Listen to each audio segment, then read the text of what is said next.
How are you doing, folks? Good morning.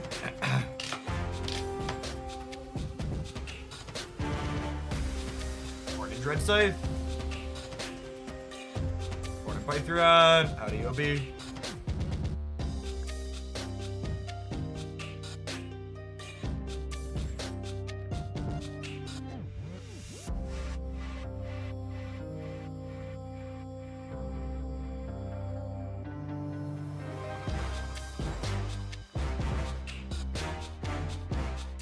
I'm doing swell. It's a fantastic morning. Let's see if it's a fantastic meta. Mr. Negative. Well, if that just isn't the most Mr. Negative thing I've ever seen in my life. I think that one needs a screenshot and a tweet, honestly. It's honestly just like the sweetest thing about this game. Top performing deck, 46% win rate.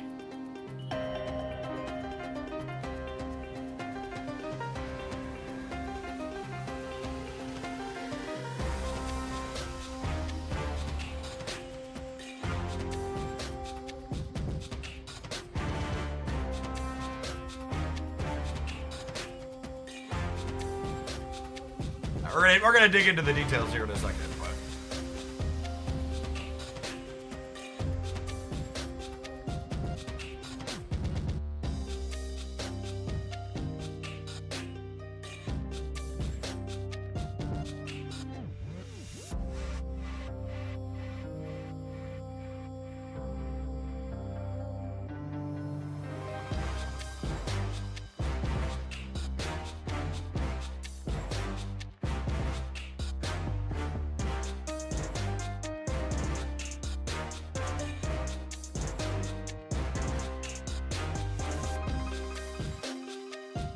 Truly, most novel things about Marvel's stamp is that win rate matters far less than cube rate. The top performing deck on Untapped so far post-patch, actually sub 50% win rate. Very neat. Old negative is this. Oh my god, and the most popular one actually has an even lower win rate than the category. That's hilarious. 44%, 0.29 average cubes. I will say,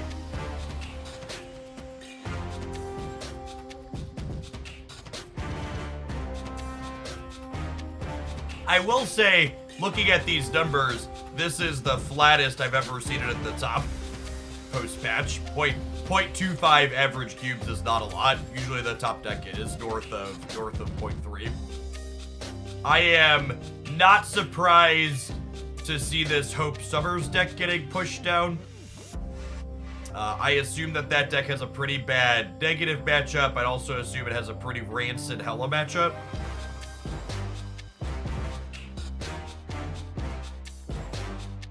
How many games registered for negative? 2.8% of 25,000.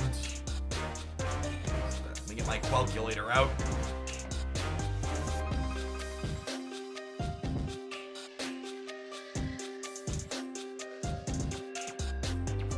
700 games, so smaller sample still. I'll wait till tonight. We'll probably take a couple of peeks throughout the course of the day today, and then I'll have a formal best decks video where I do some breakdown and roundup and let the editor crack at it for tomorrow's on the YouTube side. Hela doesn't play Black Knight. No, a lot of the Corvus ones don't.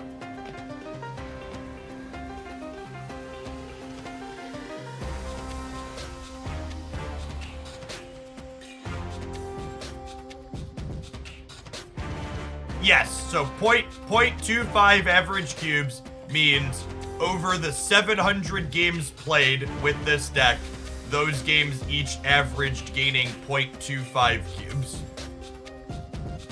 Because you gotta remember, this averages out cubes you're winning with cubes you're losing too, right? So if you win a 4-cuber and lose a 2-cuber in 2 games, you average 1 cube per game. That's not a lot. No decks are a lot, chat.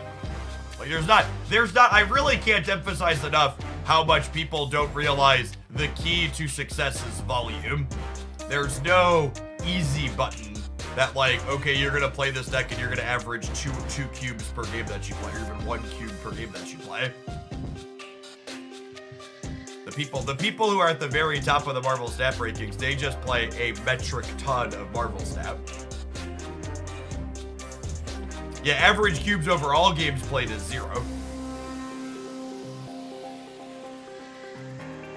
That's true. Bots help a lot. So like, in comparison, this is why bots exist.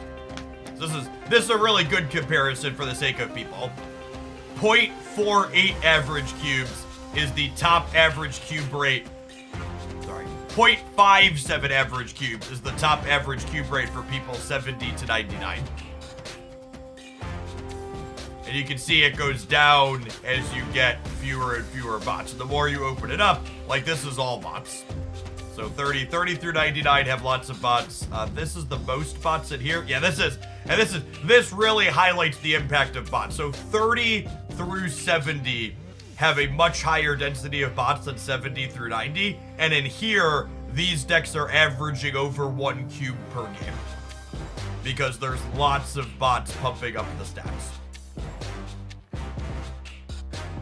And you can see as you look in the different metrics where the top average cube gains, they go down. It's like 79.9, fewer bots, but still some in there. And then just top 50% in Infinite, it's 0.25 per game now.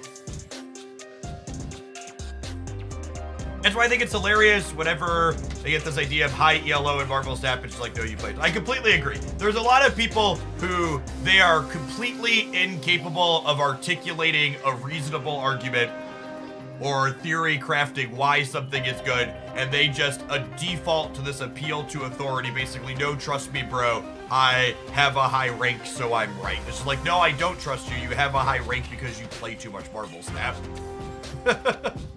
You have a high rank because you hate yourself enough to play during feature locations, so you grind through that and complain about it, but are still playing, so you're still going up. The junk decks are the cannonball variations. I covered this in my last best decks video. These builds have. There's also a highlight of this on my Jeff Hoagland YouTube channel. Destroy is relatively stock. Yeah, it is at least nice that the stock default junk deck is no longer a Galactus deck. Obviously that build, are there Galactus builds in this data?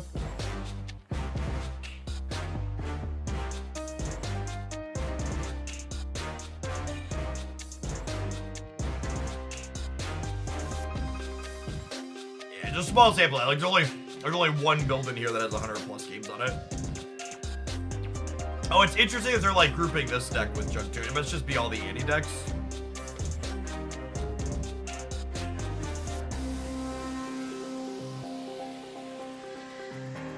Yeah, by the way, chat, can we nerf Loki already? Oh, the one specific build has okay stats. There's one in here that's good. How many in here are good? Let's look into the details. There's a couple builds in here that are okay. There's a couple in here that are really not okay. If I look at, does this data change significantly when I look at top 10%?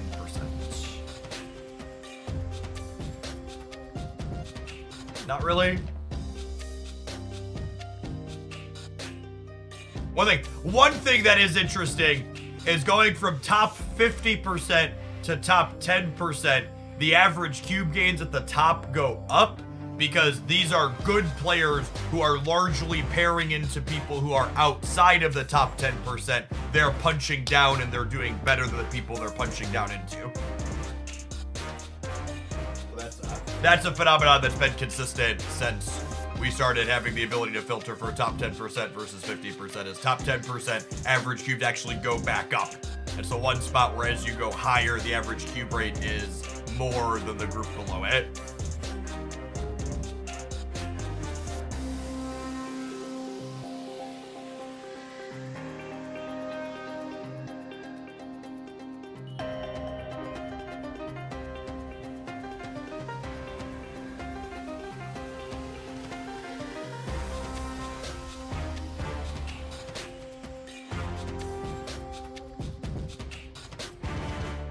What deck is Hope Summer? The Hope Summers deck is the Movers deck with Angela.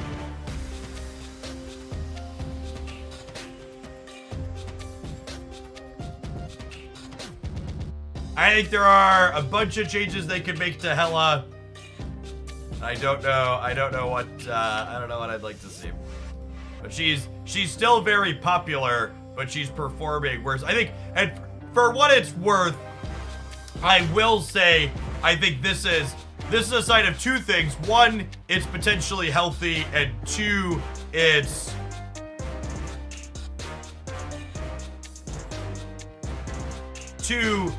potentially what's the word? It potentially means we're still in flux. But if we look here, it's been a while since the more popular decks weren't the best performing decks. So like Loki and Hela are the two decks that are close to 10% here. And then this junk deck is the third most popular, but it's the only one that's towards the top. And I would wager this one is having a good performance in part because Professor X is a good card to be playing into Hela.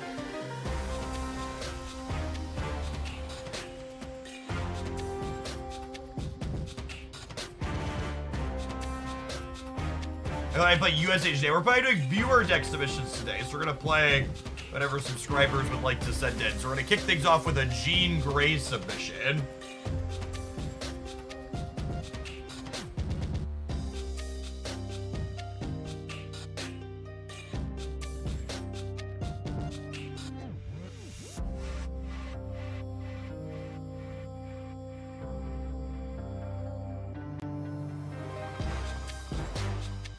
To submit a deck, you can use the link that's pinned above the chat. You send in a 10 USD tip, and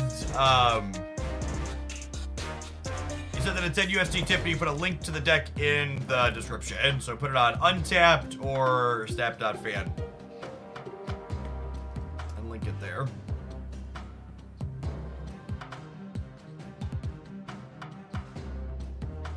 We had a request for Jean Grey. Yeah, I don't think I plan to do any dev interviews, basically. I think there's other people that do that better. I'm not really an interviewer. I actually disagree that I would be good at asking questions. I think I'm really good at answering questions and articulating my positions based on questions asked, but I do not envision myself an interviewer. That's not a skill that I've really practiced. Poppin' Cord, thank you for the brand new Prime. I appreciate that.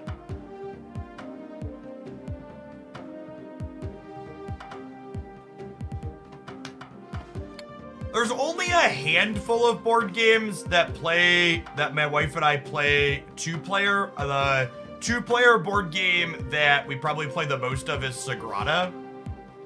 Is a good one. Sagrada and Patchwork are probably the two-player games we've played the most. But usually if just her and I are looking to game together, we do Genshin Impact or video game stuff.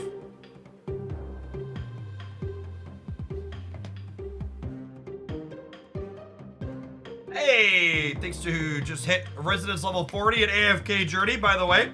If you want an easy way to support my content, collect a free gift sub to the channel. You can check out AFK Journey on PC using my link at Residence Level 40, and I'll gift you a sub to the channel as a thank you for doing that. It'll also let you dodge adverts like these 2 minutes that we're going to have right now. I'll hit you in 120 seconds. When I get back, we're going to play some She-Hulk Control featuring Jean Grey and some other cards. Thanks for hanging out. Don't go anywhere, gamers. Beer.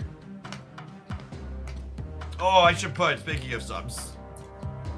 Chat's moving a little quick. Let's put something on.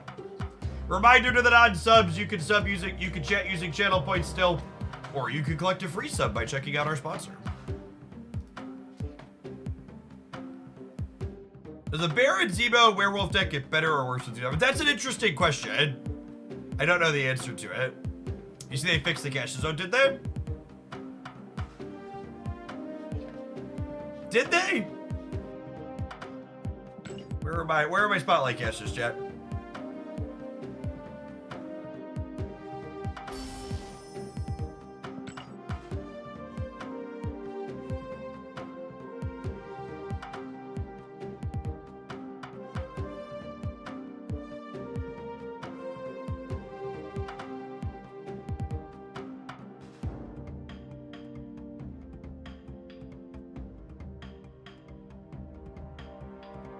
I mean, they exist again, but not for me. This isn't just blank, I suppose.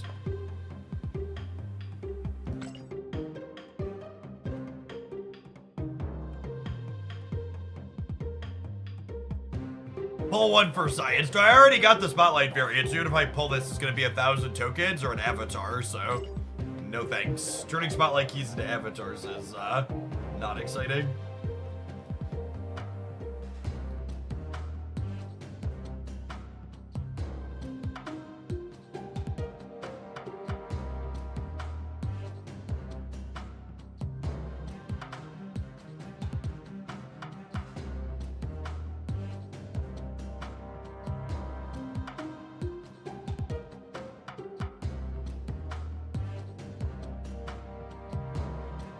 Alright, let's play some games, shall we?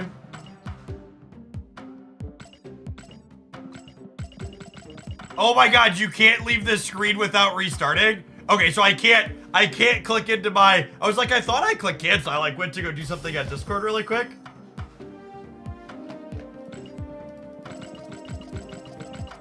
That's hilarious. I'm hammering the escape button.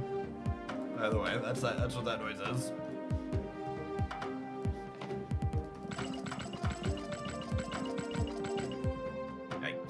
Yikes! Alright, well, we won't go in there again. We won't go in there again today. Got it? Noted. I guess that means we can't upgrade cards either, right? Because every time I upgrade a card, it's not gonna let me back out.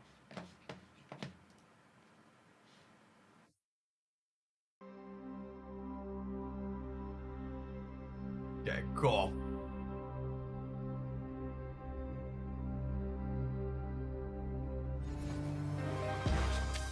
Noted. No wailing.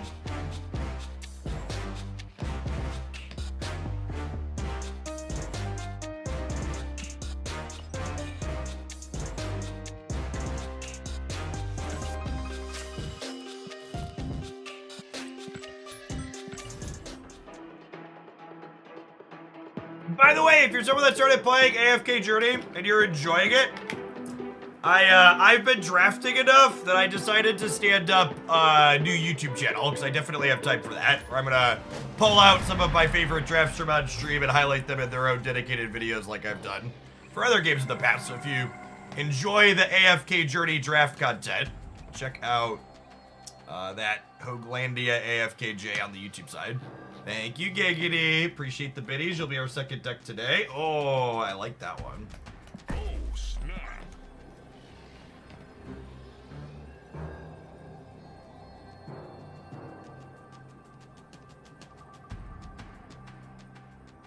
Best X video is gonna be up on Saturday.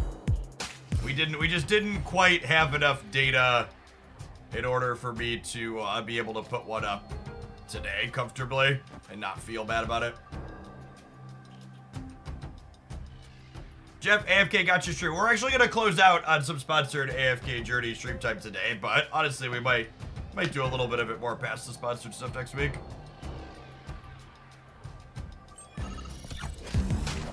This is a Storm Cosmo Goose deck that is also playing Jean Grey, so that way we can force Hela into the Cosmo lane.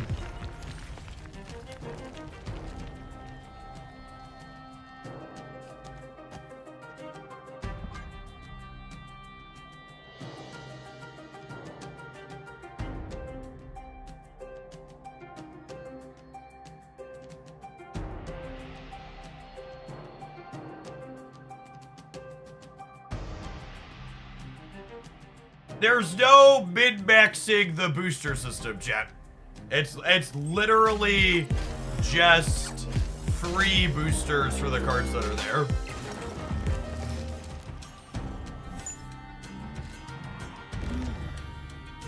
There's nothing weird or crazy or fancy about it.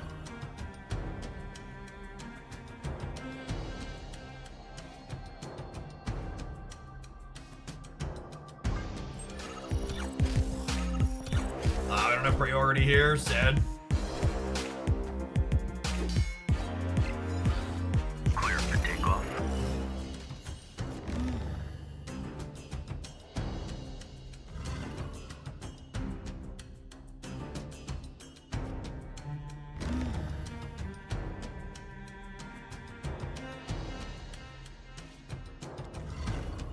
It's a shame he didn't come earlier. Yeah, but it's the proving ground. 6 for finally snapping back.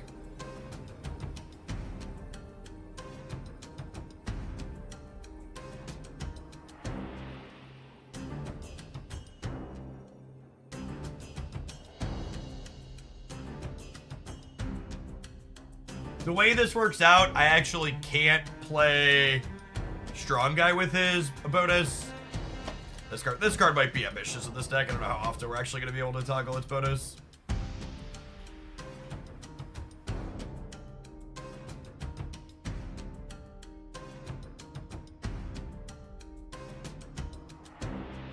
You could mid-max it, and that you only get missing boosters on particular cards with your upgrade. Sure.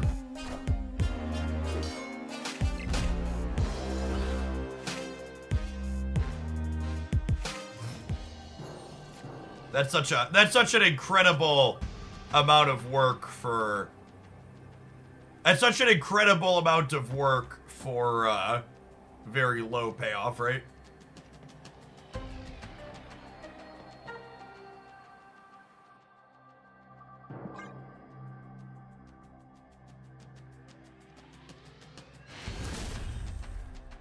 Victory.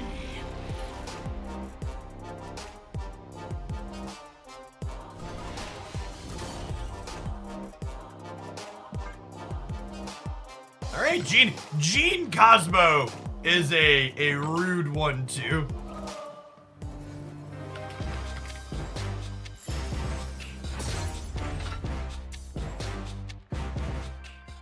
Link seems to work fine. Where are you clicking on it? Is you on mobile and it's not working? On PC it takes me right here. It's like it's working okay.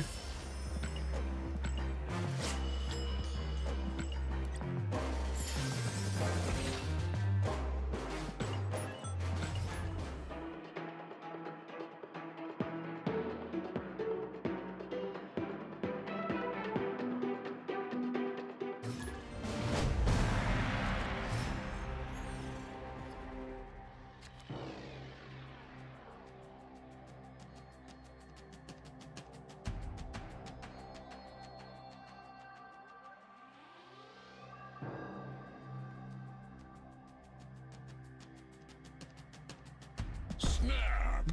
Ooh, that's a piece of candy.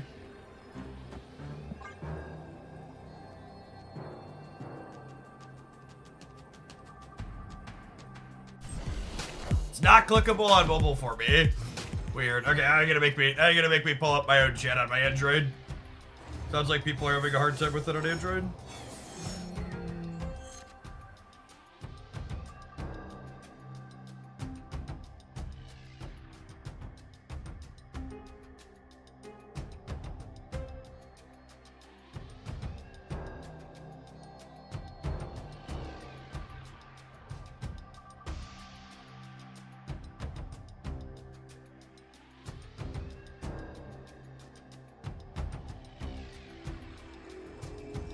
Am I playing this? Oh, storm here. Am I storming here? I don't know. I might storm this Elysium, honestly.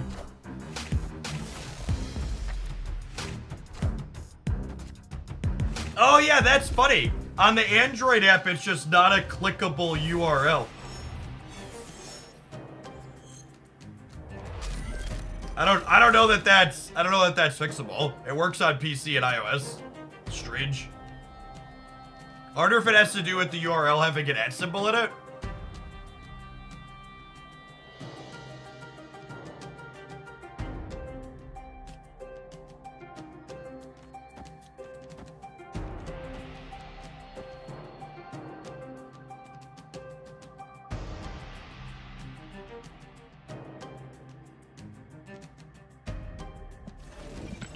Skip this turn for Infinite next turn. Nah, I think I want it to be a surprise. I think I want to storm. I think I want to do this. And then we'll pass on 4, play this on 5.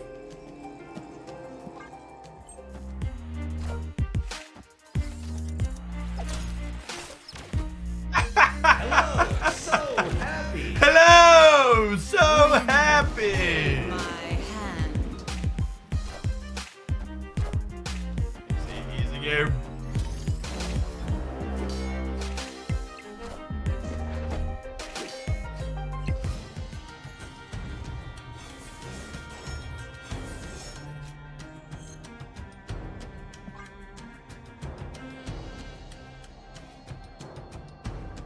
We lost value on Angela. Sure did.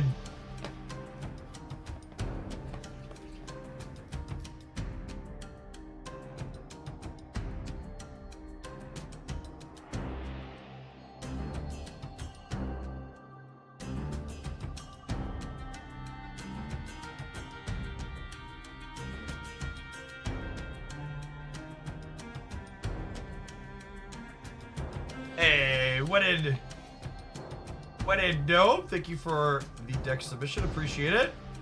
Nipples of Aquaman. Thank you for the quarter of a year.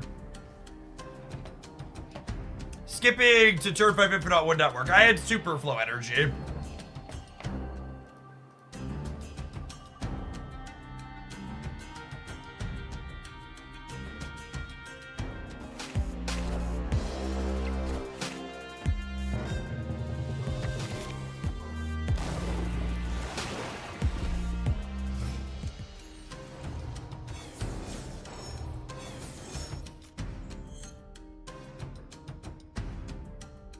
Why did this mill deck get popular? Because they printed Baron Zemo, chat. Can I say printed in a card game like this? Does that make sense? Question mark.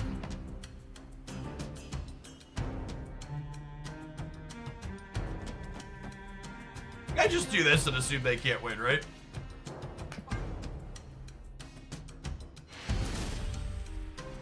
Victory.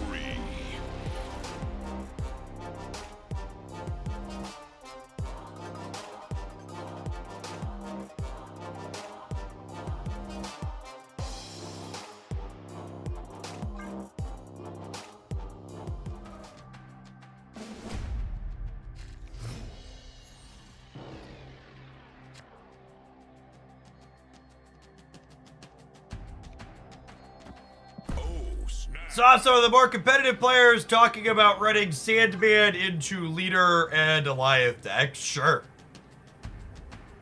You should always assume the most competitive players are going to look for the easiest A-B deck to create deterministic victory with the littlest amount of work. You can manipulate which cards appear in the fast upgrade section. Yeah, it's literally just only shows you cards that you need boosters to upgrade, yeah? Did we need a whole Reddit post to explain this to people? Is this really complicated?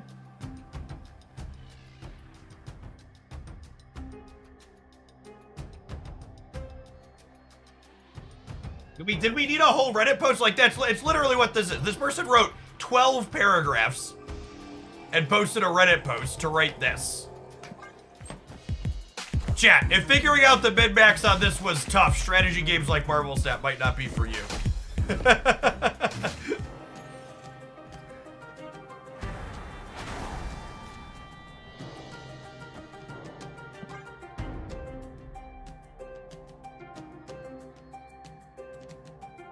The fast upgrade doesn't make you pay extra for boosters now. You get the boosters incidentally for free. Get fucked, Buttercup. Wind, aid my hand. Yes, they added that with the new patch. I think I just Cosmo this path so they can't shag me this turn, yeah?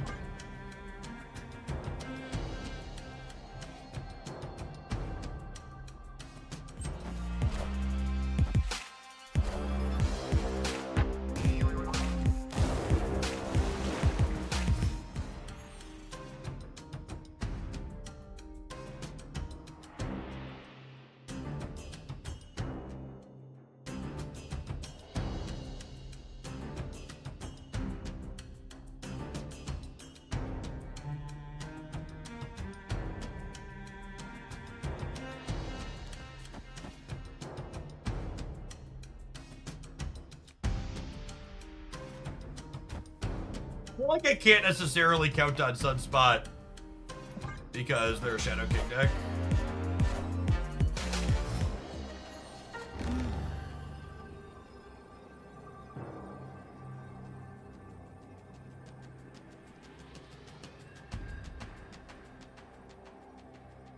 I think cutting my card that's supposed to provide stats for me for a card like Mobius or Kyeria would be an incredible mistake.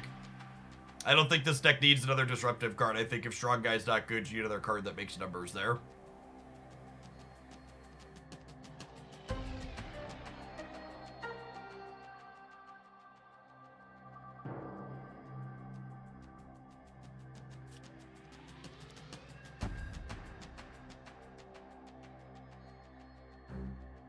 We're probably dead here. There's only 10 in the middle.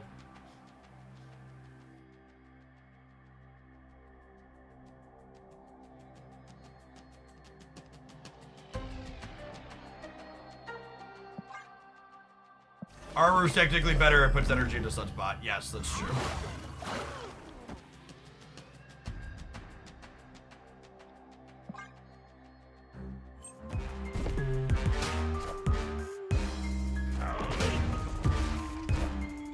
Oh, look, a 615.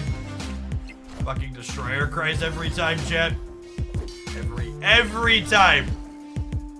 Oh, it actually doesn't get bigger because of Dark Dimension. That's fun to know.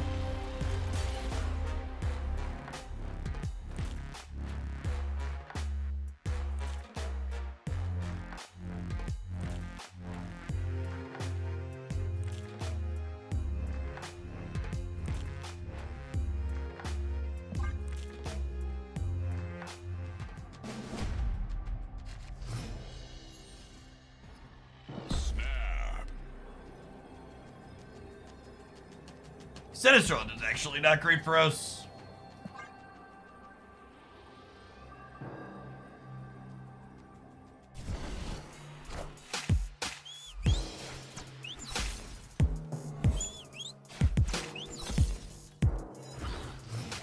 Hey, Immigrant, thank you for the 16 months. Welcome back.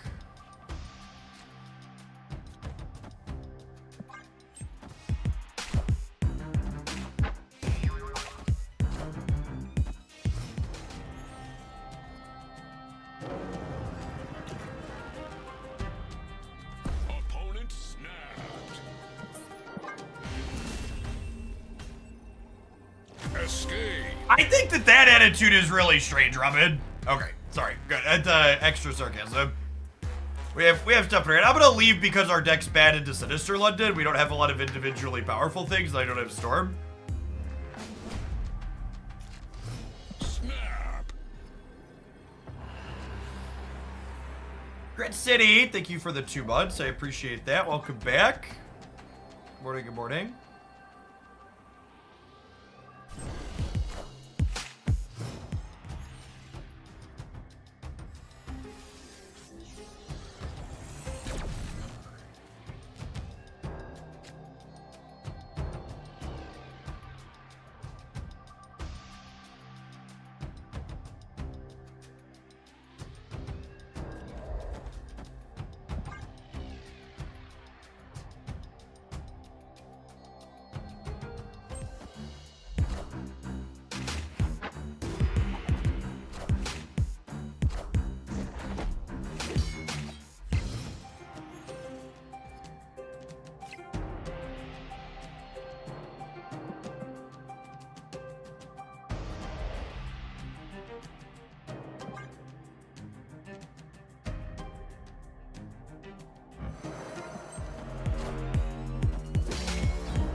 Trying to think, can their deck get into Death's Domain? It's just... Oh, they have Vision in their deck. They have Vision and Baron's Emo.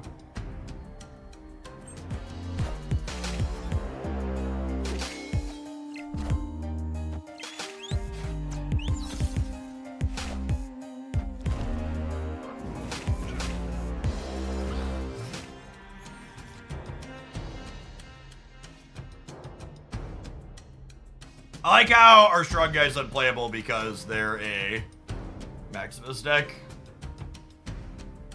This is big rip.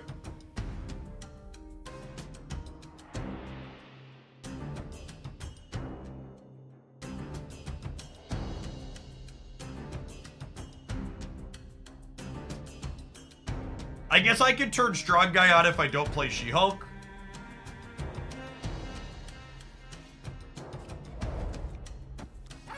If I do this.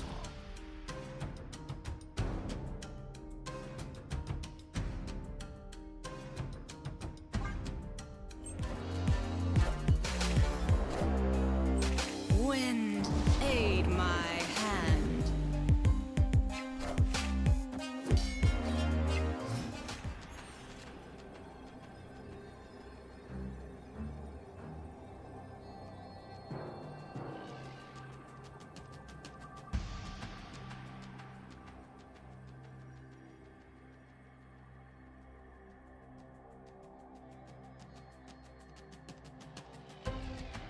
Playing Gene Grey to limit their options extra is probably better.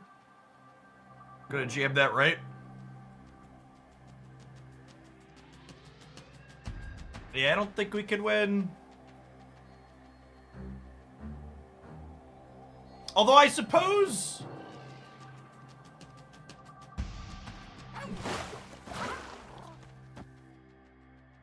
This beats Vision left. It's not playing for the right though, right? I don't think I can play for all three.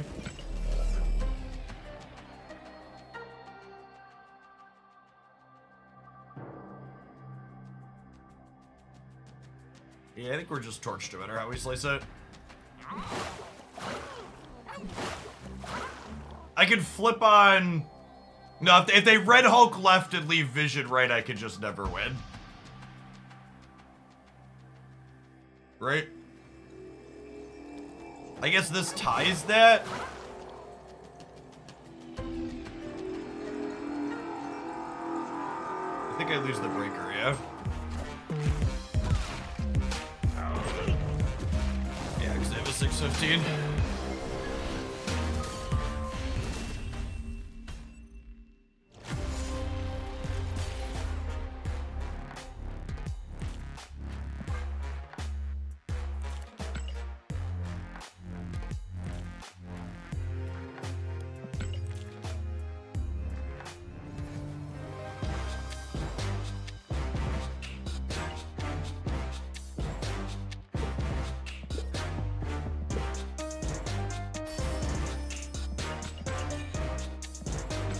Tough matchup. By tough matchup, you mean my opponent had a 6-drop, and I could just never keep up with it because it was 15 plus.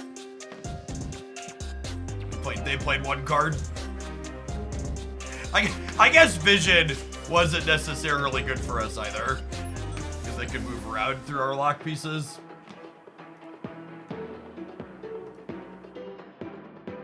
And that kind of highlights the squeeze at the moment. Like, Jean Grey with Cosmo and these other control elements is like a novel way to force interaction with Hela, but then you just suck shit against all these mover decks, yeah? Like the Kitty Pryde Angela decks with Vision. Like, obviously they weren't playing Kitty Pryde, but like they had Vision, and Vision's common in that other build. Feels like if you want to brew, you're gonna be polarized into one or the other.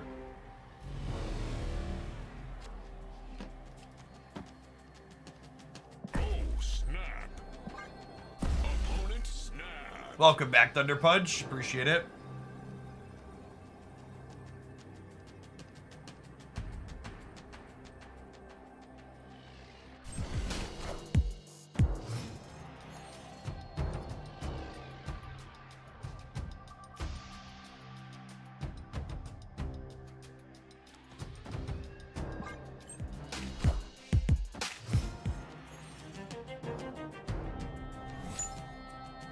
Hey Jeff, been loving AFK Journey. Thanks for highlighting. Glad you're having fun with it, man. I certainly have.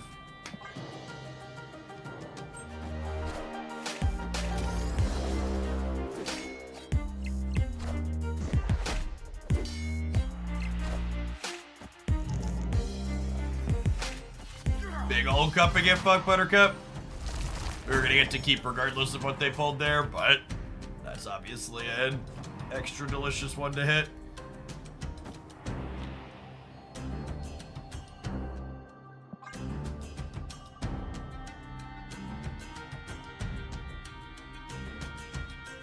This might be overcommitting on the left.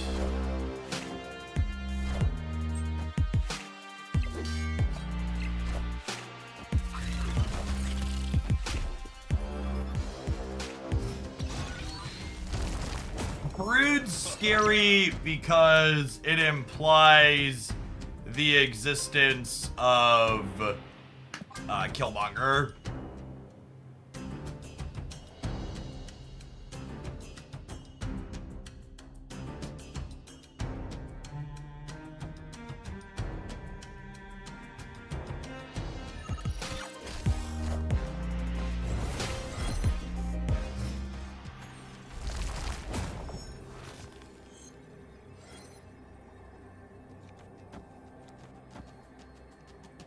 Play one of these to make sure strong guy stays strong. Takes 1 point off a sunspot though.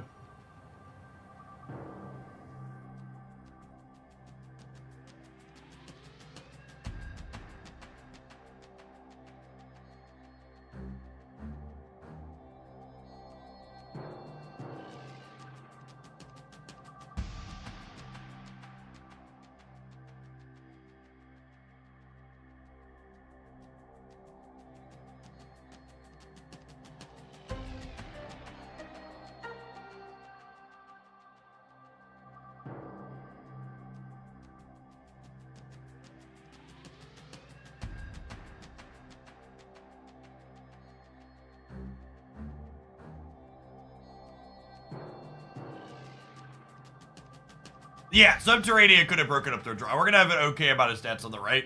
We're adding +6 there up to 13.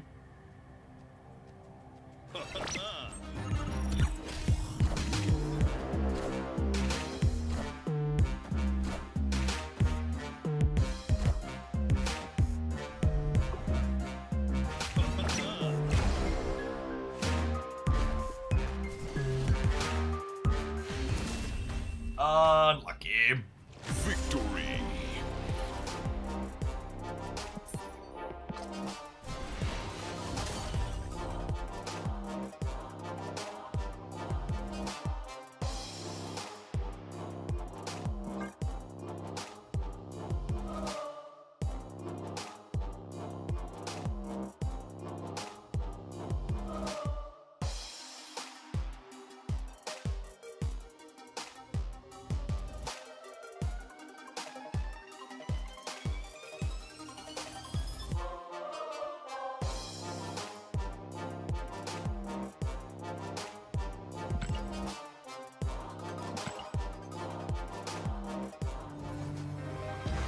I'll give this one more shot, but unfortunately I think these I really love small ball decks like this, but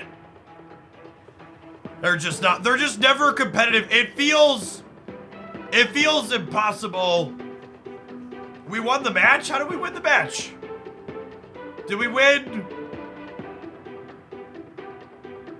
Oh, Nebula won the center. LOL. That's funny.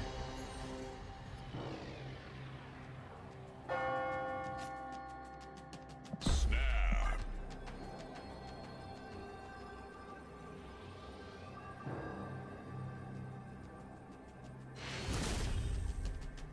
Victory.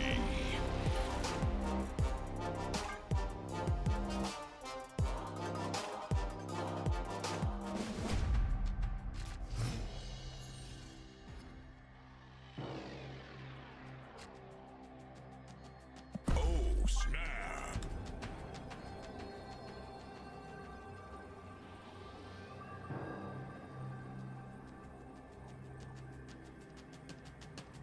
Get off Twitter. I was actually talking on Discord. Thank you very much.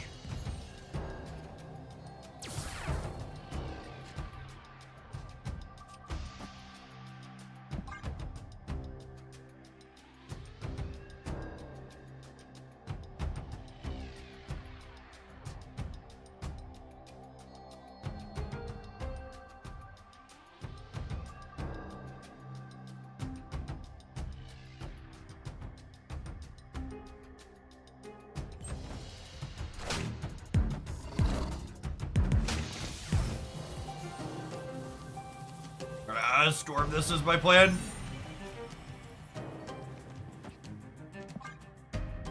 Thanks for the minis, Python.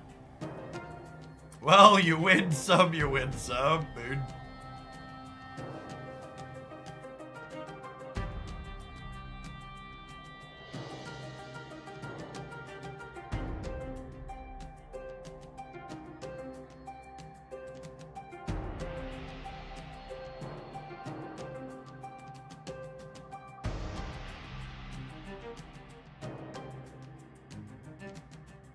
Sorry, to give context, the thing someone said I was related to AFK Journey. Actually was. So AFK Journey has an official creator program, and I'm honestly kind of floored at what they have outlined for it.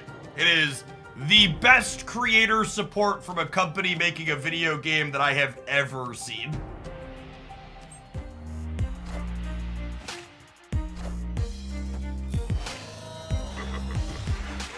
They,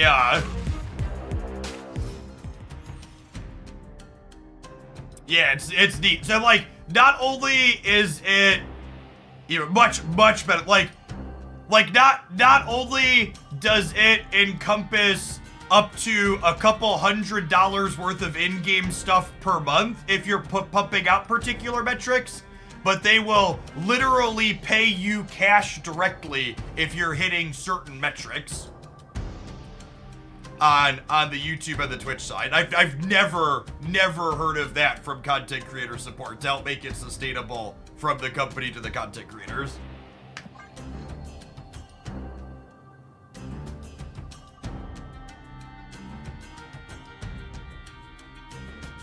I actually didn't have to sign an NDA for it. It was just like submit your things and what you plan to make. Yeah, I mean, content creators make all these companies lots of money because we're player engagement.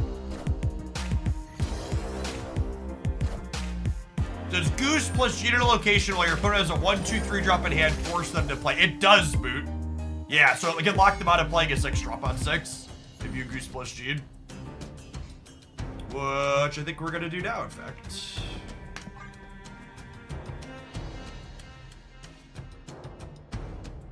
Variety streaming, here we come. Legitimately, I mean, I'm not gonna stop playing Marvel Snap because I enjoy Marvel Snap generally, but I think their creator incentives are gonna get me to do a few hours of AFK Journey a week on stream that's not sponsored to try and hit their metrics to get some extra support.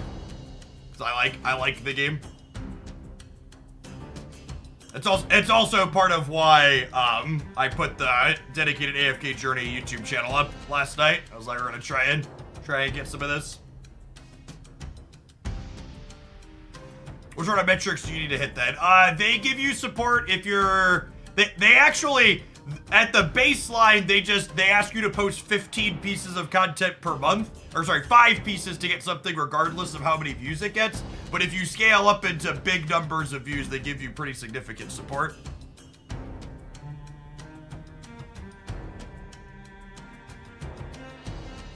Like, to give context, the number that they outlined, like, if I had an AFK Journey channel doing the types of numbers that my Snap YouTube stuff does, it would be, like, over $1,000 a month in support from them.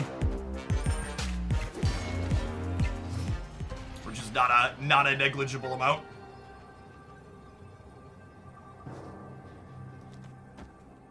Feel like we're gonna die here.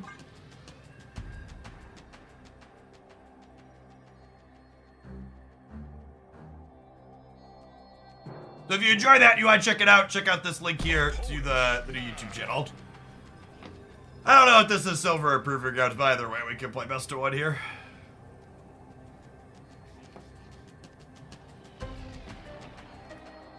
Isn't Strong Guy plus Sunspot more? No, because of Shuri's Lab. Strong Guy Sunspot would be 2 and less.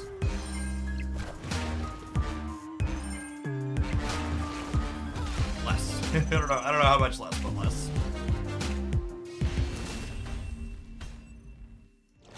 Ongoing buffs don't get double in the lab.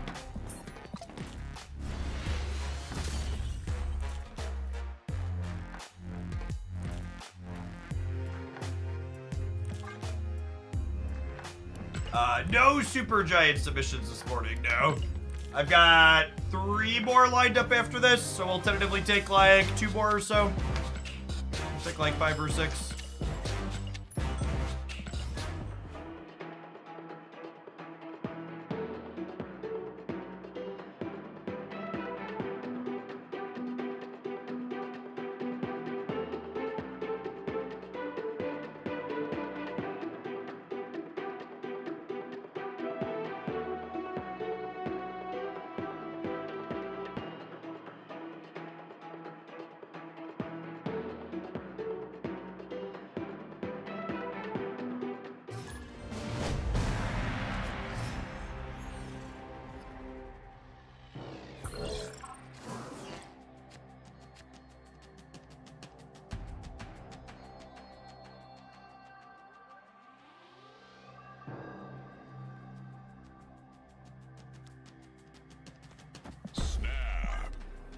Hey, Dame Judy, thank you for the gifted sub. Appreciate it. Oh, I had a DM from you, yeah? Nope. Opponent snapped. Oh, Dame, are you the one that just posted a deck code in the donation comment? Or is that someone else? Morning, Holat. Been loving new Lady Death Strike this week. Me too. In fact, our next submission is from Giggity Garrett. It's going to be a run back on the Lady Death Strike Pixie deck we were playing the other day.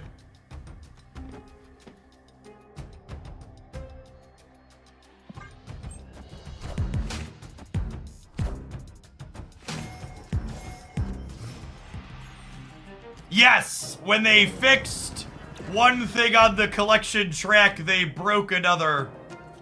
You currently can get bugged out of being able to claim things on the collection track, yeah? I also have that bug. You have to restart your client.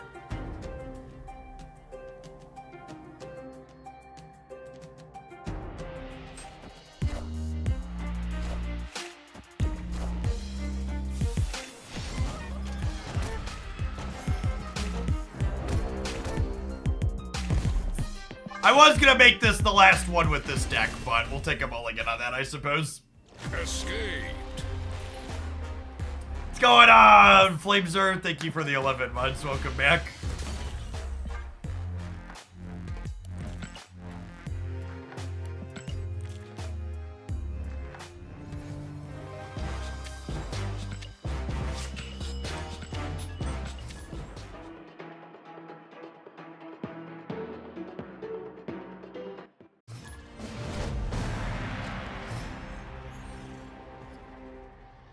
Oh, snap. Breaking news.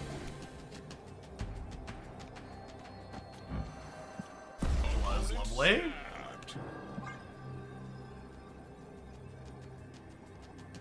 Yeah, I like Pixie's design a lot. Not a necessarily busted card, but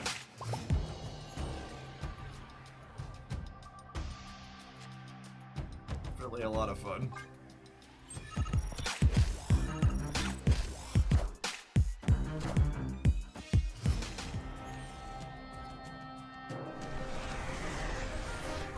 Alright, and we managed to win priority here. Zoning and Cosmo down here on Asgard.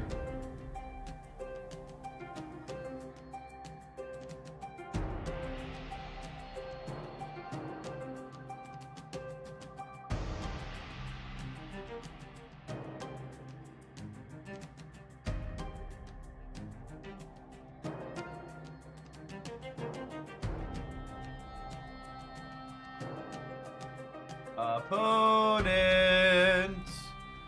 Do-do-do.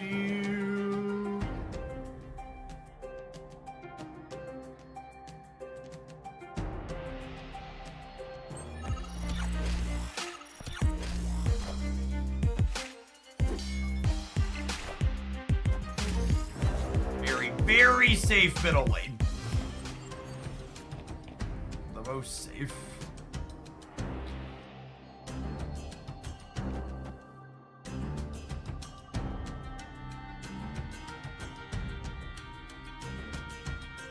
I think I need a Sunspot to compete for cards here.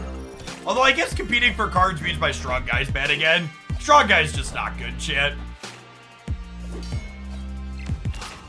As much as it pains me to say.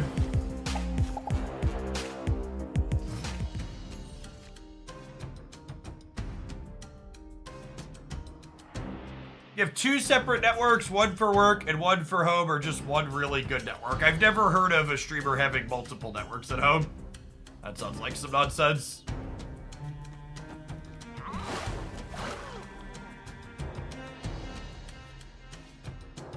Oh yeah, Jean Grey left would let us beat Taskmaster, yeah, which is nice. That's a good shout.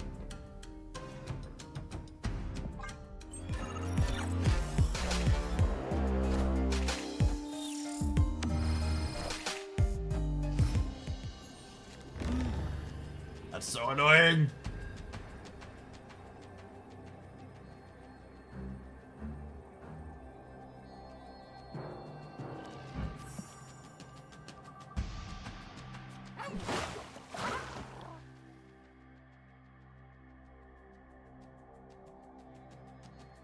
So I would gain 2, 4, 6, 8, 19, 22 here. And if they don't play here, I could win. I think this is the line.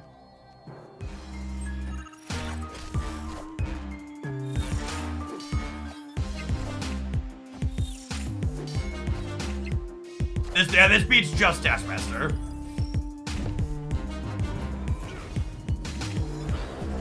This beats just Taskmaster, assuming they played for the right, which they did. Victory.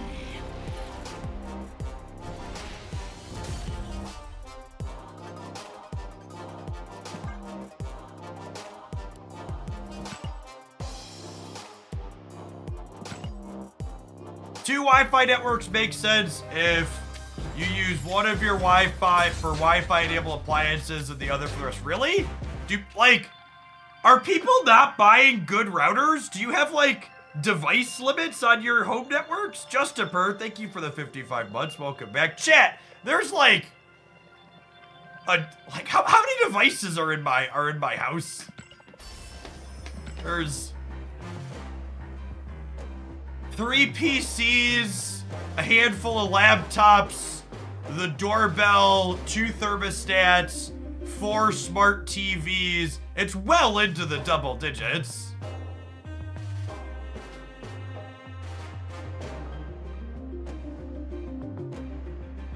Yeah.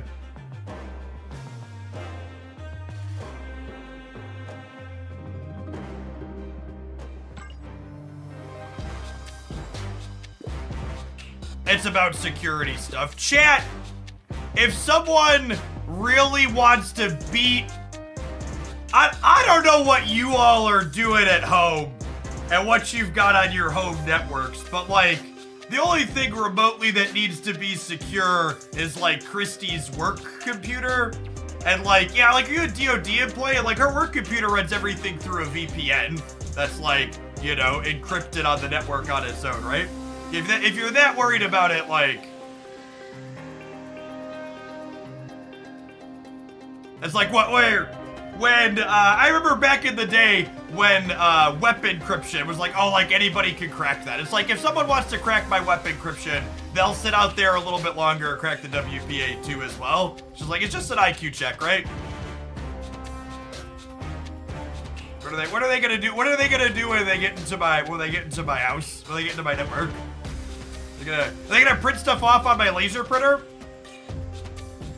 That was my rebel phase in undergrad, chat. We used to go, anybody else go war driving in their teenage years? You get a router and a laptop in the car and walk around and look for unsecure or web networks?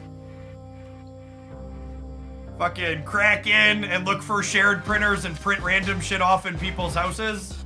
We were crazy kids in our teenage years. Minimal amounts of waste freaked people out. It was a good time. We're a menace. That actually sounds fun. It was hilarious. All right, we're gonna have some adverts. We're gonna play some more Marvel Snap when we get back. Thanks for hanging out. Don't go anywhere.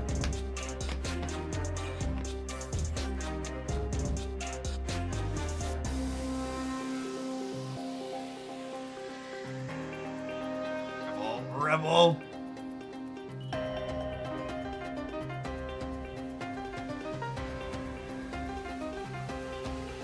It's like mailboxing for people that like calculus.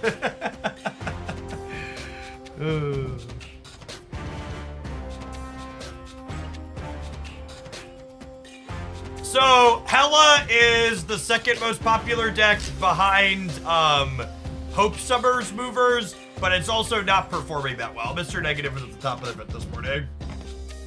Which is neat. As far as this deck goes, some of the control elements in this felt good, but the idea that we could play Strong Guy without having a way to discard cards just doesn't come to fruition. Like in the games where there weren't extra cards in our hand, we could get our hand somewhat empty, but there's just too many things that generate random cards that you just can't play this card without. Not something like that.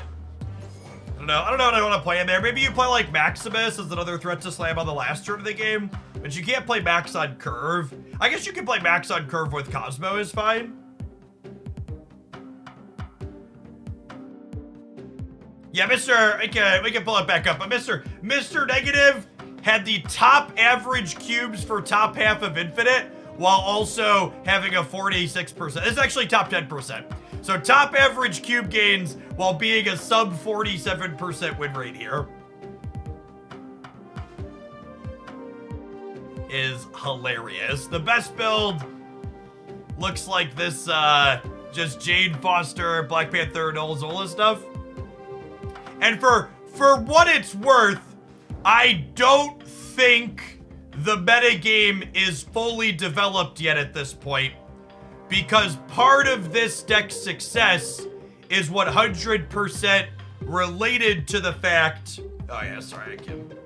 This deck's success is related to the fact that Hela has an almost 10% play rate, and this is just kind of a more resilient Living Tribunal combo deck. Because you don't beat Hela by interacting with Hela, you only beat Hela by being a bigger, dumber combo deck. I don't think that dynamic is good for Marvel Snap in the long term. I don't think the dynamic of Hela can always pop up, and then the only way you can do... What's Mobius's play rate? It's lower. It's like 10-ish%, I think. But maybe Negative being around will change that. Yeah, 10%.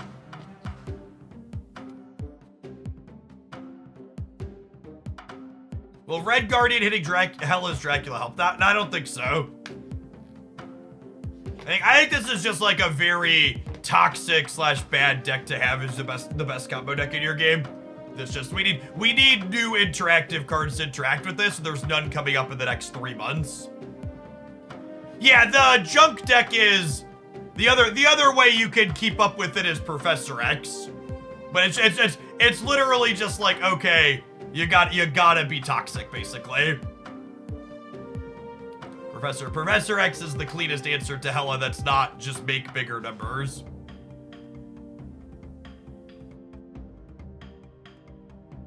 I don't think you could play Gladiator in a deck like this, because you don't have Shang-Chi to clean up his mistakes, is like the TLDR.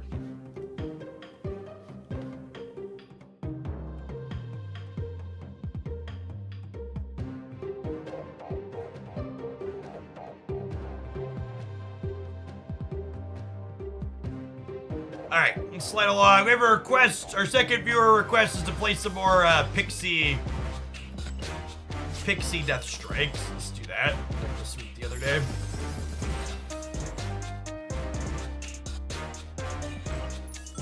Even the Darkhawk package isn't a consistent way to beat Hela though, Duck. It's also like the problem with Darkhawk into Hela is that Darkhawk's a bad cube equity deck into Hela, right? Like, the games you beat Hela, you win 1 to 2 cubes, and the games you lose to Hela, you lose all of it. You like lose your entire ass.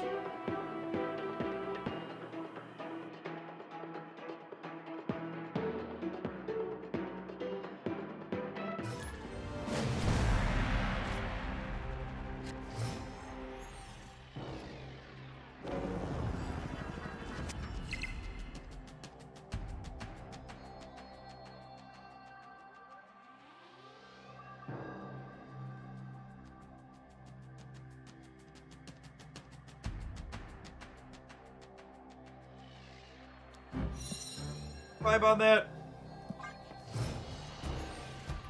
Especially with Ham in Hand if we hit Demon or Draw mode. Perfect. Ooh, perfect. Snap to that.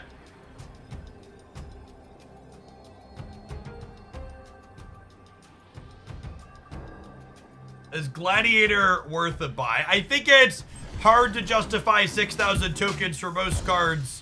That being said, Gladiator is a very reasonable, playable Marvel Snap card.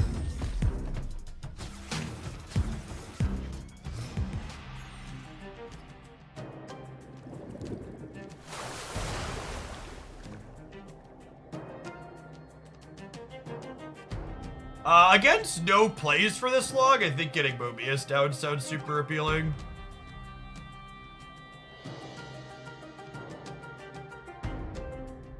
With Annie would have been better on the board. Yeah, maybe with the Necrotia too. The good observation.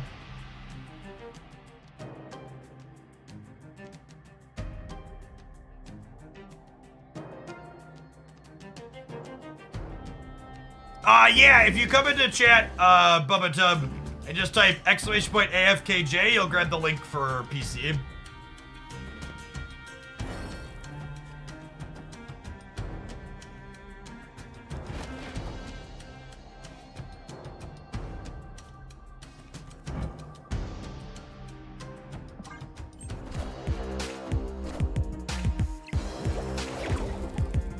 Oh, I guess this Pixie actually isn't very good, huh? I guess we could get a 4 energy Red Hulk.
So they're gonna eat this, but they already played Carnage, so this could be a Venom over here. So this seems fine.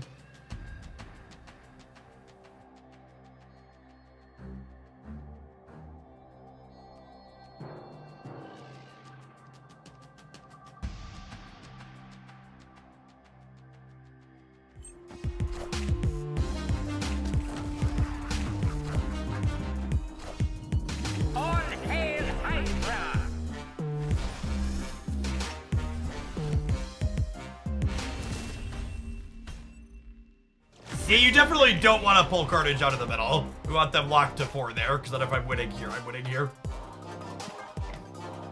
I'll let them be able to get ahead of that.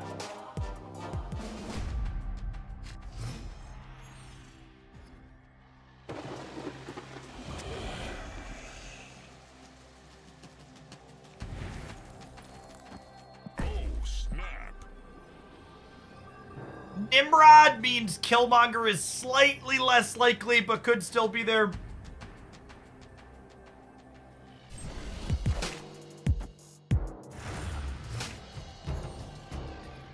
Yes, Baxter Building was changed to +4. Really a fantastic change, if I do say so myself.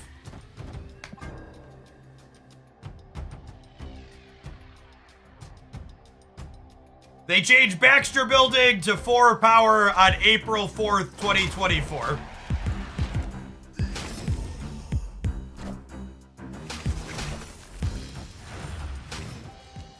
Oh, they're Phoenix Force. That makes sense.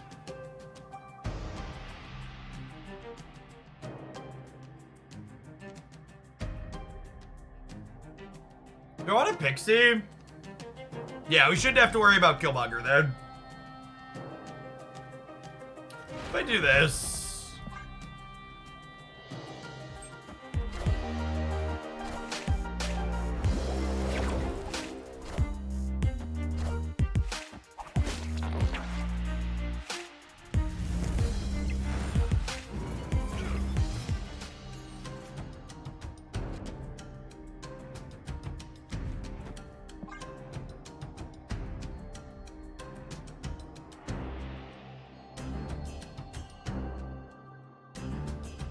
Miss happily into nowhere.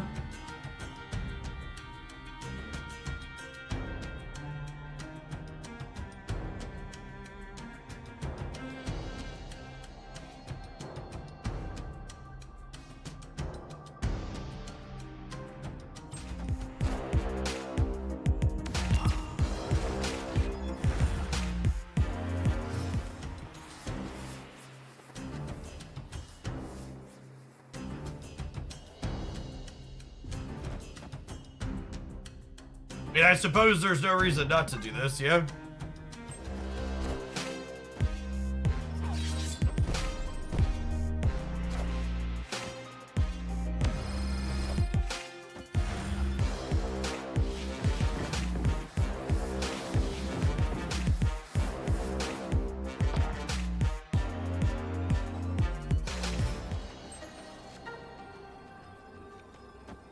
By 6:15, there are many like him, but this one is mine. Victory.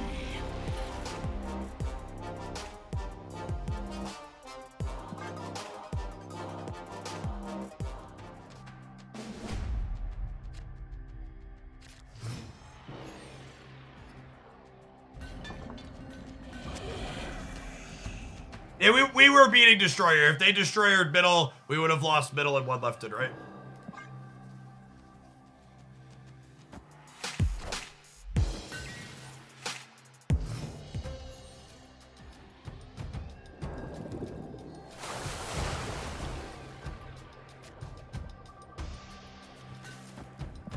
If you want to check out AFK Journey while supporting my stuff, you can grab it on PC using my link there in chat. That link will be active until a week from now. Through the 17th. Am I leaving? My hand's kind of mid. I guess I have Sentry and Annie. We're gonna have Castle Blackstone though. I got my cube. Now 4 to 10. Give him 1 back. Escaped.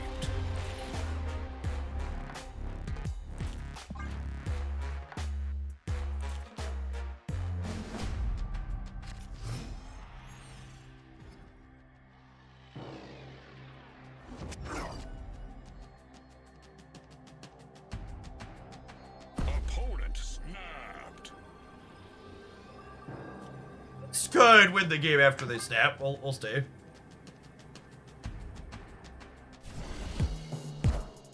It is an always online game, unfortunately, Sticky. Good snap from them here on the Nico. We also have a Nico card draw, but theirs is better than ours because they're a combo deck that needs to destroy one thing. Our dream here is that we pork the Phoenix Force.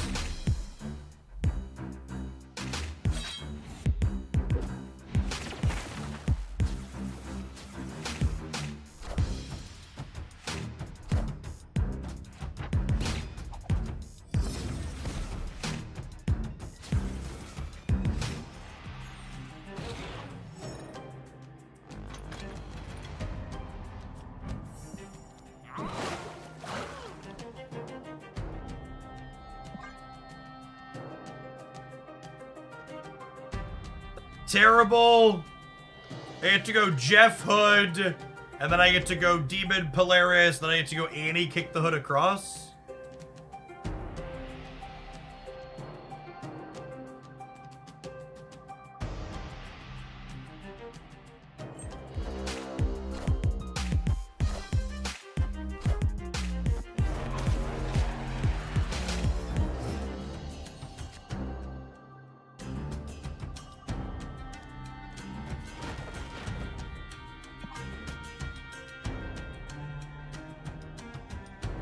Their combo is screwed. Is it? They could destroy the multiple man this turn and still have their combo. I don't have priority here because of the hood.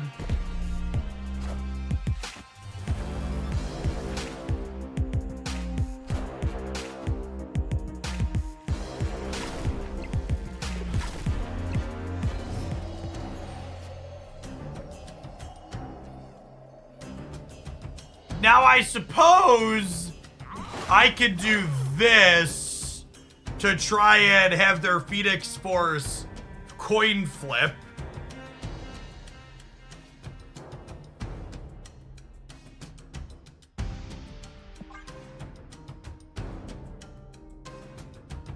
Since we have priority.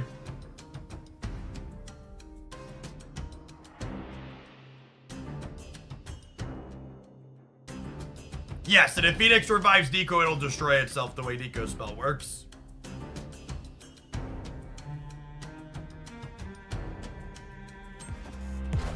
A Frequency, thank you for the tip. We'll get your deck added to the submission here. And we win a coin flip.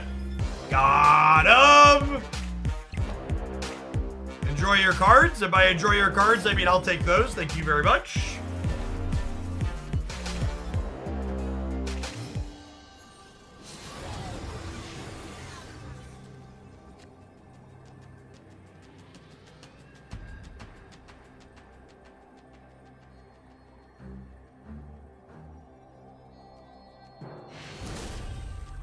And then we drew Sentry here, so I think if they don't leave, we go Sentry plus Carnage here probably.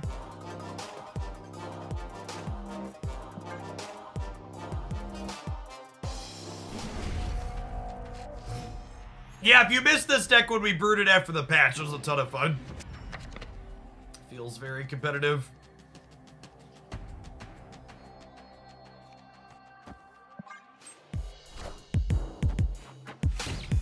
I don't love porking early against this deck, but my curve's kind of spoken for the next few turns, so I just need to use it, I think.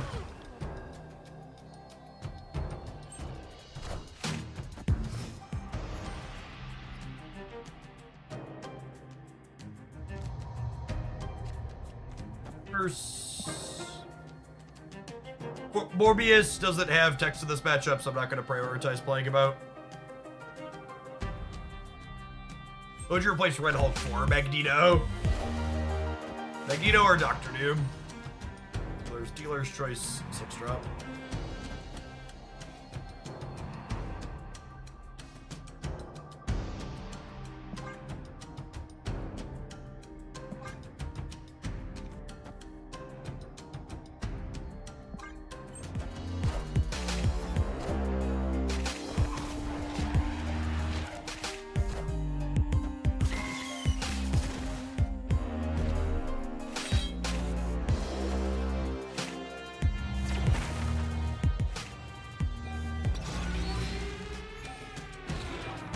Well, that went about as poorly as it could for our opponent.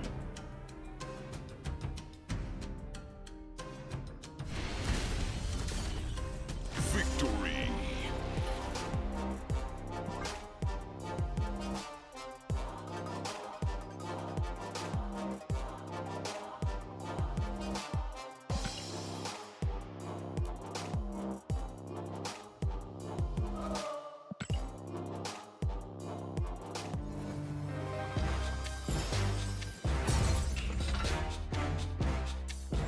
Hey, hold on, chat. We got a tweet from the Marvel Overwatch people.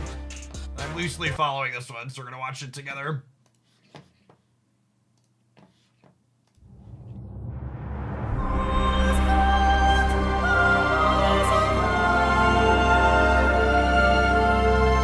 This was announced last week.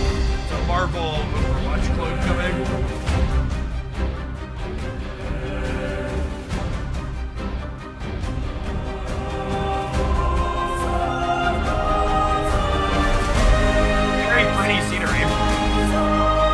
It's called Marvel Rivals.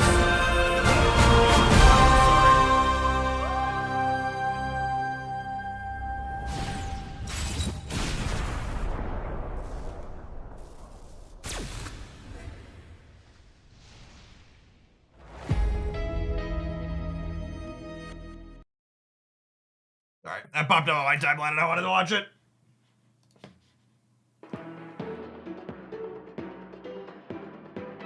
Matt. Two Stash, thank you for the entire year. Let's get you a sword to go with that shield. Welcome back.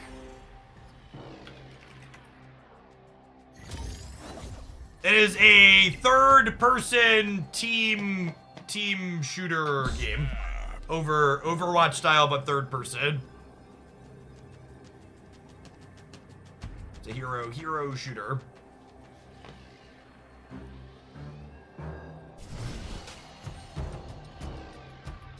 Raging Ravine, thank you for the 5 months. Welcome back. Man, our hand's good. Got some absolute bangers to Pixie in the deck here.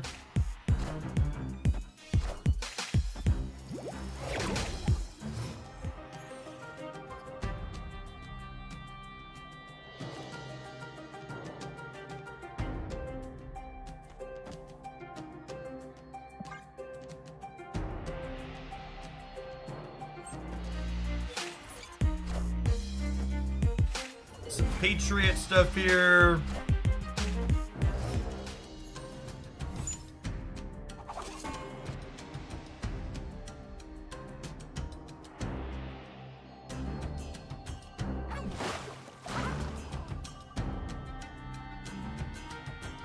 Do I play Hood right so I can just like Lady Death Strike the lot?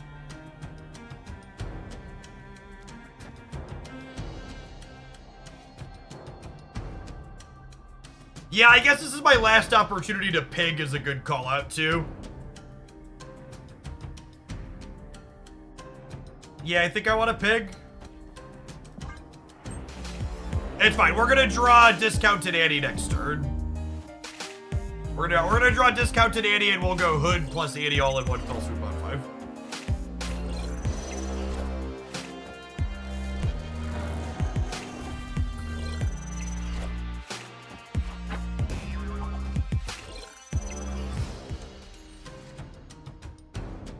Unlucky.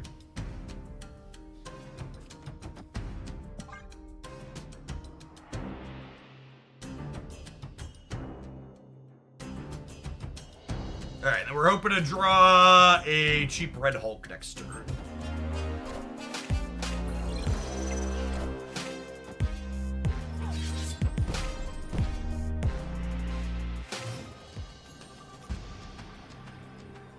Unlucky.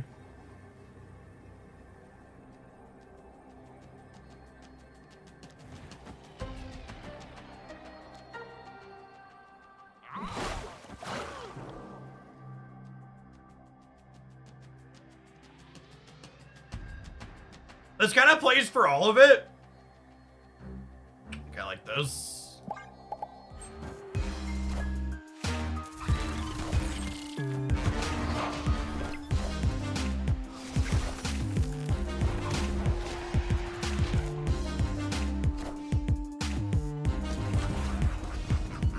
I love Pixie Chat. She's such a sweet card.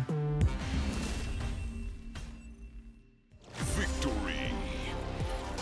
It's better to Hood right in case they fill left. I think if they filled left, they weren't going to be able to contest here and here, is basically my thought.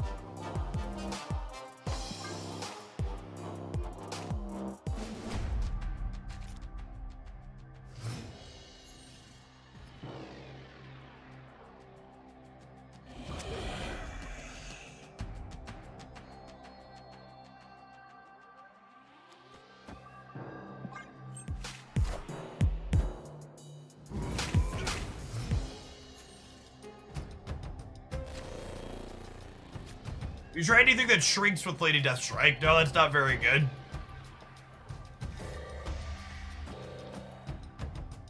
Oh, snap. Having to play a second card to enable your 5-drop is not a worthwhile use of resources. What's the deck queue so far? I have 1, 2, 3 things queued up after this one. We're in our second match with this one.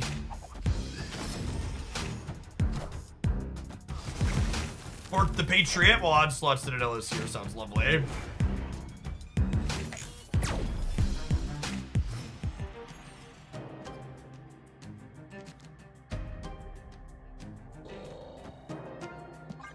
Fork the Patriot sounds like the title of some terrible fanfic, chat. Oh, you do not have Negative Panther in the next queue yet, no.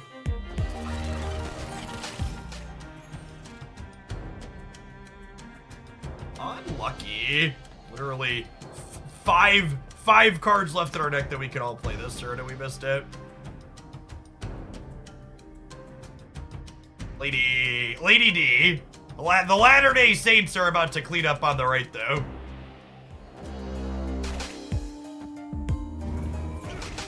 Clear for takeoff.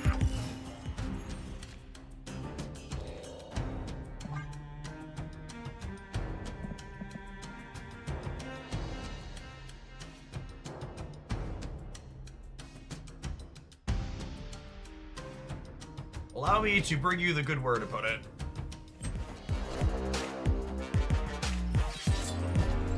Kitty's got claws. I am Iron Man. Oh, you're Iron Man, are you? That's interesting.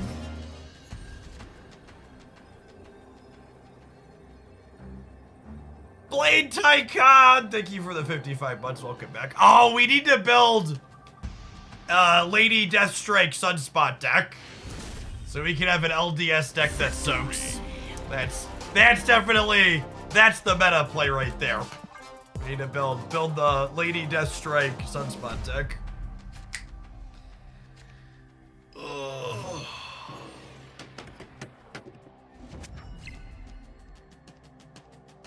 If you don't understand that reference, I would encourage you not to Google to figure it out on a work PC.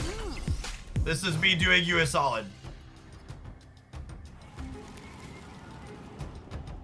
Hey, Venice, thank you for the tip. I appreciate it. Happy to get Negative Panther in the queue.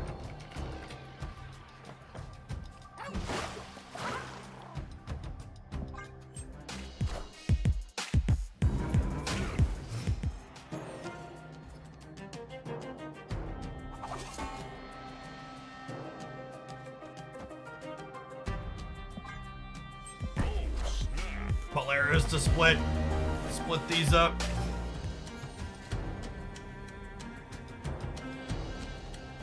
Opponent snapped. I'll play for all of it. Too late. Security's on their way to escort me out. Because I'm losing because they have a brood here on the right.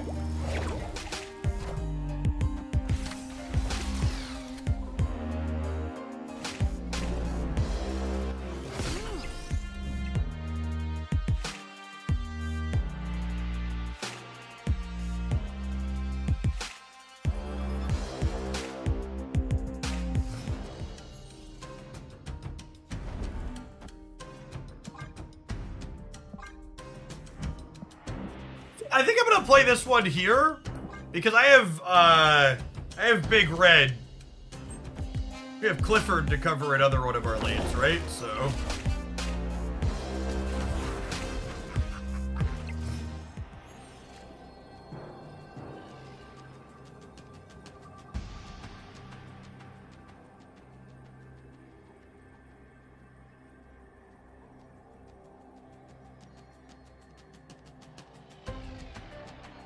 Wow.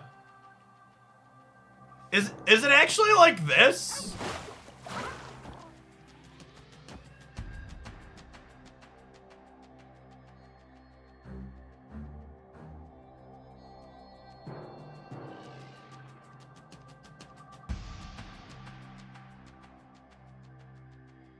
Could also Lady Death Strike the center. I don't know how I win another lane if I Lady Death Strike the center is the problem. I don't think 13 wins the left, yeah? Do we think 13 wins the left? Their Mockingbird is really cheap.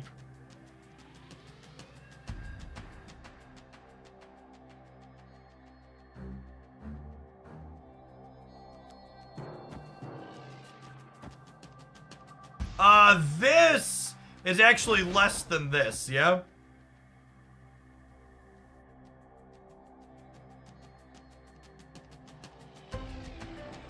It's close. I am Iron Man.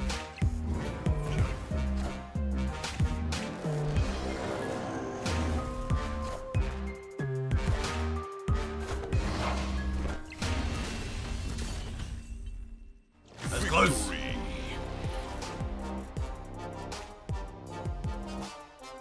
Yeah, she kills Blue Marvel, she kills Iron Man, she kills Patriot. She kills opposing copies of Mobius, so like we're a Pixie deck, so we need to kill opposing copies of Mobius. She does that. I think this deck's super competitive, chat. You've got good interactive bits and good point slam numbers, and then Pixie gives you high cube equity strong rolls.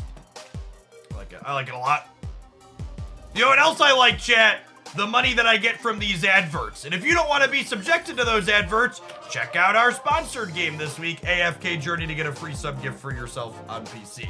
We'll see you in 120 seconds. Otherwise, we're going to let this deck play the last round of Gold Conquest, then we're going to move to our next viewer submission. Don't go anywhere.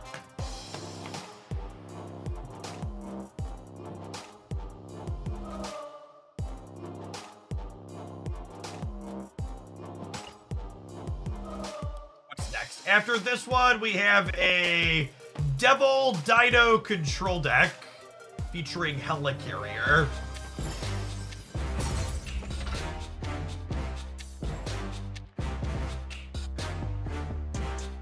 Unfortunately, the AFK Journey promo is only for new PC installs. So AFK Journey does play on mobile, but my promo is only for PC. You like the Nico variant that comes with the White Widow spotlight? I don't think it's a bad variant, but the Runaways Nico is definitely my favorite. Yeah, I'm enjoying AFK Journey a ton tacticals. And I got, they let me into their content creator program, so I decided to stand up a new YouTube channel for stuff there. If you're interested in AFK Journey content, make sure you sub over there. I think we'll probably be streaming a bit of it past the sponsored segments too. Been enjoying it a lot. Your mission, should you choose to accept my $10, is build any deck you want with 12 cards of unique base power.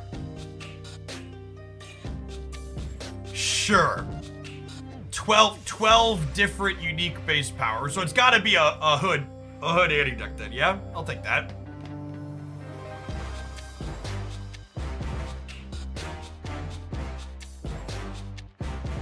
No, it's only for new accounts, Tyler. I might do some of those next week, Avocadogori. This week's been slammed for me. No, I might do some educational stuff there too, man. I might try a few things.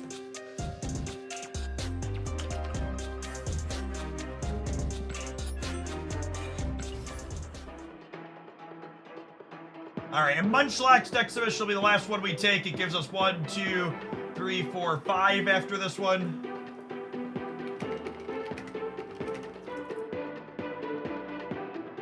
We'll do those, then we'll play some AFK Journey.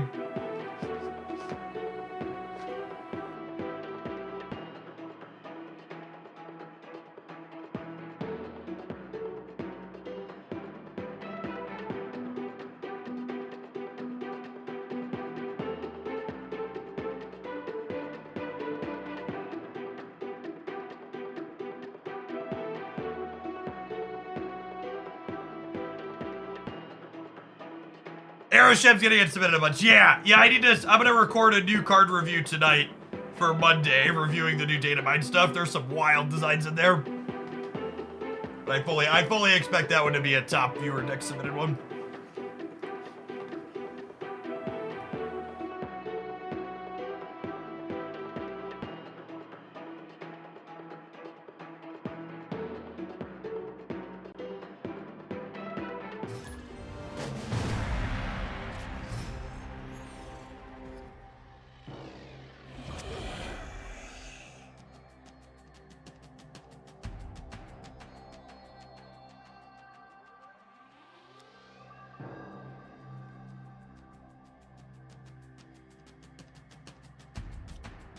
Playing on curve.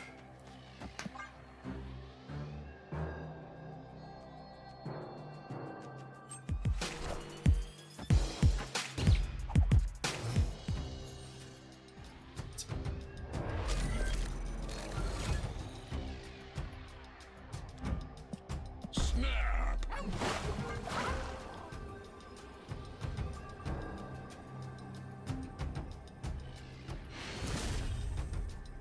Victory. Honestly, getting a cube out of them before they see more than ham from us is great.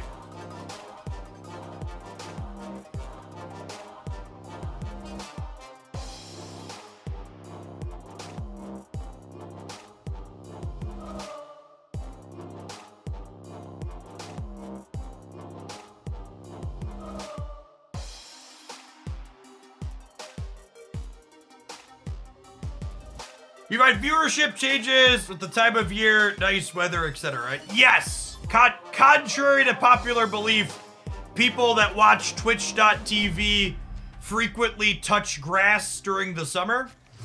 Well, at least my audience does. That actually might not be true of Twitch as a whole. But my audience in particular dips over the summer. Triangle, thank you for the primer. Appreciate that.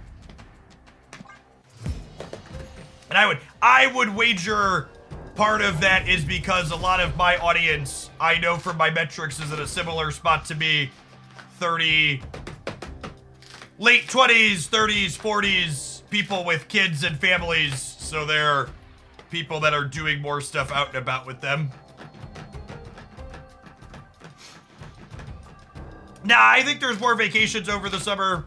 You're right that people still have to work, but I think there's more vacations and things like that, which works out well. We try to do a family vacation for a little bit in June, typically. So I feel less bad about taking off.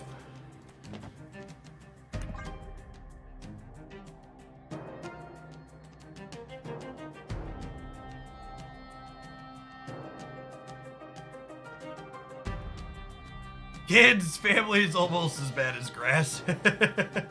I work in accounting and we usually take all our time off in the summer. Yeah, a lot of my audience, I would wager, are people who are professionals who have jobs with PTO is a good chunk of them. I'll leave here. Roll draw is bad. Like I think the AFK Journey promo actually gives me a real interesting metric. So like, there's a thing you unlock if you spend any amount of money in AFK Journey. You get a special S tier hero, no matter how much you spend. And he's good. Rowan is great. I love him. And out of the 52 people who have gotten to Resonance level 20 using my link, 30 of them so far have spent some amount of dollary dues to unlock Rowan. So I would wager my core audience has more people that spend on things like that than many others. It's actually a higher metric than I was expecting.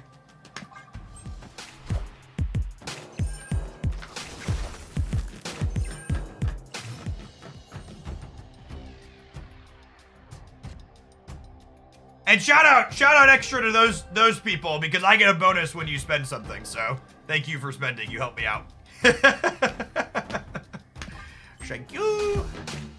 D Silverman, thanks for the primer. Appreciate it.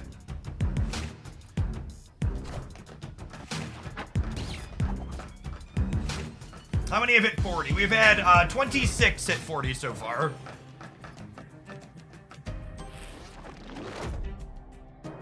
Nico. Do I want to kill my next thing to draw some cards? Yeah, probably. Oh, snap.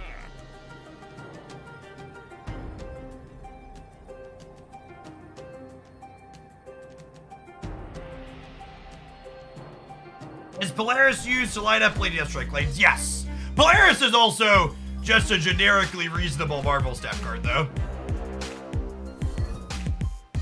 I like her in general.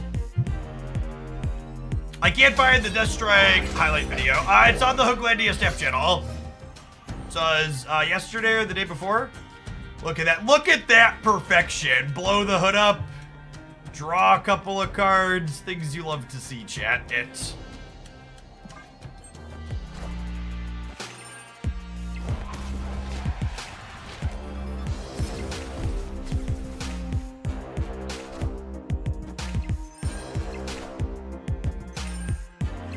Lady Death Strike!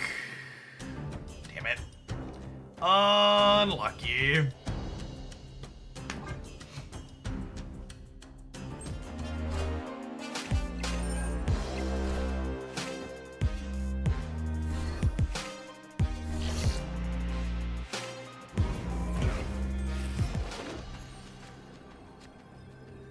Oh, Lady Death Strike's the one card still in our deck.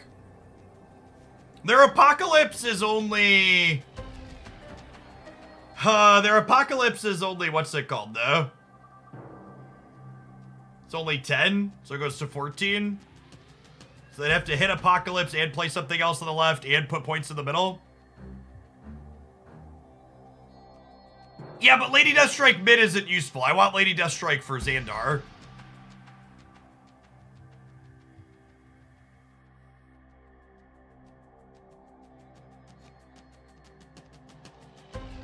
Is this crazy? Call me, baby.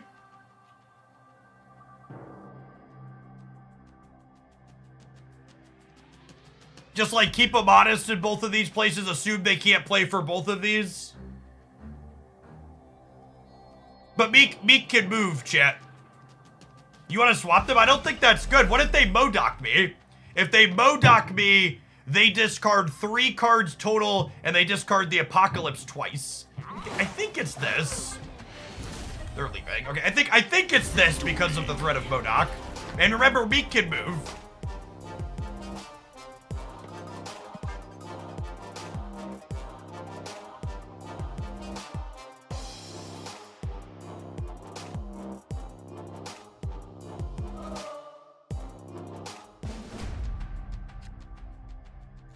Drag pulls after the game, Meek doesn't grow. They changed that, Lemur. When they changed Meek's templating, it now grows from Dracula. So on release, that was true. It's not true anymore.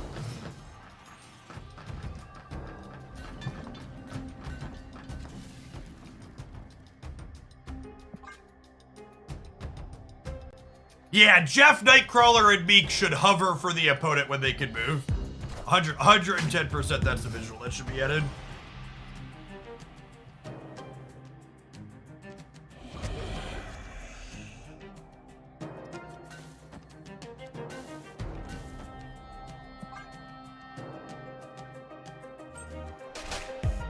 Not great locations for us, and our hand's not great. Having all of our cards that cost 4 plus on our opener really sucks.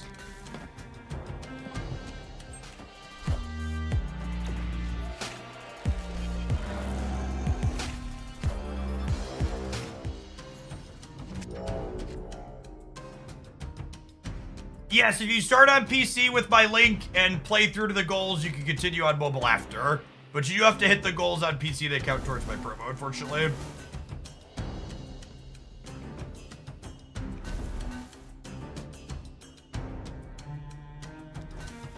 But if I do this, and then I just Lady Death Strike this next turn. That's my play. Oh, they played 3 cards? That's crazy.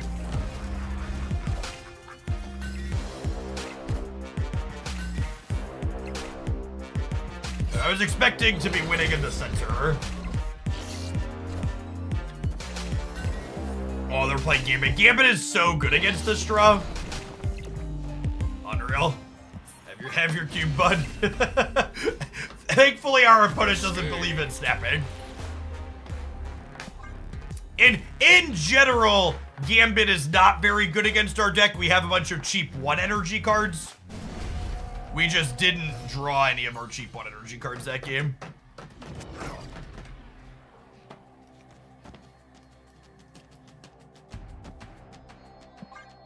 I think you actually want to ham ASAP in this matchup so you can try and catch Apocalypse or Swarm.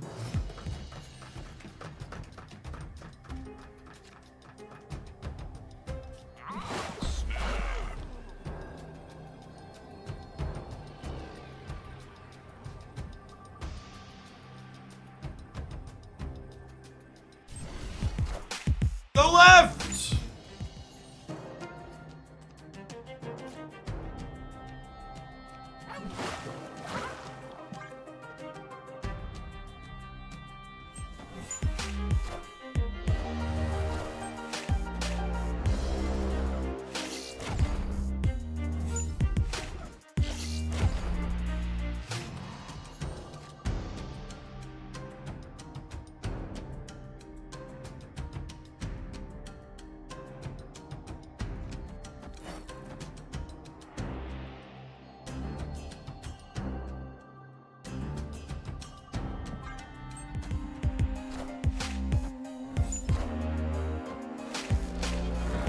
Annie is not replaceable, no.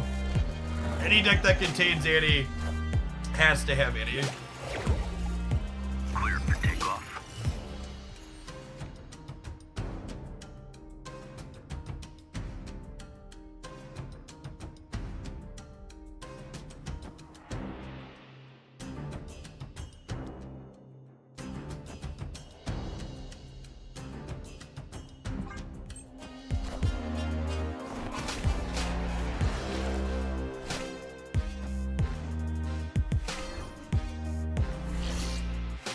Need Annie or Death Strike, chat. Annie or Death Strike.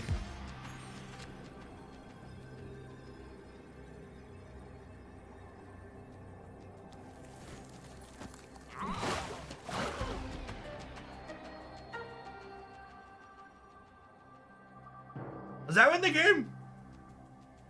I think that wins the game a lot of the time.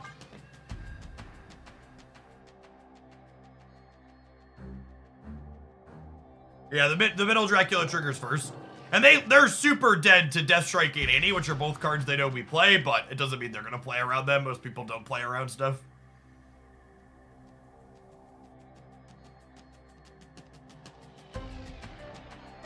Iceman left, you aren't winning right. Chat, I want to copy the Red Hulk into the left. There's a Sinister London in the center.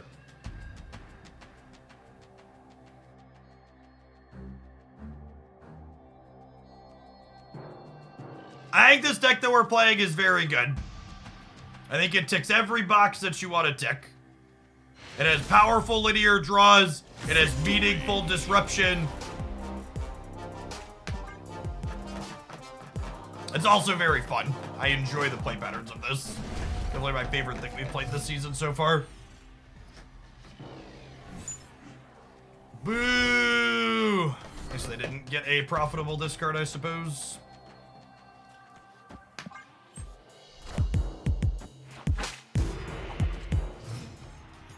Spend my tokens on Lady Death Strike. She's in what's it called next week? Always changing. Spotlight Cash.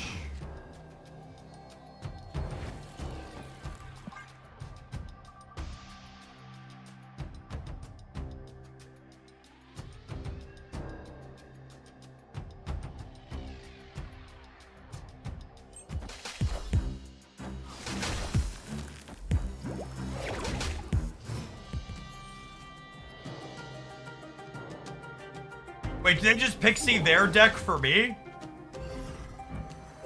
Yes, that is what happened. Okay.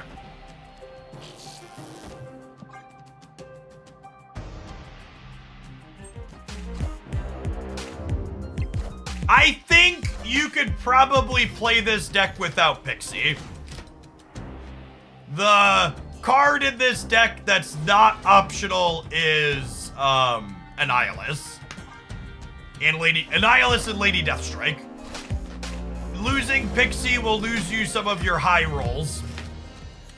But I don't think that's the end of the world.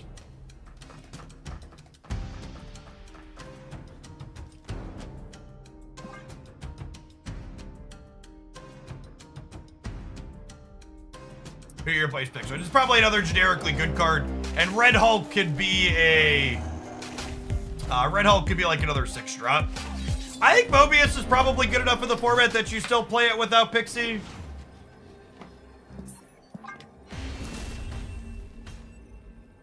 Escaped. I think the best description I heard of Red Hulk versus Magneto is Red Hulk is the better win rate card and Magneto is the better cube rate card.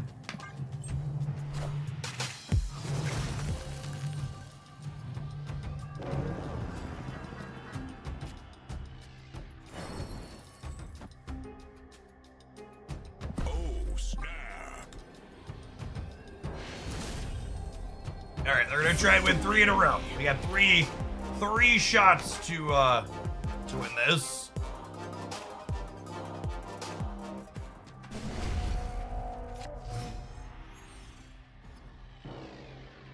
Is Scar playable? No.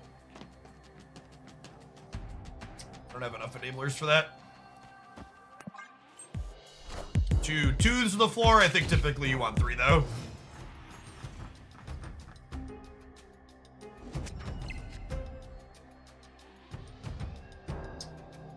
Do I just play Hood into Hala and accept that he's going to die?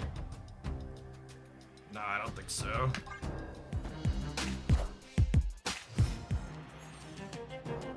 I want to play Sentry into Hala on 4.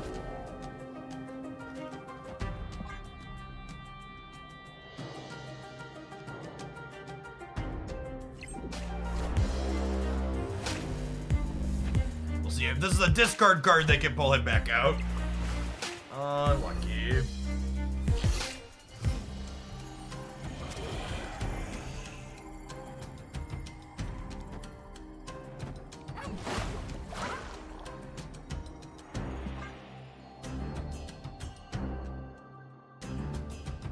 Might be dead this game.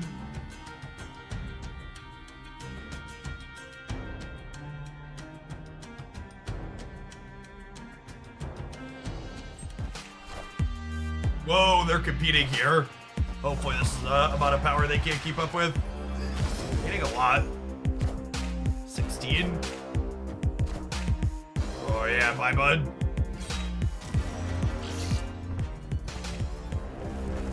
We're a little bit behind here for a while. We are no longer.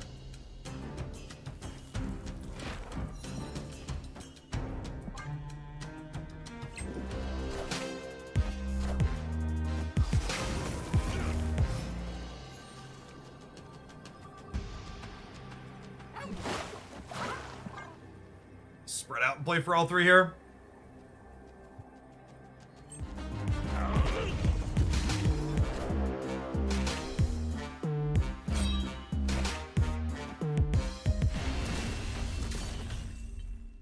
Victory.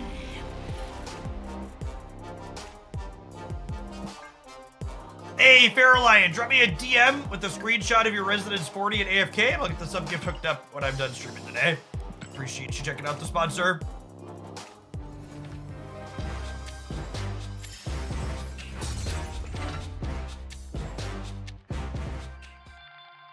Alright, what's our next viewer pile of cards? This deck. This deck's a ton of fun. I might write that one. That one might get a highlight on the secondary channel.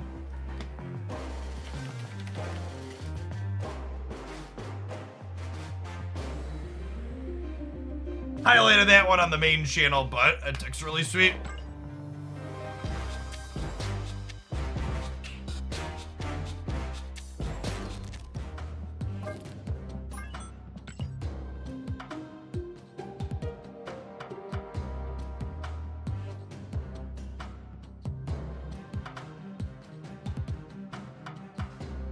Curious to see if this feels like it can do numbers that are meaningful to keep up here. This is like a very classic Dino collector discard deck, or Dino collector mid-rangey deck. LDS new top split priority. I actually have a bunch of boosters for her. I think from rolling 155s, we've rolled her a bunch. I think I like her upcoming variant more though. The one in the Spotlight cache next week, I think I'd prefer to split.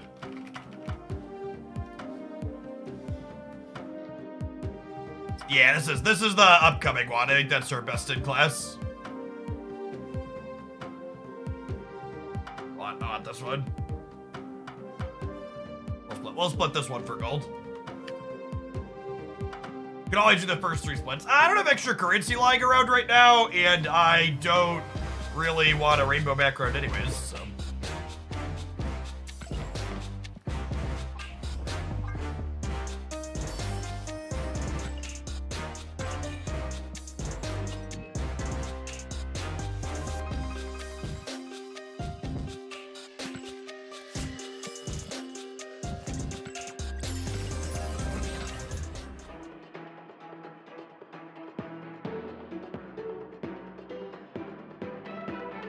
Off topic, are you day trip distance to Chicago? I am technically Duck. You'll have to tell me where they're opening one at. Christy and I go up once or twice a year to see a show at Broadway in Chicago, depending on what's playing. It's been a little bit, so probably making a trip soon. Die Spoon, thank you for the almost 2 years. Welcome back. Is it okay to remind chat to punch a Nazi today? Captain America approves this message. Maddie D, thank you for the 67 months. I enjoyed the draft highlight video. Do I need to play a while to unlock that game mode? It's not long at all, actually. You unlock the draft game mode in AFK Journey at Residence level 16, I think it is. Which takes less than an hour.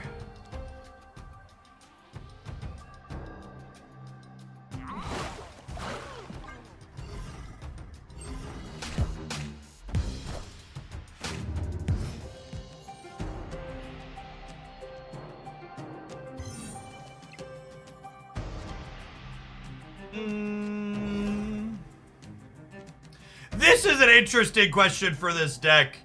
Do I just like crack the pinata on curve? Or am I supposed to? I just don't have anything else to do with my energy this turn, so I think I'm supposed to crack the pinata on curve here.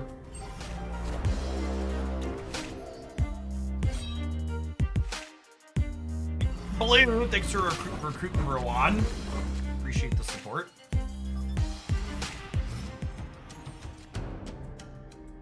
I would love to murder Mobius here, yeah? They might leave because their hand's kind of bid, but this sounds lovely. So I'll put him over here, I think.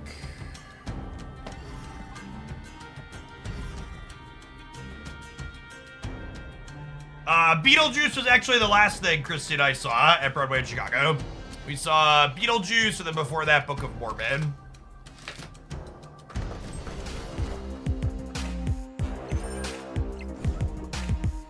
No!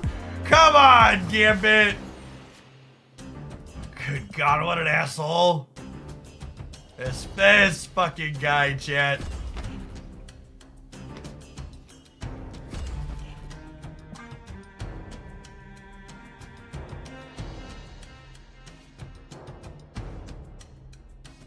Why does AFK Journey need me to disable my ad blocker? So it's not AFK Journey that needs you to disable the ad blocker. It's the tracking that the link does. Because you don't have to enter anything in game once you install from that link for it to know that you installed from my link. Basically, disabling your ad blocker makes it so it knows you installed the game from Jeff Hoagland. That's the reason for the ad block disable request. I think it's this if we're staying, but I think we're dead. I think we're dead. We'll see. I mostly play Silver Edge, best of one, so we'll jam. Opponent snap. Yeah.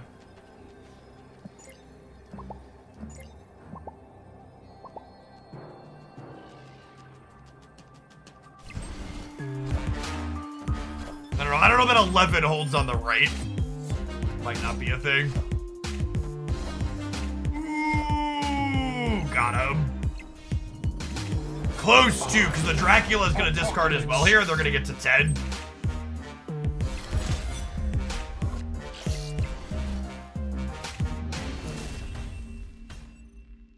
Victory.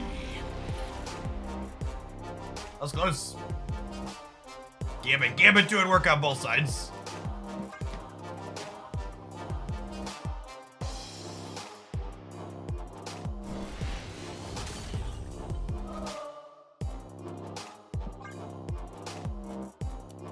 Was Quake better than Shadow King because of Cosmo?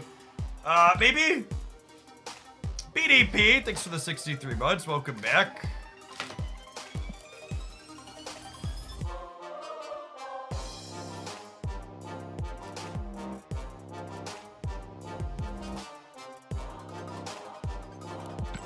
Oh, chat, here's a sick tip for the AFK Journey promo. Someone just messaged me and said they created the account, and then if you go AFK for the maximum amount of time, it gives you enough resources to put your characters to Residence 40. That's the AFK part. The game has very active things to it. You can like draft and RPG and stuff like that. It's got a lot of good actual gameplay, but it's also the AFK part is you accrue resources while you wait. That's a good thing. The winning move is not to play. I actually really like that aspect of the game. So like all those types of mobile RPGs like that have a spot where you eventually get kind of stuck. And the answer in most of those games is you have to spend money to get past it or grind endlessly. And the fact that, like, it just gives you resources while you AFK means that you're like, okay, I could just take a break and do something else, and I'll come back and be able to progress past it without throwing your wallet at the problem.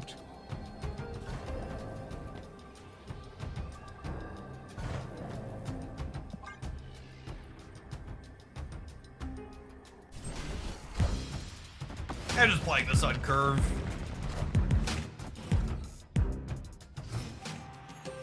Ah, they're creeping build snapping the Great Web. Makes sense. I do this so we can fill this up.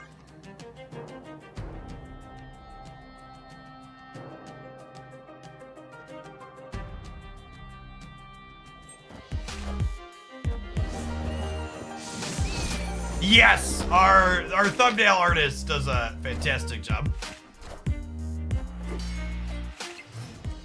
Oh my gosh, chat. Shadow King is gonna take all of their lunch money. Holy.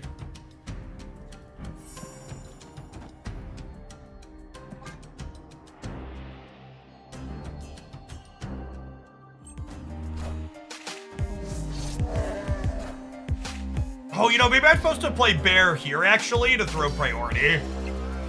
Yeah, it's probably the line.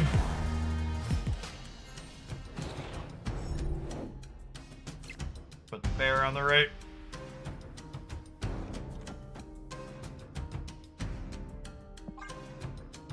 Crack this pinata wide open here. Oh, snap. Westview staying just how it is.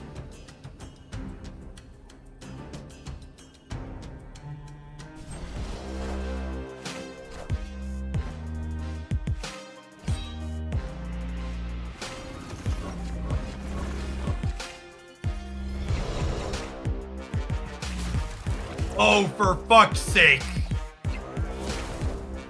LOL.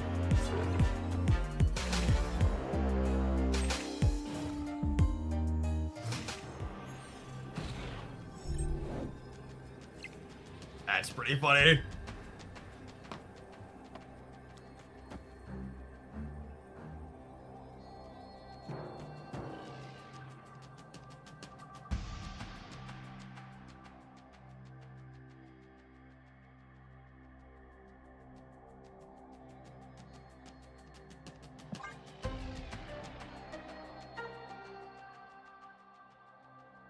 Yeah, the Shadow King takes 4 off of my collector, but it takes 10 off of their side.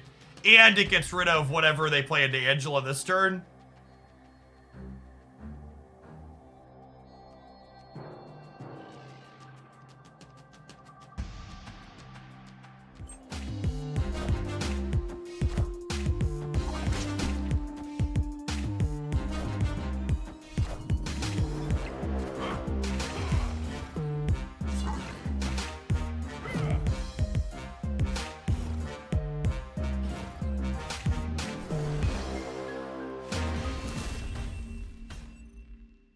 Victory.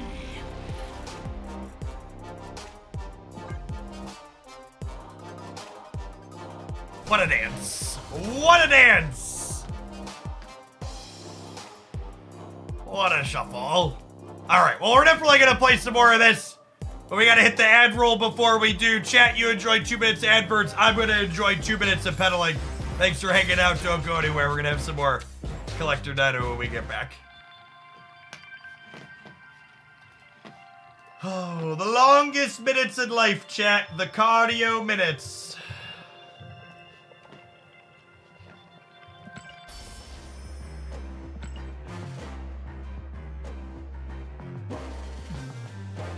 Pedal, we pedal. Every day we pedalin', pedalin', pedalin'.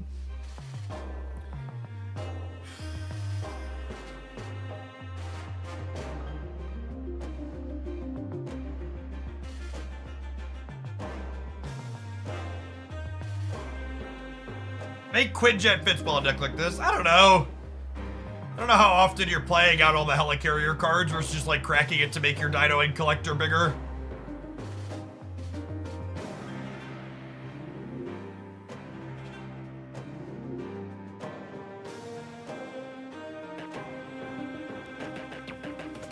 Yes, the ad block for the promo. Ad block prevents forms of tracking when you click through tracking links, chat.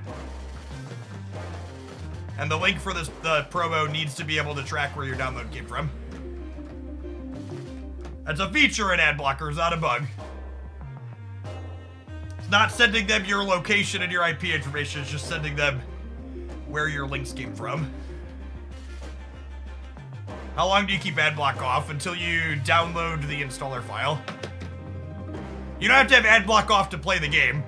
You just need it off in your browser when you click through the link forwarding. What kind of music do I like? Mid 2000s punk pop. Paramore, Fall Out Boy, Good Charlotte, Panic at the Disco, Linkin Park, stuff like that. It's not a browser game. Green Day, yeah.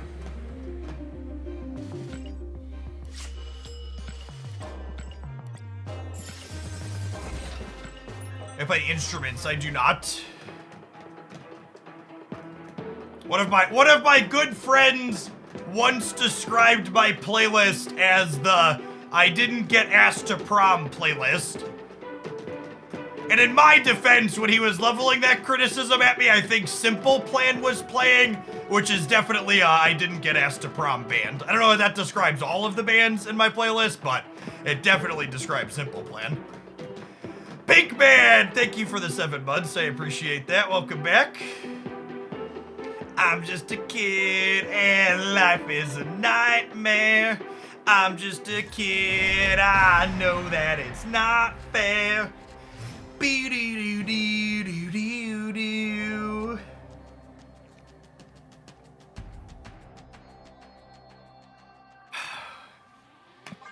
Hey, Graphy, thank you for the 34 months. Welcome back.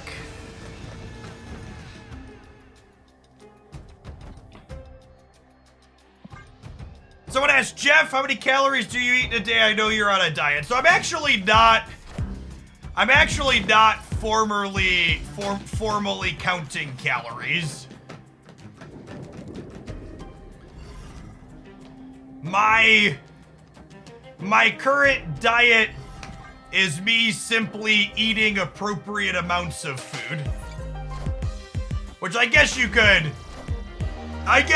calorie count for. But for me personally, I've simply stopped eating snacks between meals, and I've started eating only half of my restaurant portions. Are the two things that I've done that have been working for weight loss.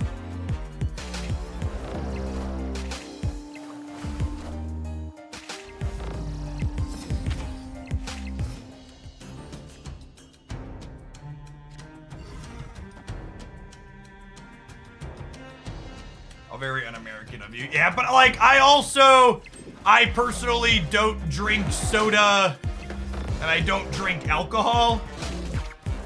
So like, those are already like things normal people have to cut out that like I already wasn't doing.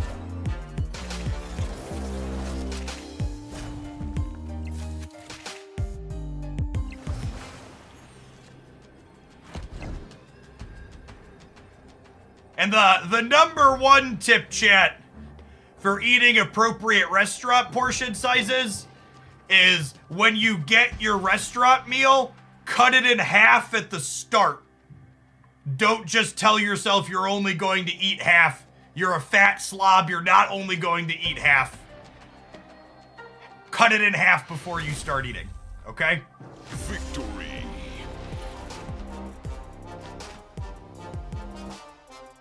I'm feeling so called out right now.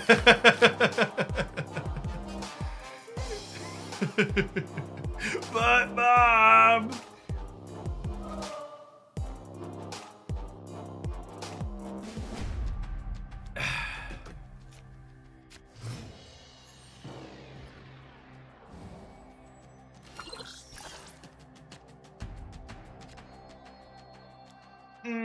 I think with getting to play Coulson on 2, I'm not going to play Snowguard on 1.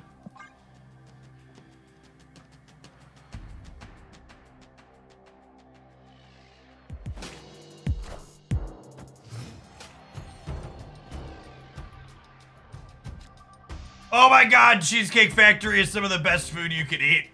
It's so good, chat. It's so good.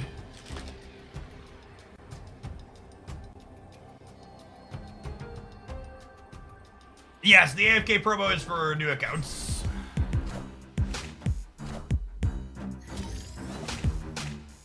Like, I think Cheesecake Factory is my favorite chain restaurant that we don't have in the town where I live. I eat it frequently when we were out and about. I was going to Mystique the armor before this turned into Luke's bar.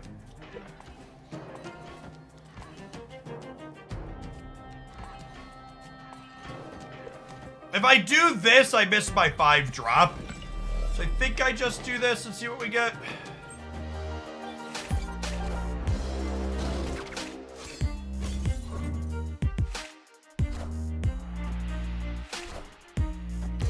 Liver vegan, no. Well, that's a nice one.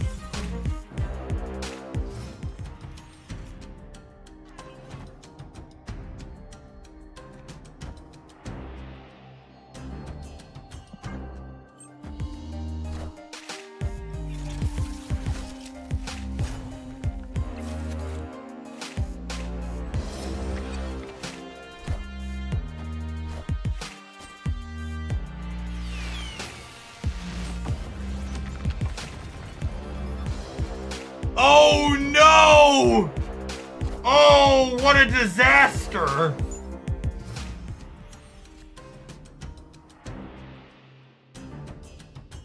Yikes.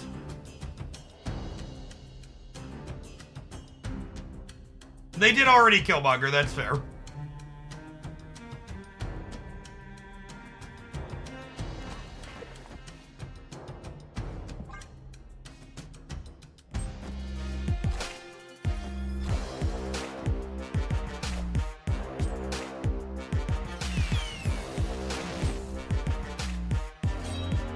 Oh, that's a move left, Nico chat.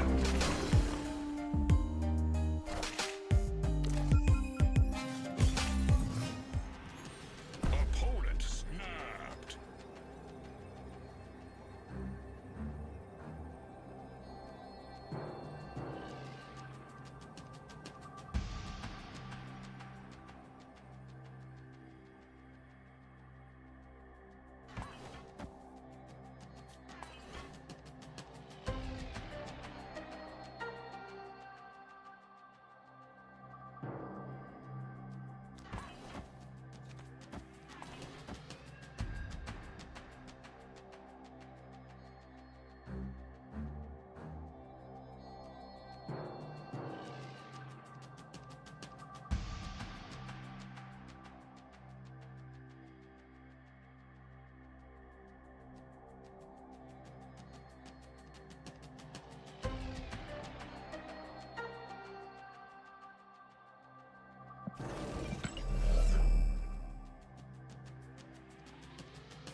This has me winning all 3, right?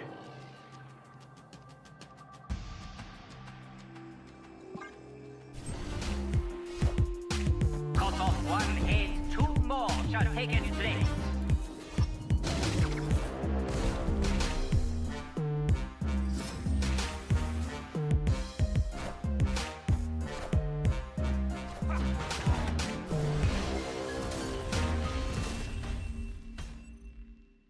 Victory.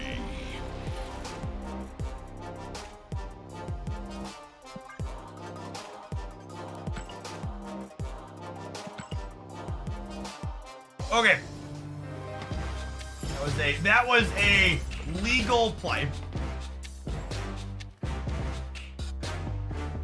That was a play they were allowed to make. Yeah, maybe they were over it. Maybe they want to be 4-10. They retreated.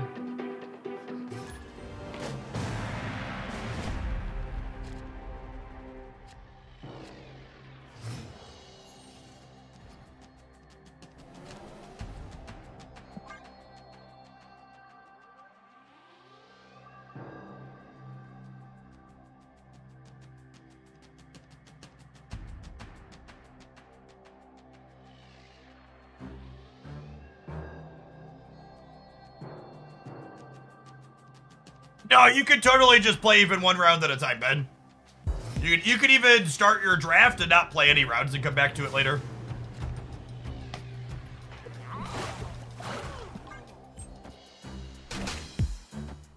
Totally at your own pace type thing.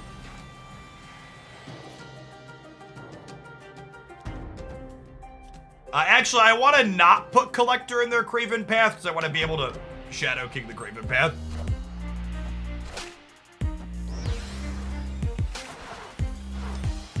Yeah, it's genuinely one of the best auto battlers I've touched. I like it. I like it a lot.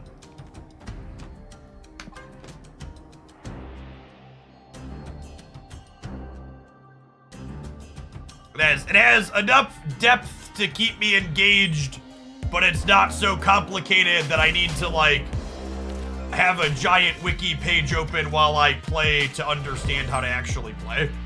It's not impenetrable like TFT. I'm sure it has less depth than the others, but it's got more than enough to keep me interested. Simple is good.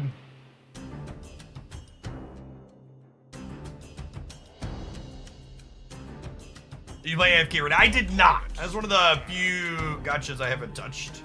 I think I'm staying because I have Shadow King.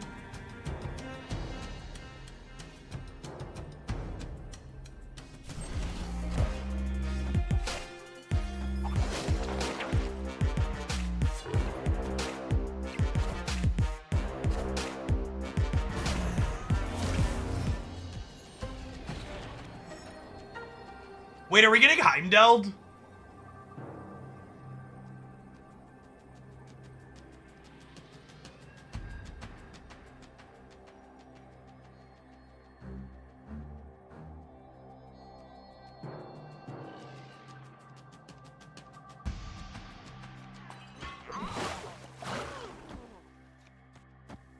What do I think of this?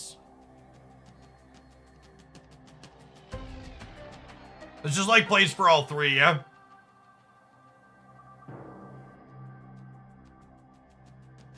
And they have priority? I think it's this.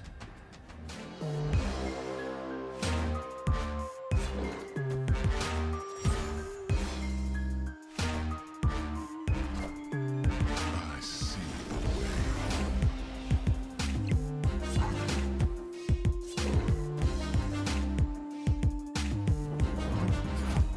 Oh wait, they kicked him out. We win this, yeah? Yeah, fuck Buttercup.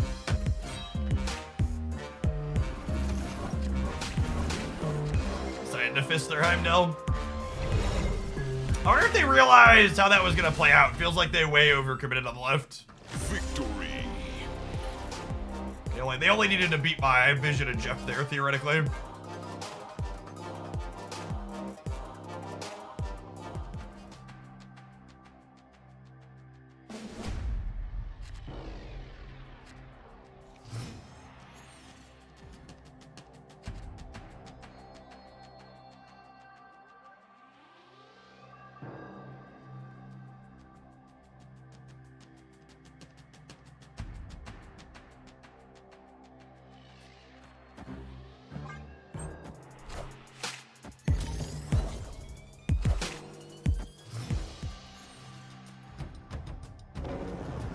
Way over committing left is a pattern of all move decks. Yeah, basically.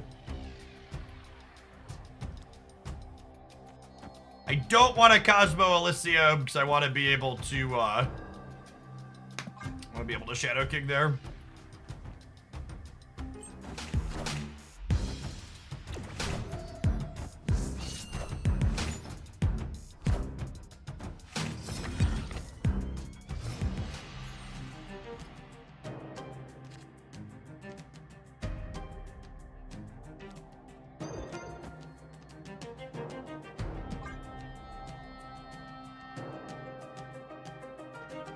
I don't know that I have a strong opinion on VIP systems. It's just like gives you extra stuff for spending money. They're very similar to like the whale track that Marvel Snap had for a little bit, right? But just permanent. I don't know. As someone who whales in games, I enjoy getting extra stuff for money I'm spending.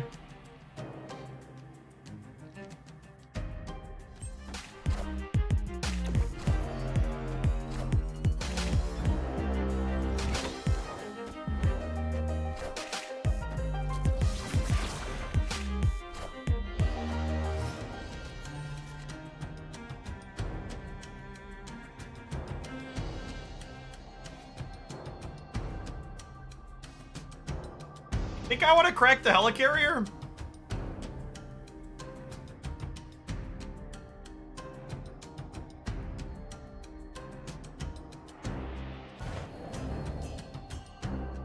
Play this out to get another card.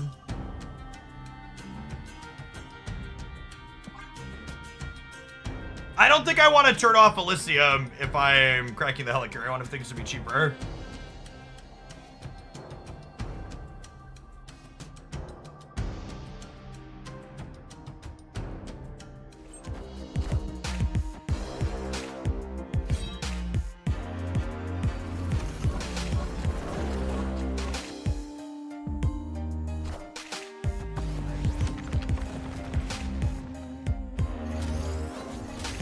Ghost Rider to get my helicarrier back is fun.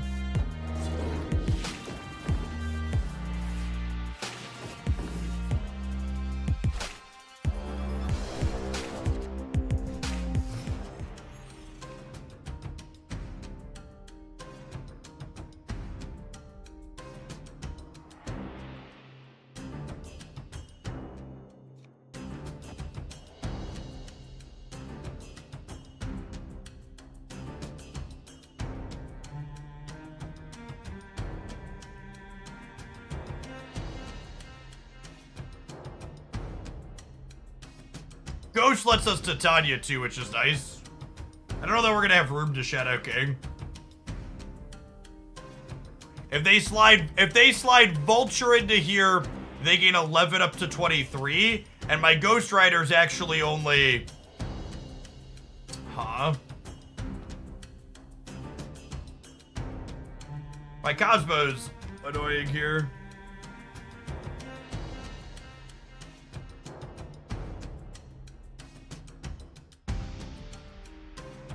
Five, 8, 10, 11, 14.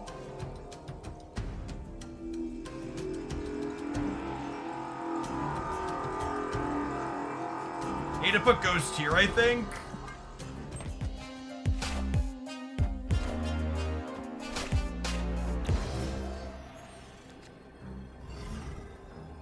So Ghost here means that Shadow King beats Heimdall. Because this slides, and then they're at 8, 11, 13, and I'm at 8, 13, 15.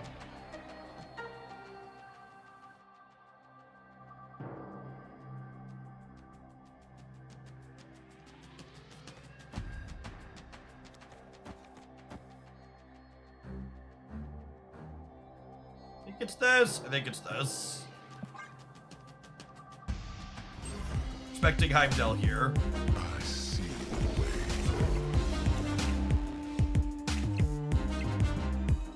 We have priority. No, I played Ghost. Actually just how we drew it up. This set's been really sweet so far. Victory.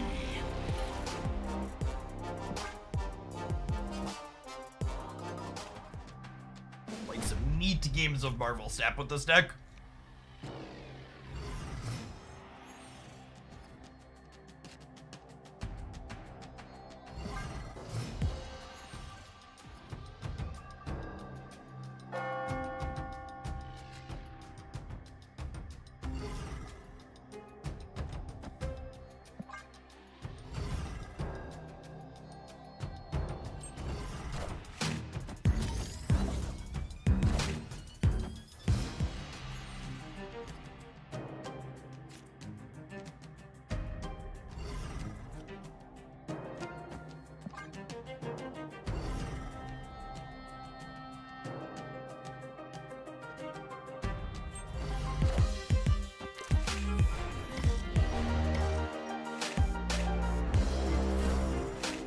Bam, bam.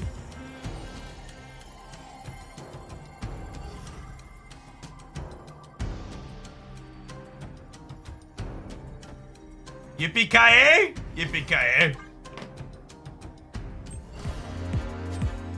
Morning, Bucket. Happy Friday to you.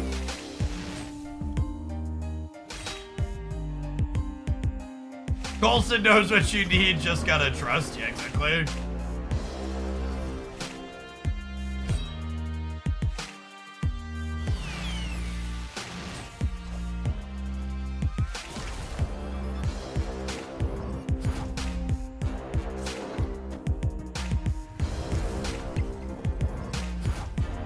Poseidon, thank you for the 16 months.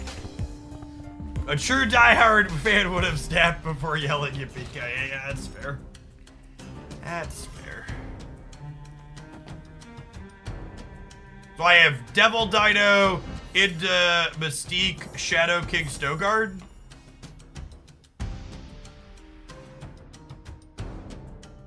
And am I really gonna snap them here? I think we are. We're in a really good spot, yeah?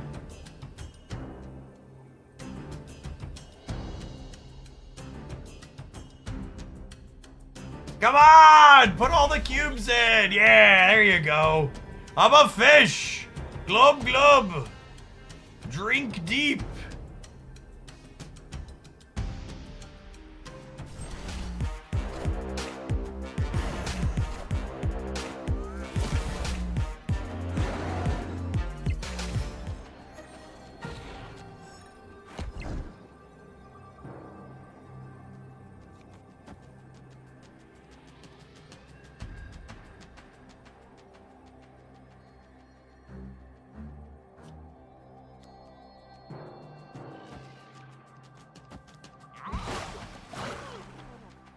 I think it's this, yeah? And I just assume we win 2 of the 3 like this.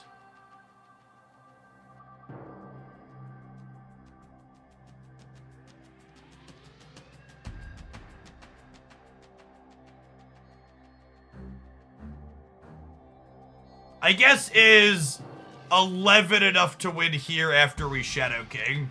Probably.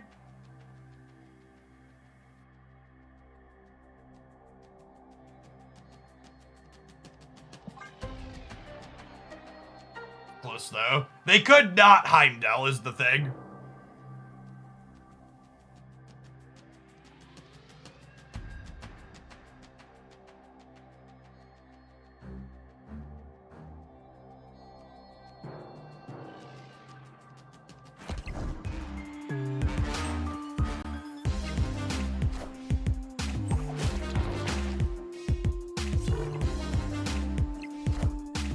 I see the way.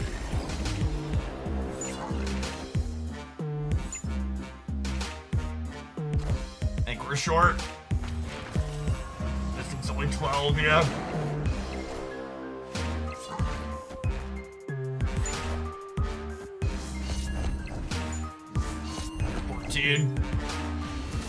Man, so close. I can't in good conscience put the Mystique in the same path as the Shadow King, because if they don't Heimdall, they could have a big thing here. We could just maybe assume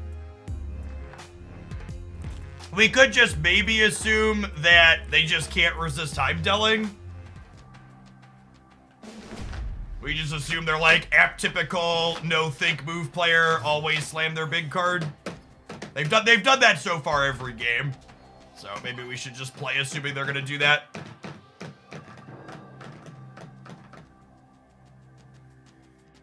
Could have swapped Shadow King and Mystique. I still lose that game, swapping Shadow King and Mystique, yeah? Or would I have won the center swapping them?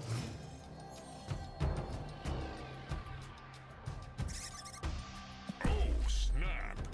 This is terrible for them.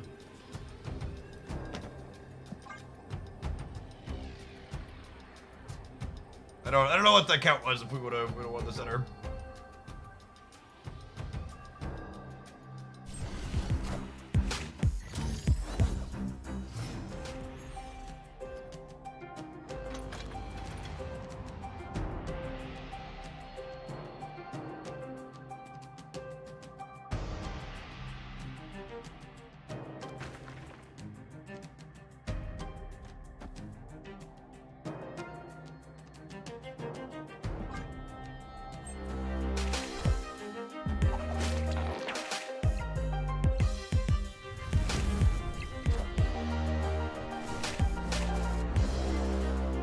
I mean, even drawing Falcon's not incredible for them, right? Like, it gums up their entire hand here.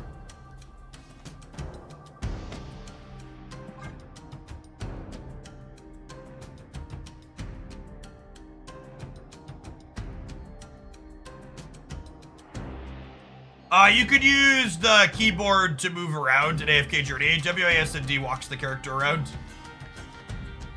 But it does not have gamepad support, no, unfortunately.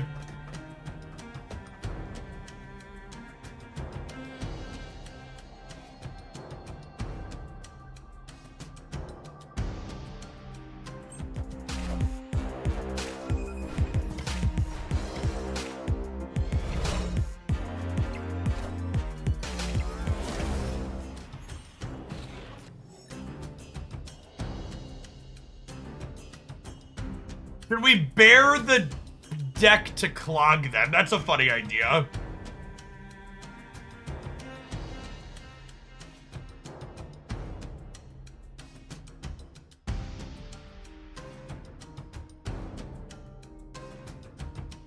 I kind of like setting up for that.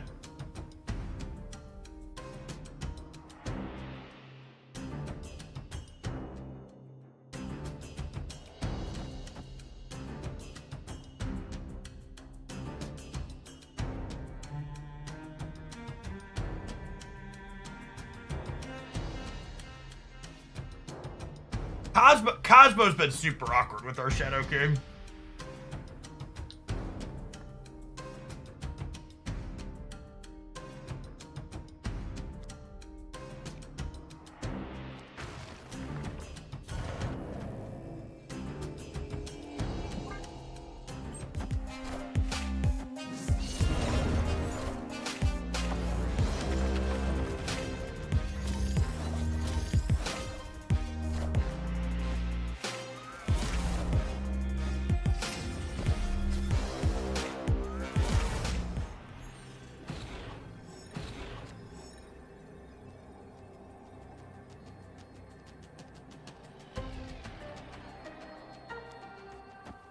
Is this even good now?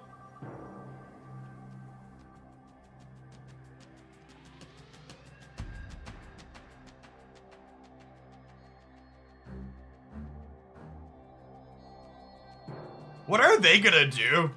They haven't really done anything, right? Their last card they played was Nico. Heimdall's not a very good play for them.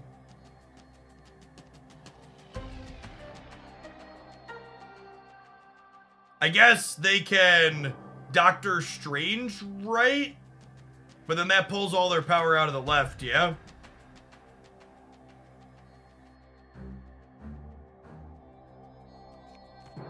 If I do this, just play for all three.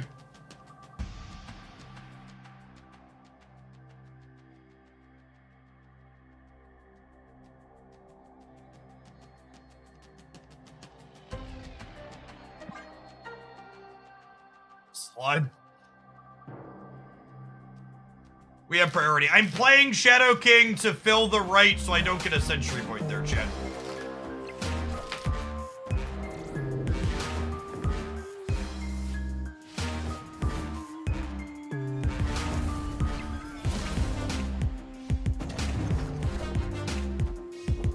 Damn.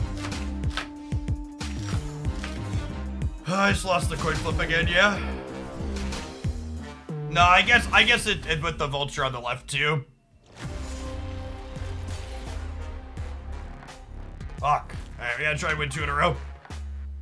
The Cosmo has sucked absolute shit in this deck. It is the most awkward card with all of our odd reveals.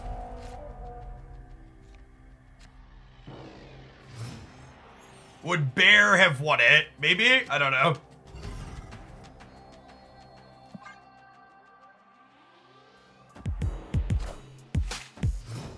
I assume the Cosmo is there to help you just not eat it to Shang-Chi with your what's it called? Your Dino. But also the Dino's not really been relevant to this deck. It's just been like a little collector disruptive deck for the most part, winning with Agent Coulson and Helicarrier. Probably fine to include Dino, but probably don't need things like Cosmo to lean into it.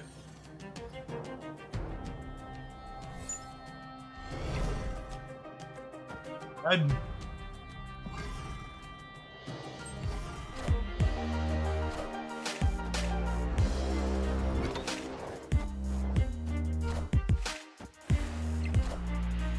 it's a quality expansion diff.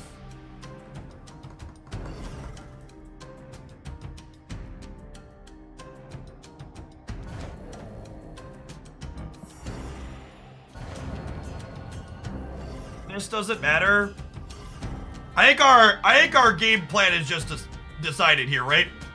It's Quake this turn, Devil Dino into Mystique Sif. Let's see if Dino finally does some numbers for us.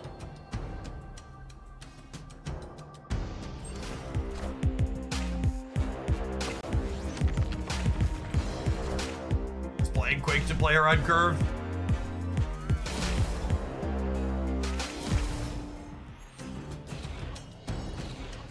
No, I don't expect 16 to hold over there. I don't know. Maybe we could just leave it. Maybe I'm just supposed to leave it because I don't really have anything else to do. Maybe I am supposed to leave the passives. I don't know that I even want to play another card here is fair. And playing for the left is kind of untenable against their, what's it called, deck anyways. Yeah, I think you're right, Steric, that I should have put the Quake somewhere else since it didn't matter with her effect. And we should have just left this, make them beat 16 here.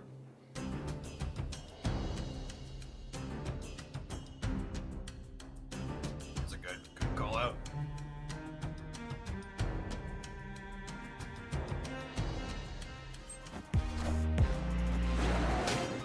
Hey, Brotherhood, thanks for the over 3 years. Welcome back.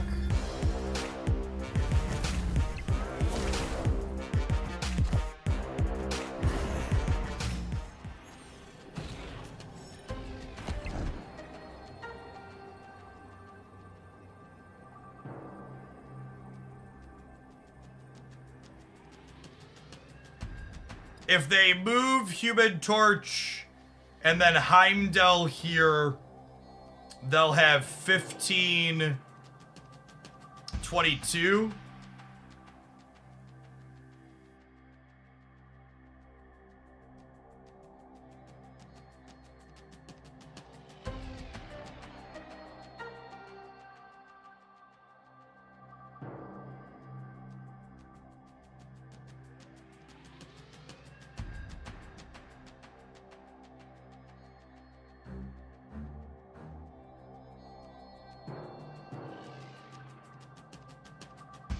Is this crazy?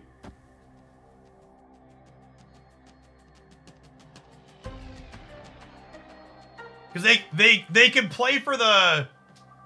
I think I like this.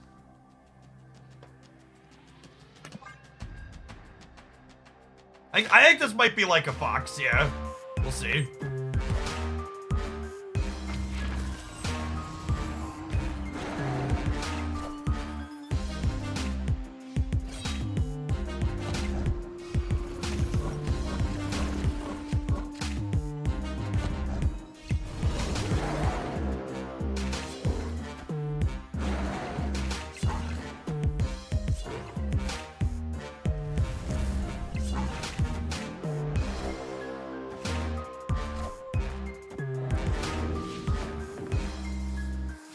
I think we're good. Yeah, I think the mistake I made in the game before this that we lost is I need to just play for 2 lanes hard when we can go big. Hey, how many promos going into the AM shirts right now? Yeah, my code's always good for a generic 10% off. Use the Glandia link for them. That's just a steady, constant partnership I have with them.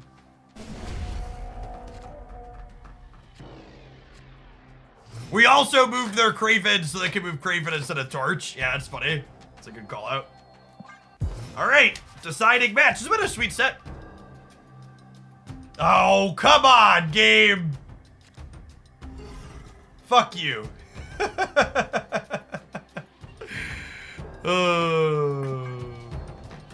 Shouldn't have messed up the 4-cuber. Oh, I do have Snow Guard. Yeah, it's a good call. We do have Snow Guard, actually. It's a great call out.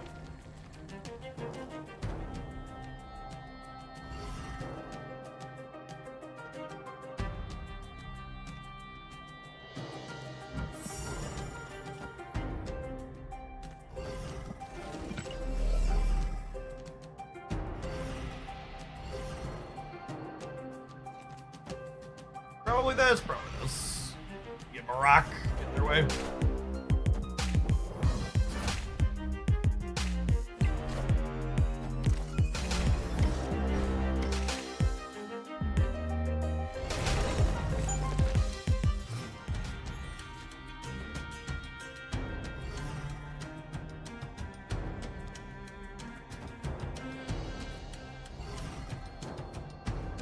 I think they're likely to cloak / strange here. So I'm gonna Cosmo there.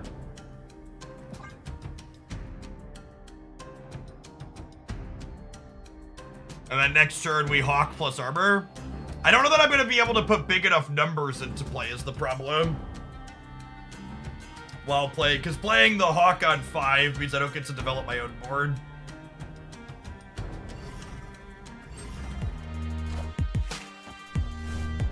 That is not a stellar turn 4 for them. I'm also missing a draw here, so I have one less draw at Shadow King.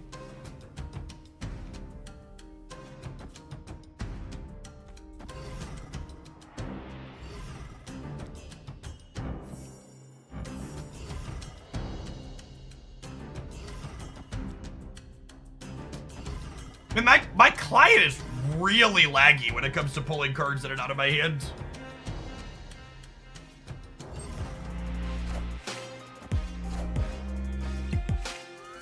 Yeah, I think they're counting on New York here.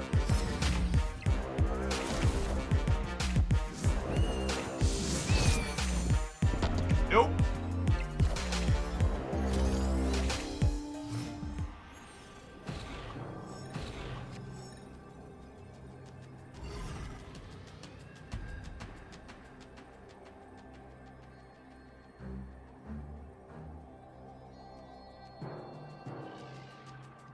How do they beat this?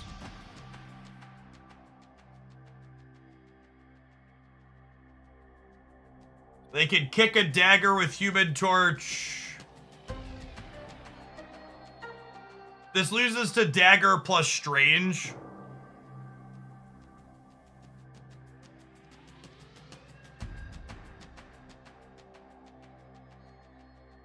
I don't think I have any options to play around that though, yeah? I guess I could do this. It puts me to... If they assume they strange, they'd be at 6, 10, 14, and I'd be at 15.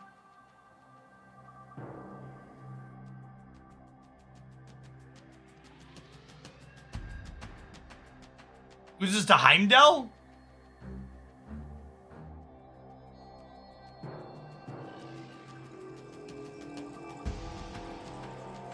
I think we're dead. Sad.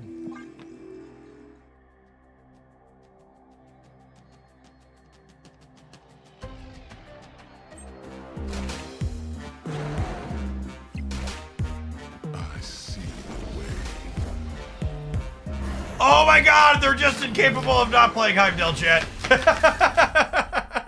Incapable of not slamming Heimdall. Ho-boom! Ho-boom! All that Heaven and Han. We said we're just always gonna play like they're gonna slam the Heimdall, right?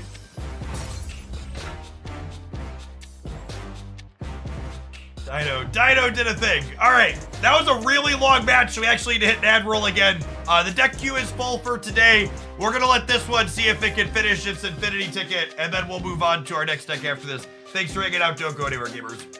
Subs, I'm running to the bathroom. BRB.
I didn't realize Goliath had 8 power till today. Yeah, I got an update in the patch.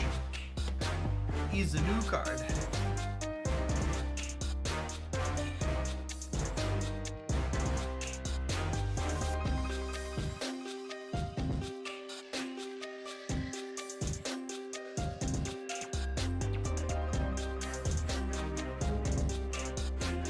think Cosmo should stay on the deck, or should it be sub for something else? I don't know. We've run into something like Wong, I guess we really want it. But Quinjet might be nice.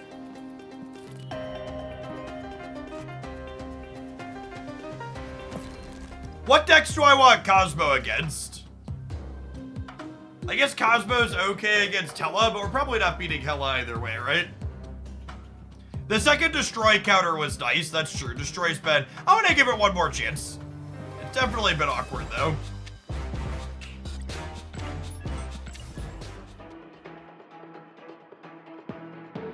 I think if you replace it, it's probably replaced with Quinjet. Would be my expectation.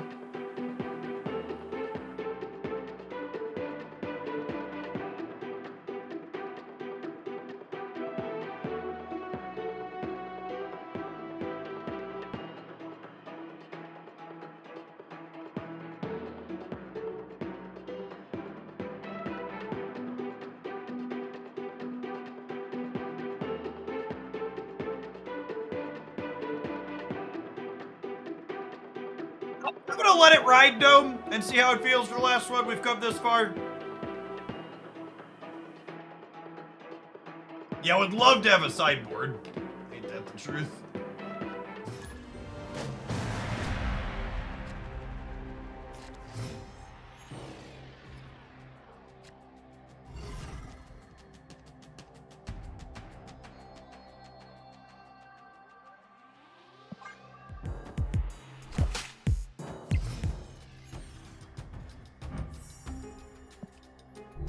You send in a deck. On days where I'm taking deck submissions, you can send in a deck with a 10 USD tip if you are a subscriber. We are full on deck submissions for today. Now I've got 4 more lined up after this.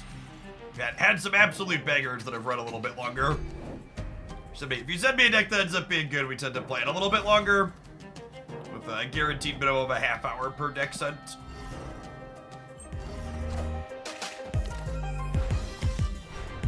Hela seems like an archetype that gets hurt by the addition of sideboard. I don't know that that's true. Hela's actually a deck that is incredibly... There aren't sideboard cards that beat Hela, are there? What sideboard cards are you beating Hela with? I'm not sure that those exist.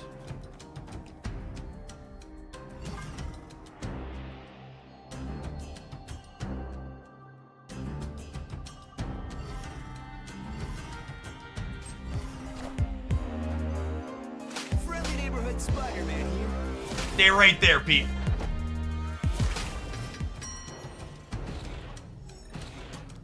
What's the prices in a deck for a non-sub? If you're a non-sub, you can send me a deck submission for 20 USD.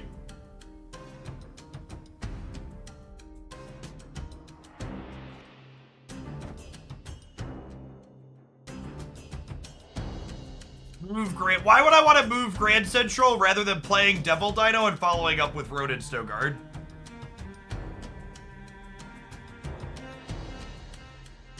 So you can just sub and save $5. Yeah, I make it cheaper to sub and donate a deck than to just send a deck because subscriptions are a renewing cost.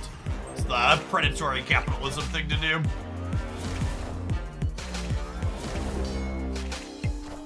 Also gives preferential treatment to the people that were gonna sub to support me anyways.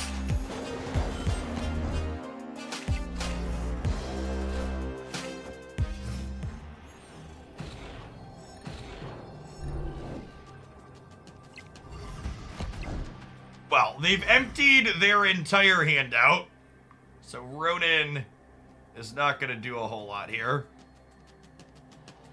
Yeah, this could roll into... This could roll into Mystique. It could also roll into Collector, which is pretty good.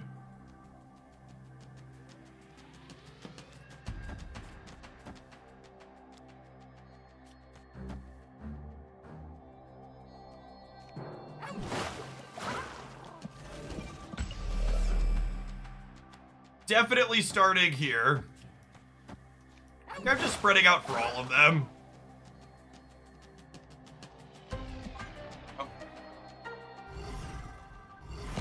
I feel like I should have first snapped here.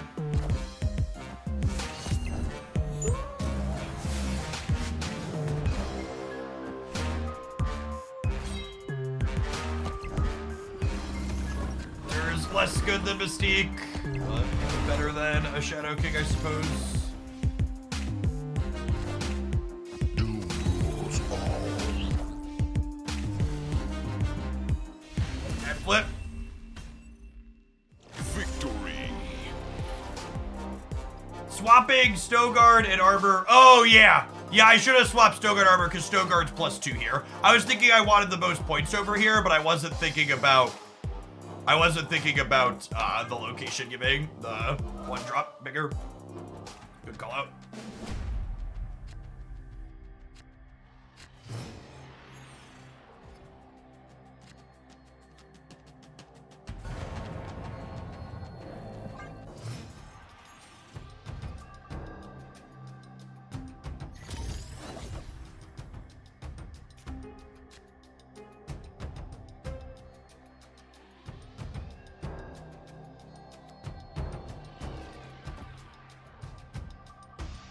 All right, RN Jesus, take the wheel.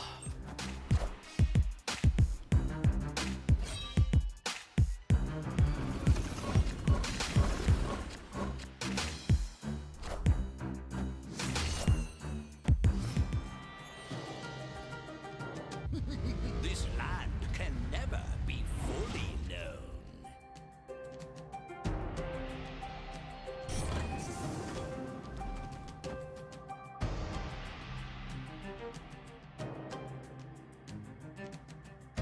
Snap.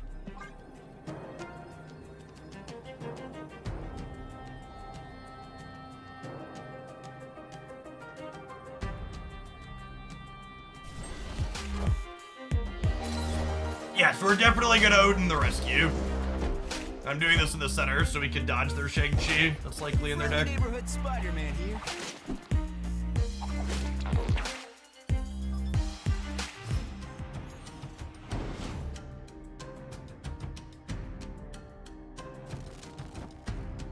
I guess I could have done this here and then quaked the Wakanda over.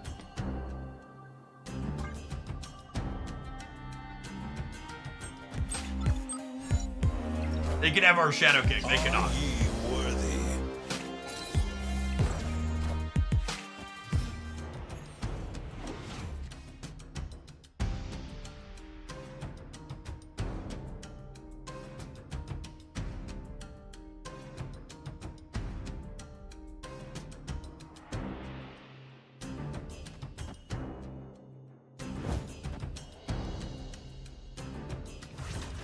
I don't love locking this turn, but not playing Doctor Doom.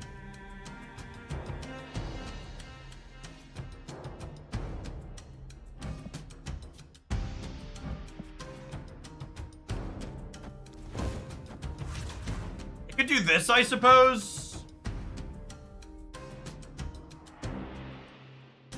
Just to keep them guessing on the right.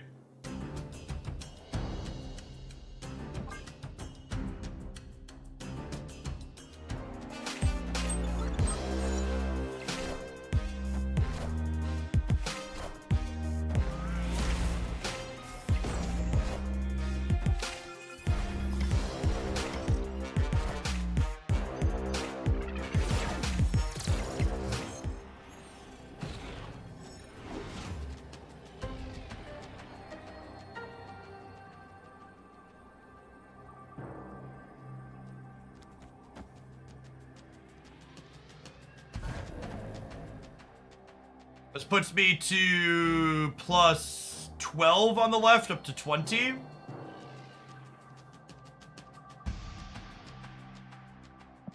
Staying.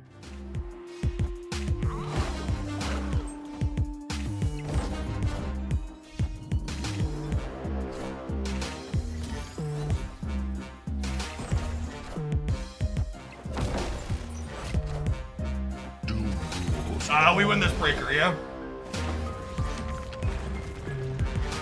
Wow, what a close game. Coulson with the jump scare there. You havoc. Victory. I don't know if this deck is good, but this has definitely been one of the most interesting and fun sets of Marvel Snap I've played in a while. Hela Carrier and Agent Coulson just generate such dynamic gameplay. It's honestly kind of refreshing to play those cards without Loki for the first time in a while.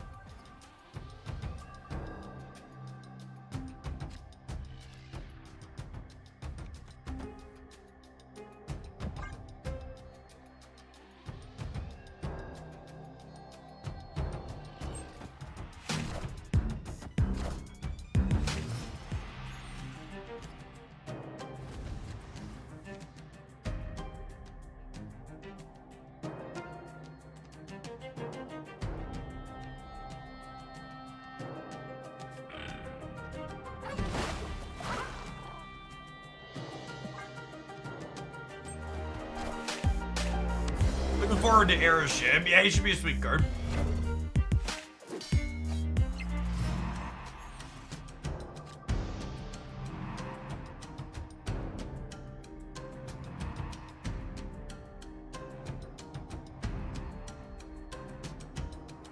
Yeah, spell again.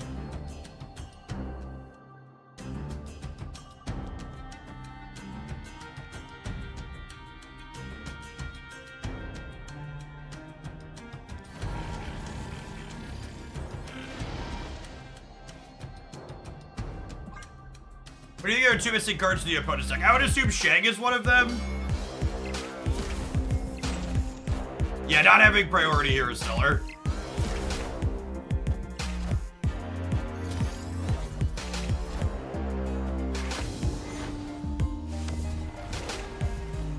Is Aeroshim a big bad? I think a better question is, are there cards that aren't big bads, chat?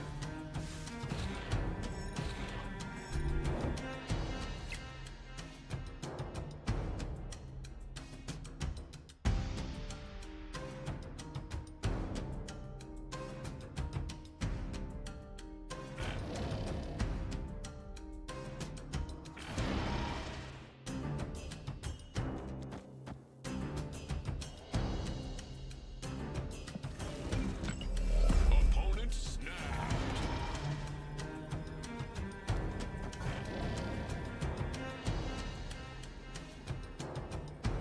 Oh, snap. This is a sick fucking turn, chat. Quake looking. Paying some dividends here.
Dr. Doom and call it a day, maybe.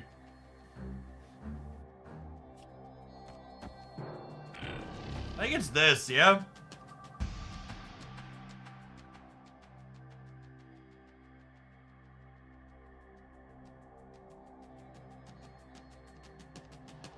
It's this.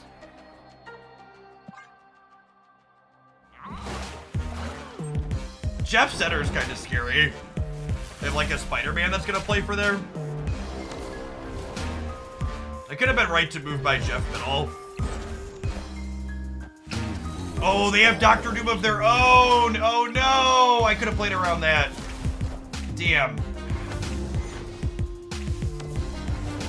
Oh, I knew they had Dr. Doom too. That's so bad on my part. Fuck.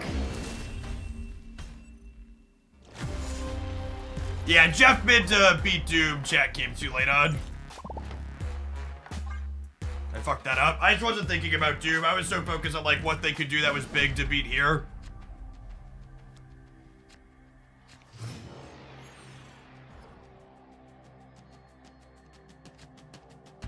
I also wasn't parsing their extra energy. And the fact that they had what's it called in hand that I couldn't see. Damn, we should have won that one.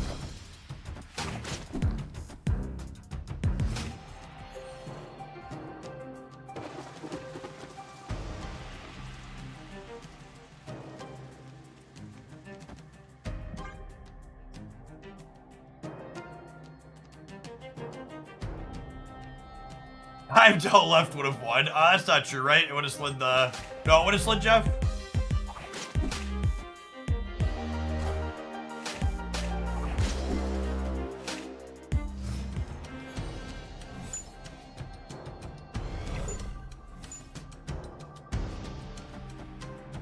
Think I'd rather have Raph than White Hot Room? Friendly neighborhood Spider-Man here.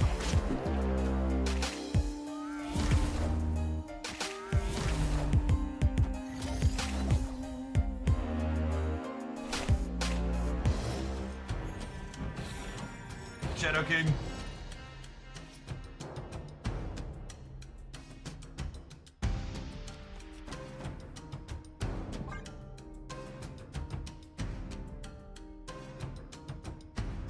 Only gonna have 10 on the right here is the problem. I have to leave here. I'm so annoyed with myself that I punted that game. It's been such a good set. That was such a big mistake to make.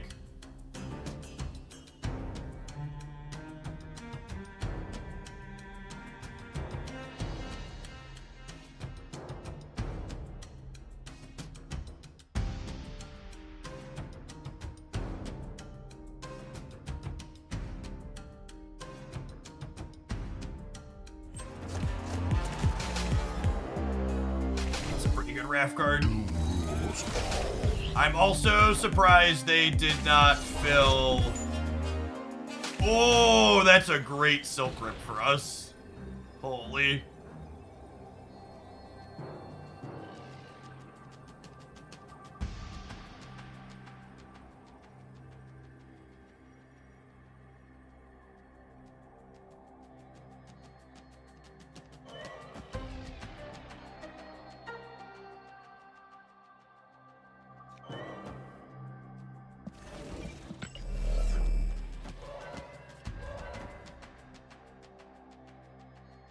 They'll only have 14 on the left, yeah? And I'm gaining 6 in the middle.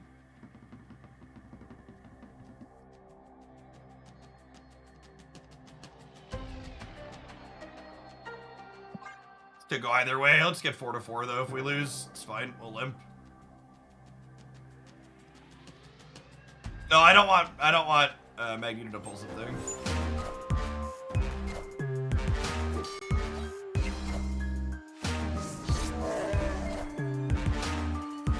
Oh, did we lose this breaker? Dude, right?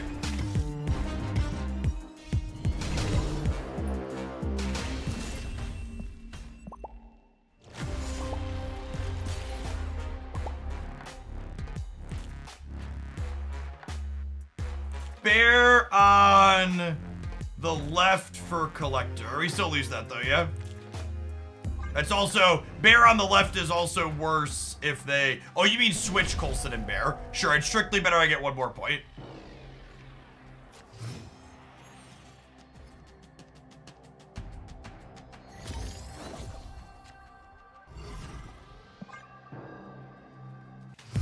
Alright, it's gonna be a Devil Dino, Mystique by Dino win. I can feel it. They are so much better at playing for Castle Blackstone than we are, Chip.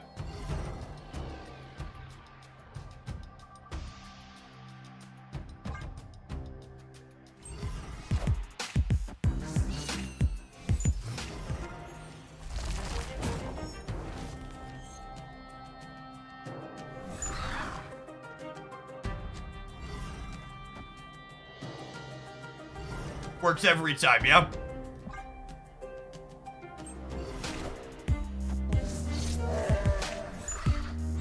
Friendly neighborhood Spider-Man here.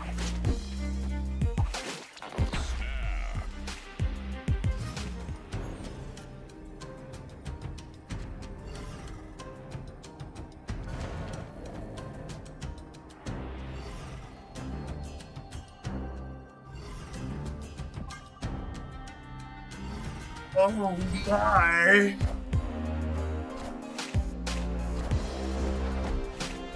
That's rude. Holy.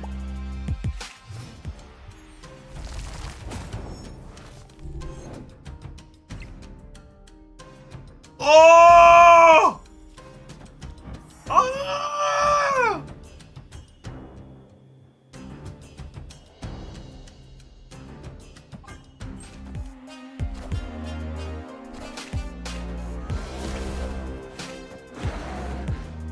Dino's just like showing up in the 12th hour chat, like Dino is like, Jeff was disappointed in me. I gotta show him that I'm worth my weight.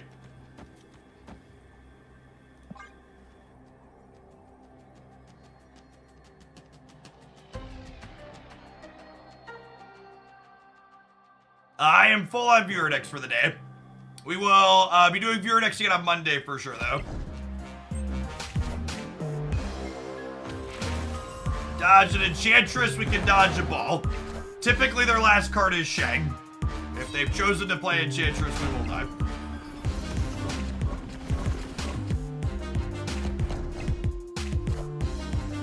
Fucker! No! No! No!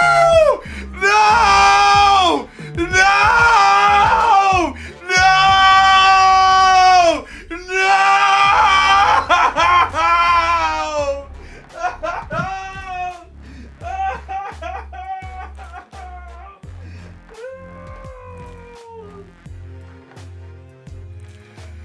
Oh, man. What an absolutely insane set of Marvel Snap. Brutal. Savage. Wrecked.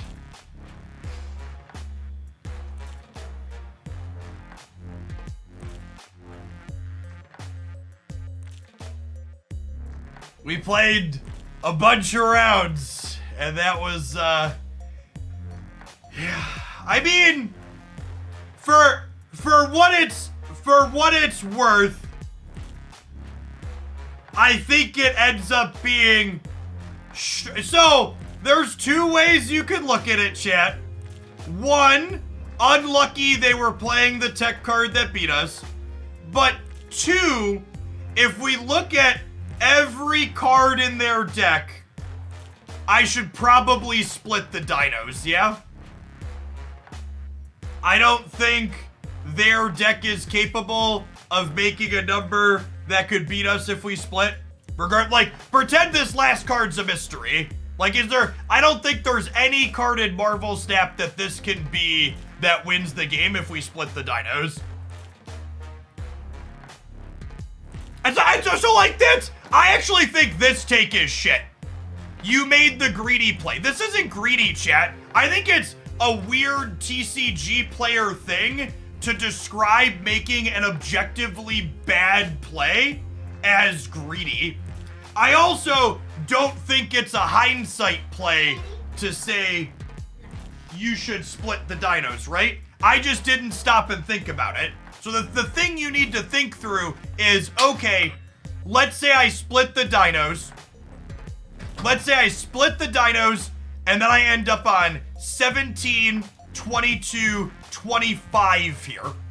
My opponent would have needed 16 past these two cards.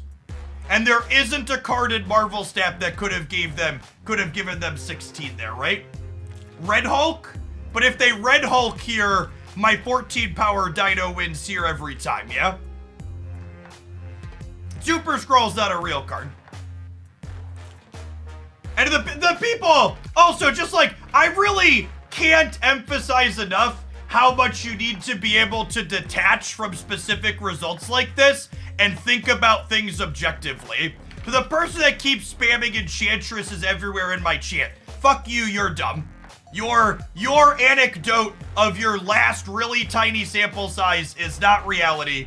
This card does not have a high play rate, no matter how I slice it. The absolute most, it's like 3 or 4%. It's not, and this is the thing that bad players can't get past. It isn't correct to play around Enchantress here because I lost to it. It's unlikely they have Enchantress. The reason why it's correct to play around Enchantress here is because playing around Enchantress doesn't cost me anything. If I play around Enchantress, I don't lose to a different card.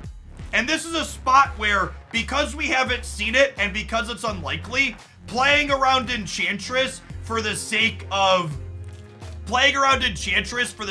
losing to a card you know they're playing is wrong. But we just can know that we can know that there's not another card that punishes us for playing around Enchantress. So it's not that you need to look back on a game like this and go, okay, I should play around this because they had Enchantress. You should look back on a game like this and go, I should play around Enchantress because it's free. It doesn't cost me anything to play around it, and then I beat the uncommon outcome. And that's the thing enough people aren't able to do, right? Figuring out when you're supposed to have played around it because it was free versus, oh, I lost to this last time. Like, if I'm in this exact same spot in a different game and Enchantress beats me, but I lose to, like, Doctor Doom, you don't play around Enchantress, right? You could lose to Blue Marvel with your line. Yeah, that's not a card you're ever playing around, though. Enchantress is uncommon, but at least Enchantress is, like, in their output range, right? And that was a fun end to an otherwise amazing set. This deck was sweet. I think this deck probably never beats Hela. Like, you're never beating Hela's average draw, but that describes a lot of decks right now. But if you're looking to have fun with Devil Dinosaur, this one will definitely get a highlight. That loss and the rambling at the end included, because I think that rambling at the end is something more people need to hear. When differentiating when you need to be results based, when you should be making decisions not based on being results based, but based on, like, what is the equity. How do I get the Raptors right? The Bear and then a Quake. Yeah, good game to Sean. They played really well.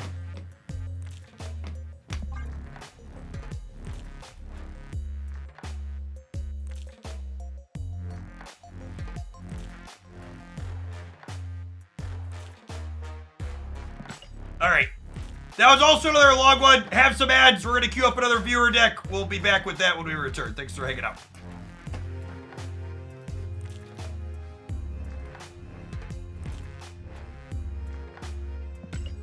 So I need to manually import.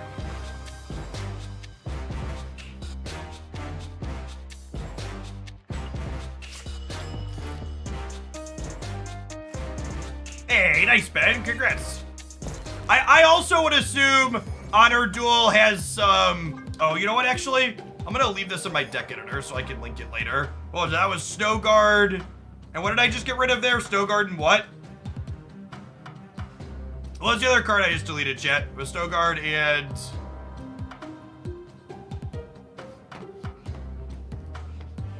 Shadow King. If I replace the deck with a new deck, it will not be there in my untapped.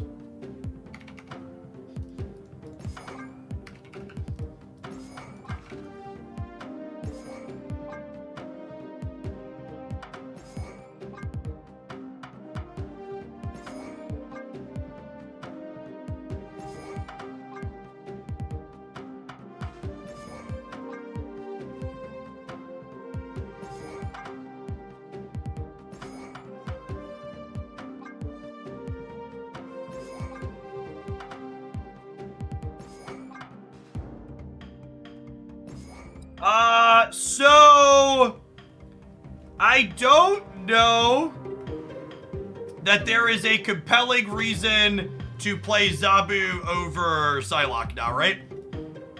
I don't think the 2 more points of power is worth... I want to be able to Psylocke on 3 into 5 drop. 5 drop on 4.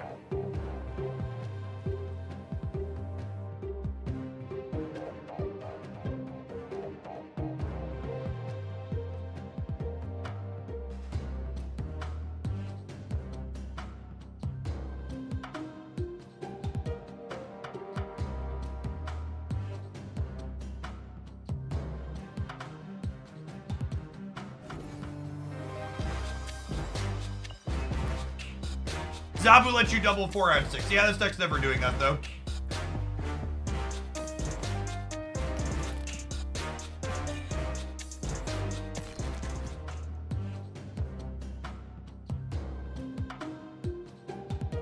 And a few notifications in here while we were in that intense game. Anagraph, thank you for the 14 months. Bast, thank you for the entire year. Appreciate that. Sir Missalot, thank you for the video. I think that is how Icarus felt. Socialist Mango, thanks for getting a Socialist at Hoaglandia for the last 3/4 of a year. And Mr. Ode, thank you for the 44 months. Good afternoon.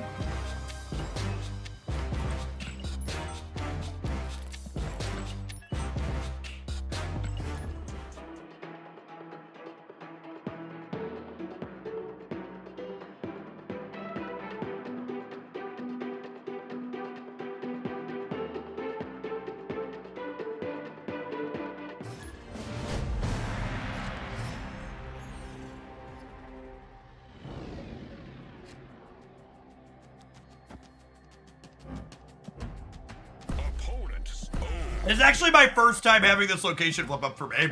Because I skipped feature location day because I have a brain.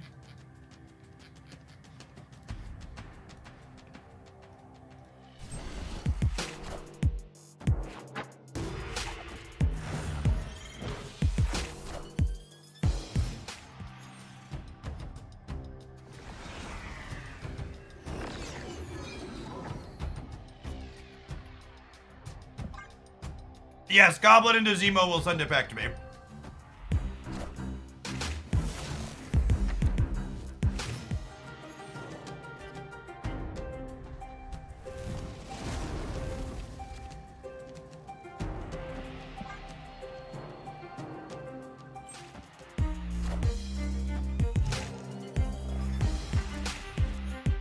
Well, at least we didn't get Professor X there. That would have been very bad.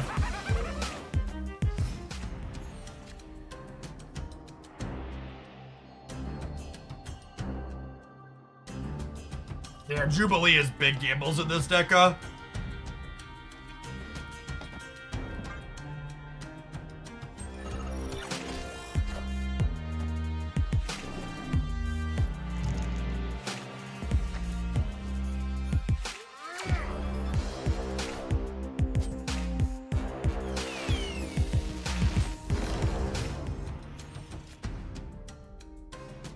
didn't want a Jubilee left, chat, because we were likely to hit Professor X.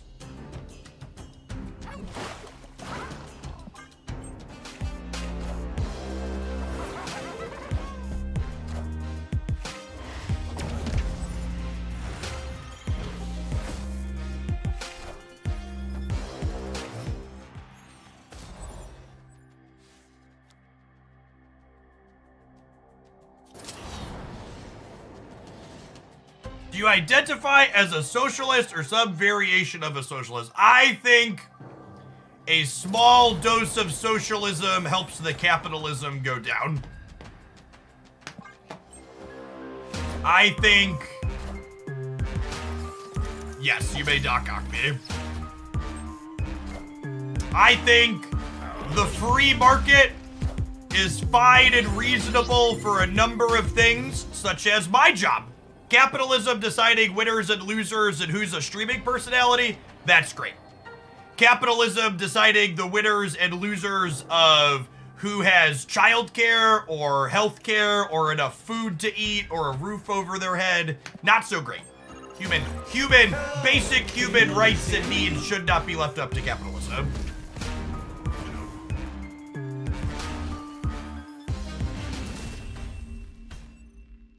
Victory.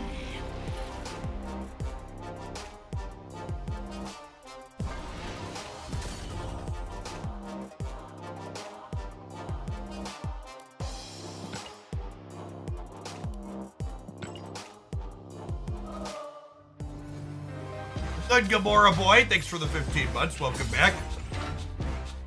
Yes, the term socialism has been co-opted by the right in the United States and some other places around the world to just be a scare word for bad thing.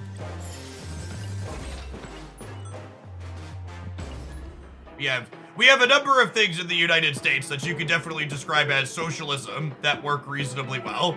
My roads are socialism that I drive on. I certainly don't pay enough for all of them.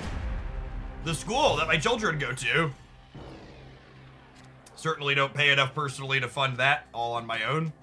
Social security. Snap. Fire departments.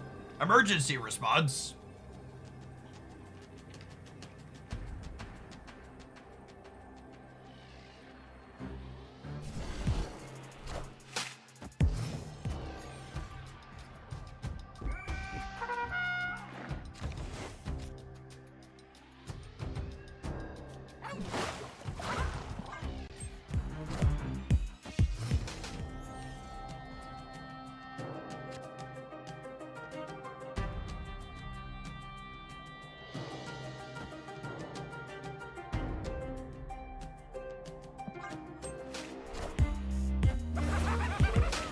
Hey, hope you're having fun with it, CS. Thanks for the third of a year.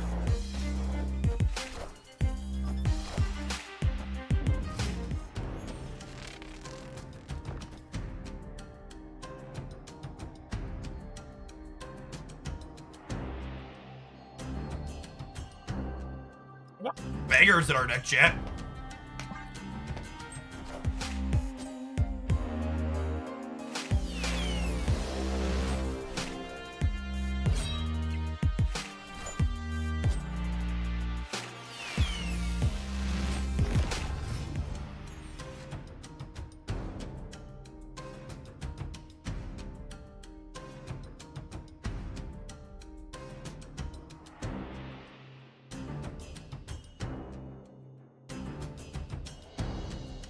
Opponent snapped.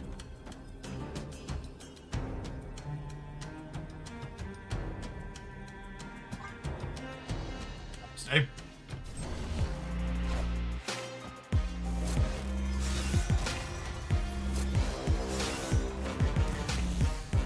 And we're dead.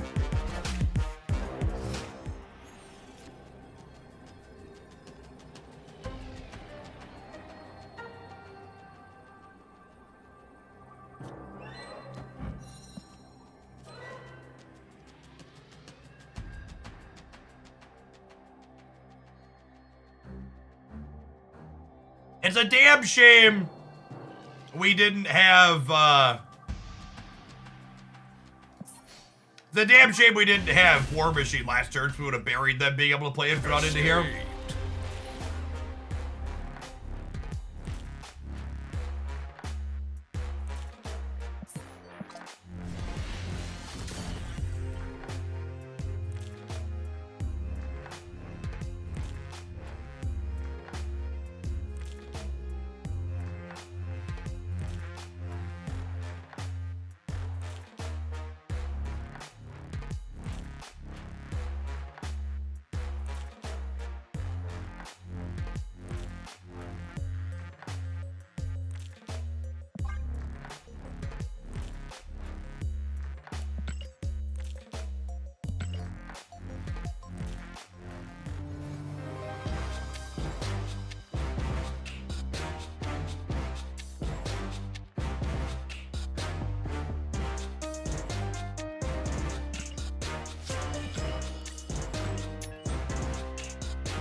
War Machine bounce could be a thing. I don't know why it would be.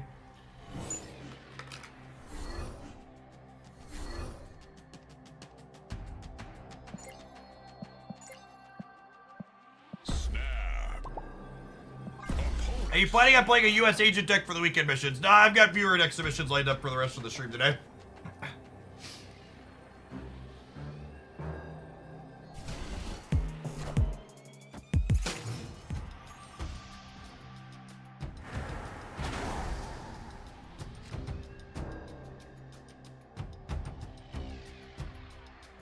I don't think there's anything particularly interesting to do with U.S. Agent, so I expect I'll just do that on my own over the weekend. What U.S. Agent deck would you recommend? I like the Vast Havoc deck I posted a highlight with. That's fine.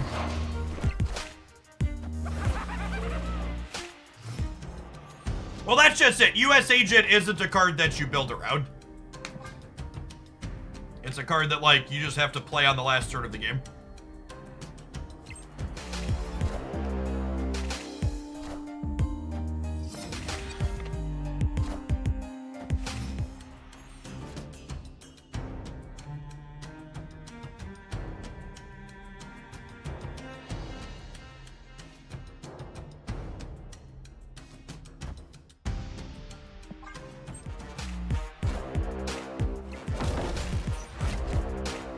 Most of the time, I feel Bounce loses not being able to play its cards. I don't think that's remotely true. I think Bounce loses most of the time because the numbers that it puts up aren't meaningfully big enough and the deck's also not disruptive in its states. The numbers you make are just smaller than the numbers Hela makes, and you also have to work harder to get smaller numbers.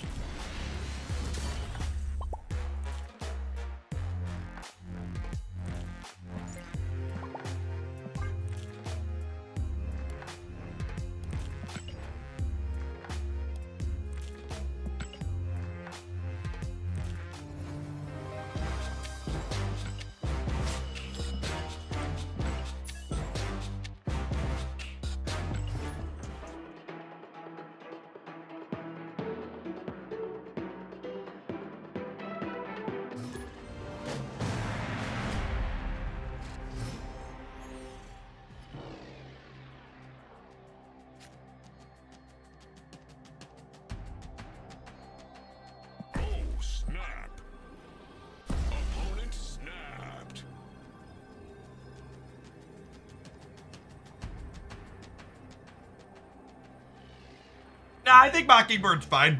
I think it would be nice if they put some power back into some of the other cheaper cards. Give Stature her 7th point back, put Darkhawk back to 4, etc. Make Werewolf a 3. I wouldn't touch Mockingbird.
They play a 28 power Red Skull.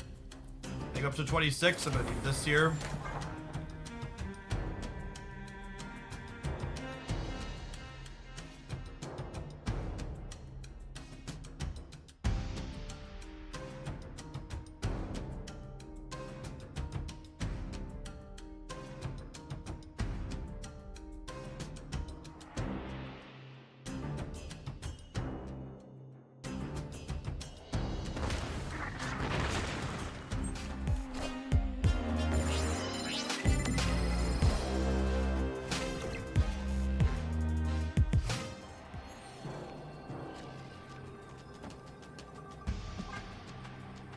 good here, yeah? They could Taskmaster one side, but the biggest thing they could do on the other is like a 0, because they didn't Sauron. And Baxter Building's worth 4 now. Dies to arrow. We would die. We would die to arrow, yeah, that's funny.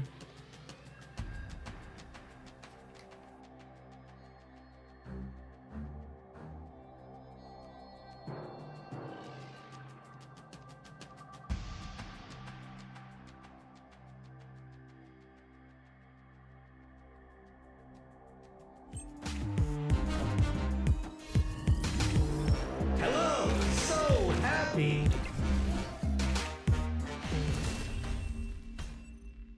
Victory.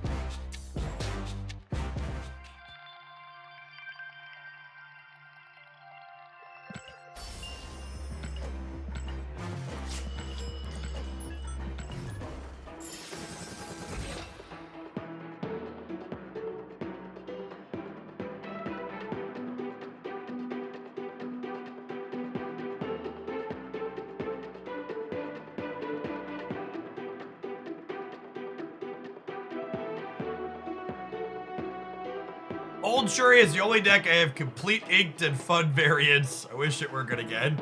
Yeah, Animal Girl ain't quite what she used to be.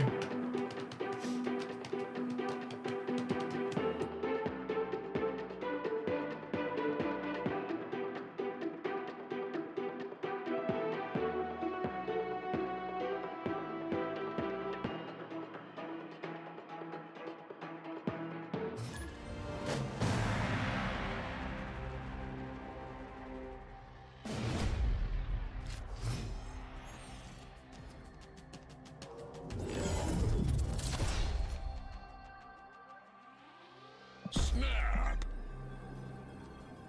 Green Goblin on the Nexus. Sounds lovely.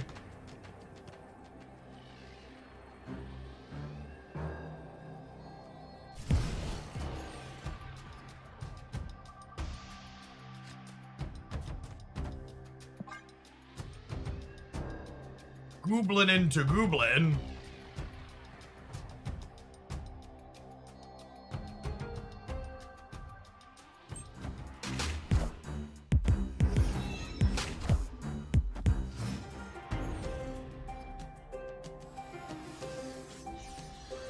God. Yippee-ki-yay, gamer. Yippee-ki-yay.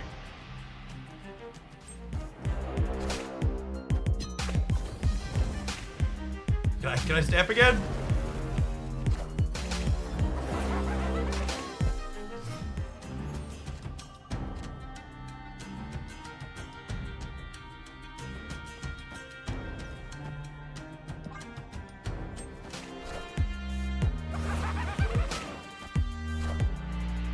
Opinion of the current patch minute. We are currently in a flux state and do not know what the best decks in Marvel Snap are at the moment. What do you guess Hela was in their hands?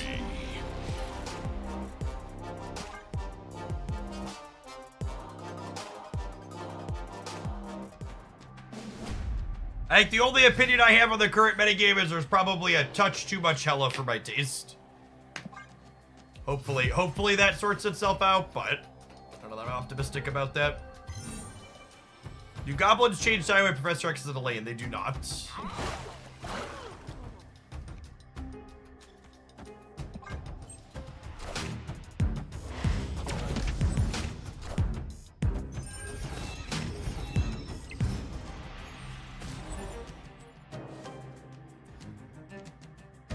A long time ago they did. Galaxy far away. I think Naboo was under an attack when those things switched back and forth.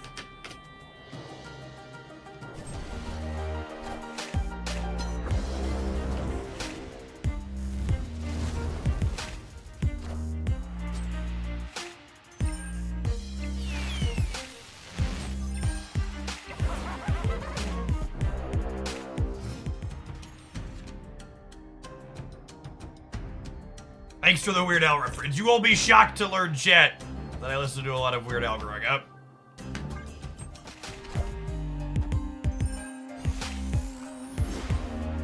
Where's Cosmo from the last deck, right?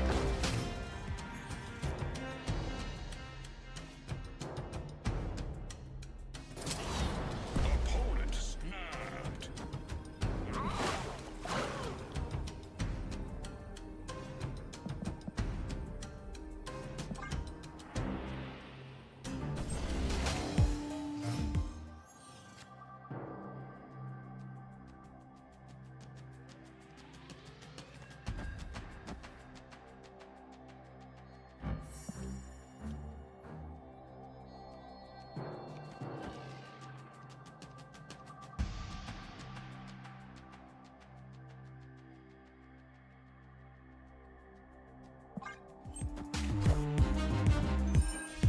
I was expecting them to play left. That's interesting. I think we're dead then. I needed to cut them off of... I expected them to not play here. I needed to cut them off of the most possible locations they could play cards to. And we did not do that successfully. I was going to go ahead and let it play out because I just hate playing this matchup. We'll just go to the next one.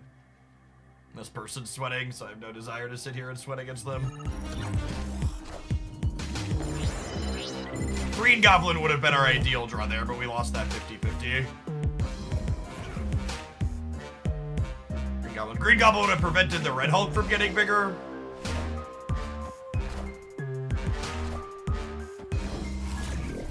And it would have taken up a board space here, giving them one less card to bring back.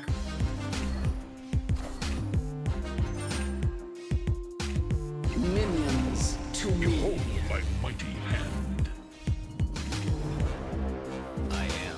Not only did they get back Onslaught and Iron Man, but they landed them both in the same location. LOL.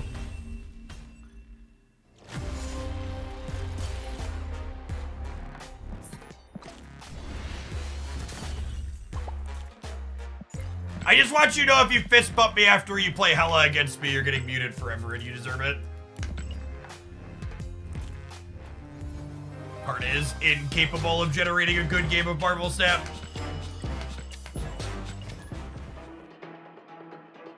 It's not even about it being skillful or not, it's just that it's completely uninteresting. What about Galactus? Galactus actually has counterplay. The Galactus redesign was really good. The Galactus redesign made it so it cares about your opponent having stats on the board, which is a key function of Marvel Snap. Hela is a completely non-interactive combo deck that also has a huge RNG element to it.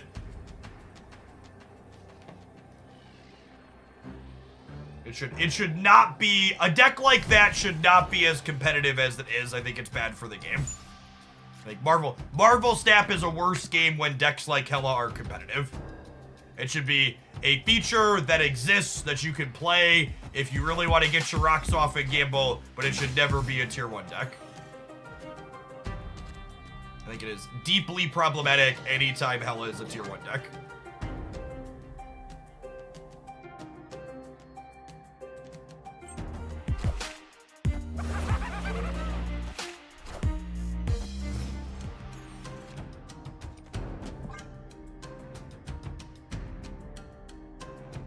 Goblin split is so good. The gold with the white is stellar.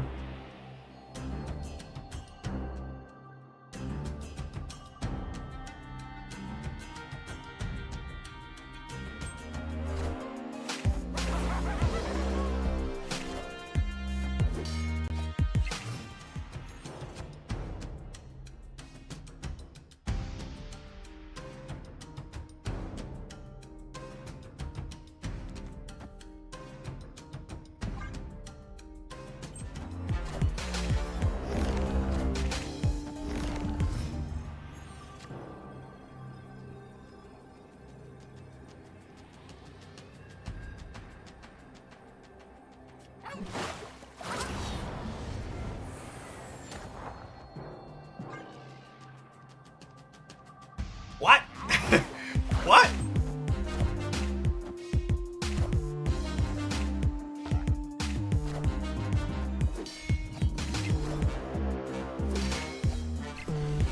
Yes. Yeah, we're gonna end the stream playing AFK Journey again today. We are definitely going to be drafting honor duels for most of it.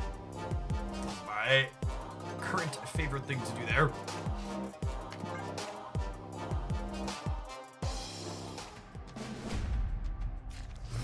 And if you're someone that enjoys my honor duel drafts, I got accepted into the AFK Journey creator program, so I put up a new YouTube channel.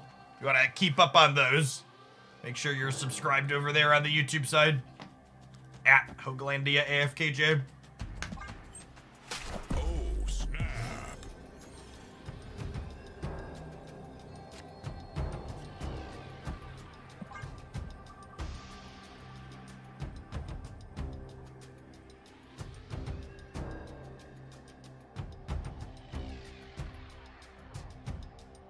Do you think it's worrying that you fall so quickly into frustration again after new patches? Who said I'm frustrated?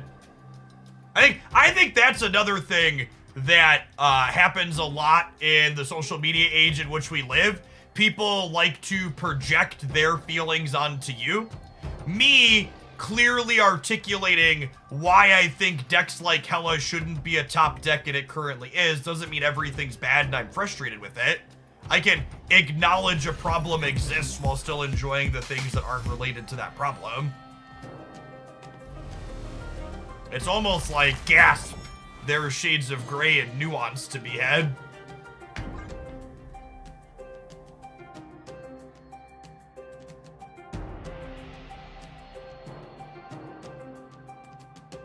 A little bit of a Freudian slip there, Terrible Gamer.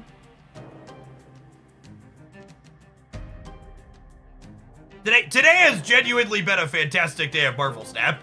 The set with the Dino deck was great. What's the other deck? I wrote down a second one too. Oh, the Pixie Death Strike deck was a ton of fun.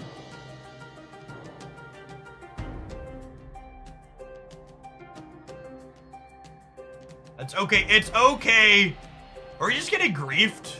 Oh, fucking asshole.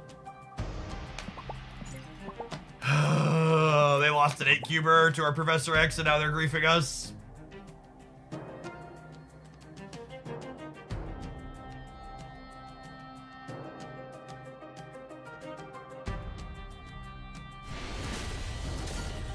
Victory.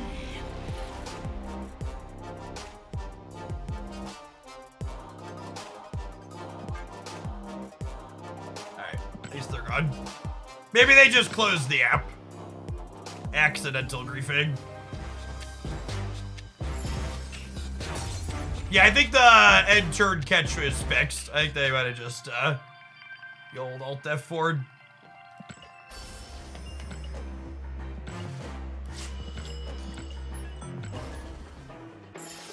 Professor X move deck gets out Professor X'd, you know.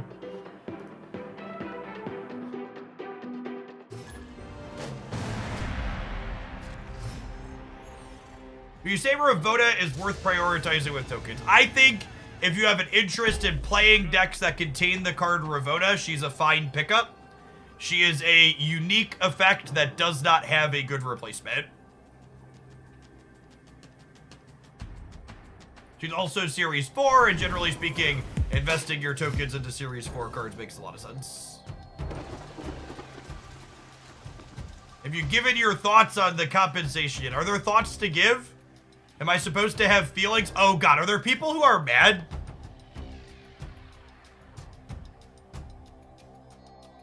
Are there people who are mad about the compensation that they give? I thought they did a good job. No, I don't waste a lot of time being angry about things like that. Yeah, there are. There are a lot. You know what, chat? Do you know what is a surefire sign? I think we're hosed here. I'm just gonna go next. You know what's a surefire sign that I have curated my Marvel Snap social media spaces appropriately? I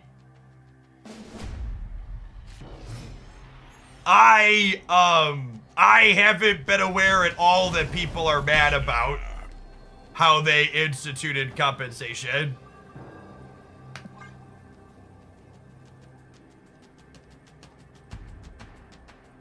I have cut all of those spaces or avoid those spaces out of my life. And honestly, genuinely, I would recommend removing them from your life too.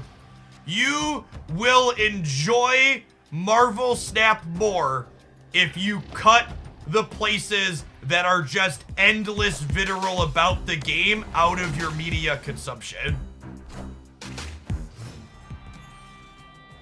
The game is more fun when you aren't constantly bombarded by I hate everything.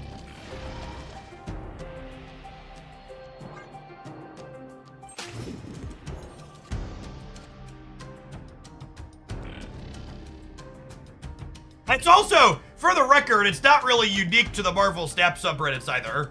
Most lifestyle games, their open, unmoderated communities tend to have a lot of really bitter individuals in them. So I've talked about this phenomenon before, but something that happens in basically every live service game, i.e. Marvel Snap, AFK Journey, League of Legends, games that have constant updates. These games have players that get so invested in the game that they are unable to detach, what's the best way? They're unable to stop playing the game even when they stop having fun because they've put so much time and money into the game. And so rather than just saying to themselves, I'm not enjoying this game anymore, so I'm going to stop playing it or take a break, they instead become fucking insufferable and complain about it endlessly anywhere and everywhere they can find an audience to complain about it.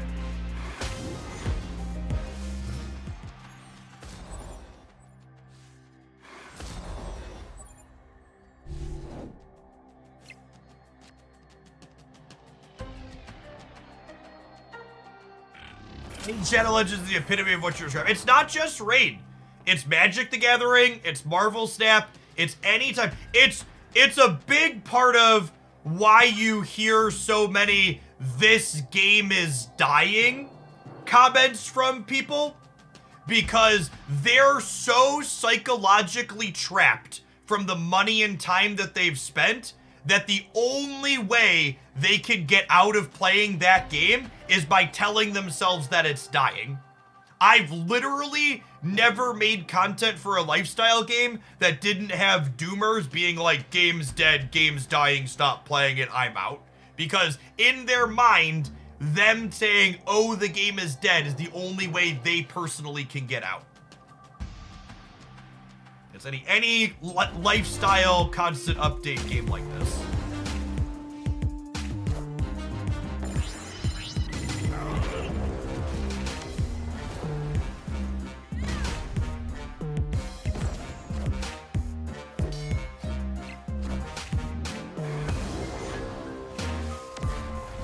Unless it's LOR, in which case Ryan said it's dead. Accurate.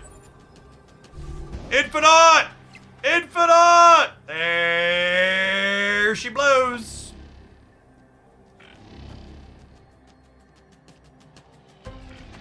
I'll spread out and play for all three just in case they shang me in the center.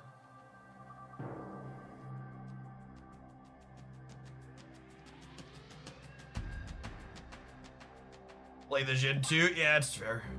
Hell, can you understand me? Hello, hello.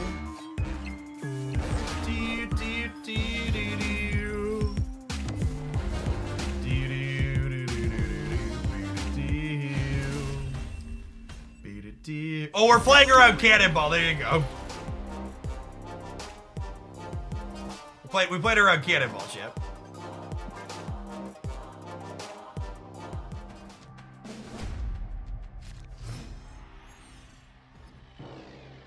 Snap.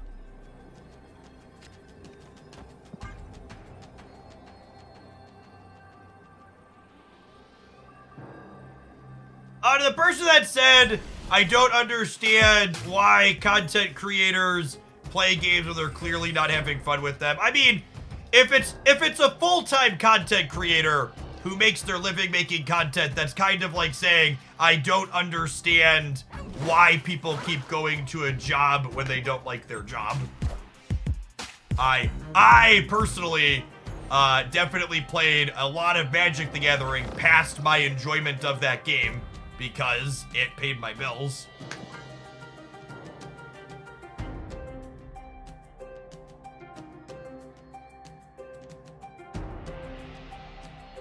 And I don't love Marvel Snap all the time, but it's got way more good than bad for me.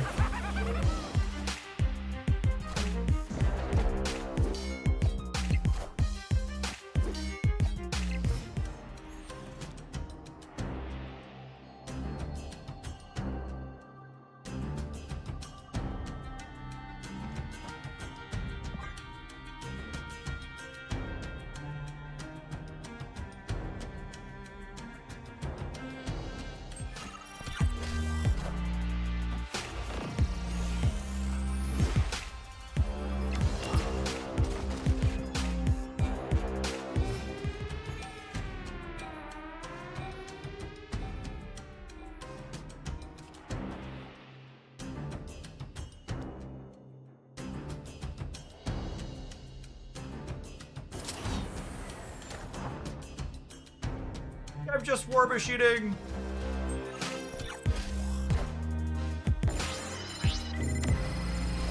Moving the Nightcrawler to play around next is clever. Well played on their part.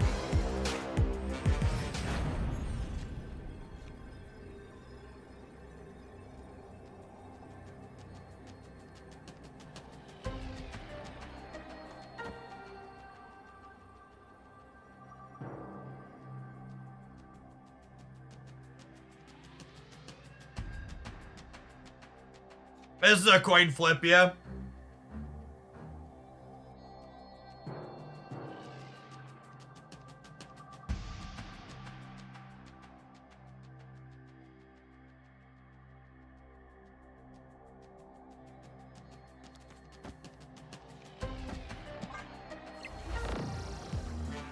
Hello, can you understand me? Or Taskmaster on the left.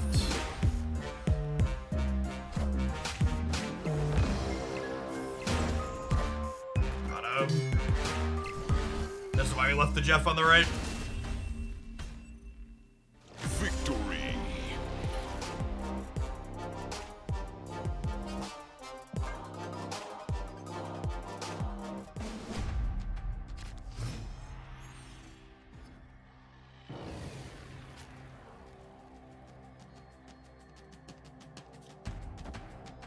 Oh, snap.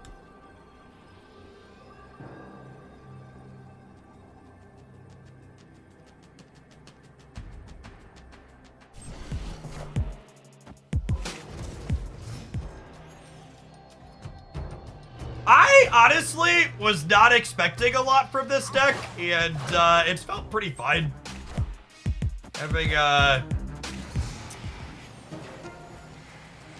Having Professor X is a legitimately reasonable way to deal with, might catch a Hope Summers here. Is a legitimately reasonable way to attack, Hela.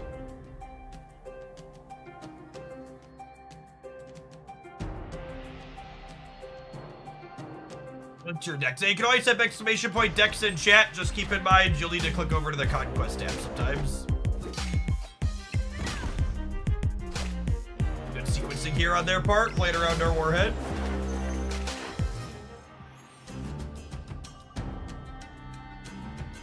Professor X, the good guy. So, Professor X versus Hela is what I like to describe as a Batman situation. There's no good guys, but there's a billionaire in spandex who runs around beating up the mentally unwell, who you can root for if you're into that sort of thing, I suppose.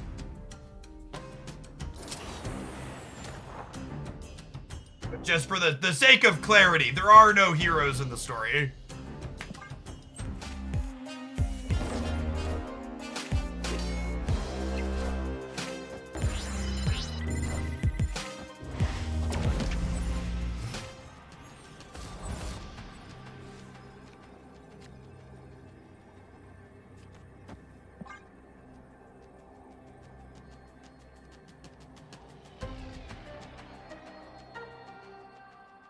Psylocke can either let you play a 5-drop on 4, or she can let you play a Jubilee or Omega Red on 3.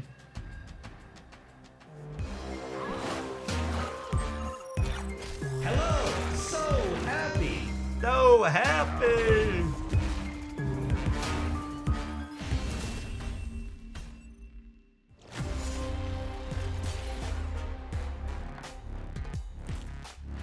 I don't think you could reasonably play Ebony Maw in this deck without also playing Hope, and I think once you do that, you're kind of a different deck, because Hope doesn't accelerate you into 5 drops, she accelerates you into 6 drops.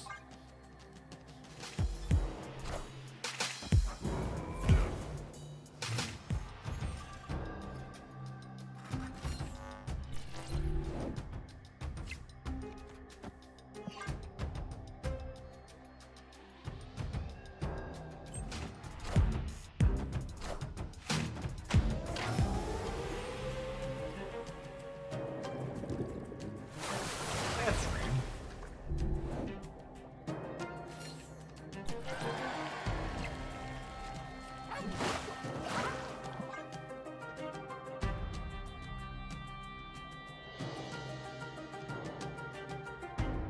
Hope Wasp not included. Yeah, Hope Wasp isn't really a thing. Safety! Thanks for re-upping for the 2nd month. It's good to have you back. Appreciate the support. Losing Mojo World kind of sucks for us. Wanted them to be encouraged to play there.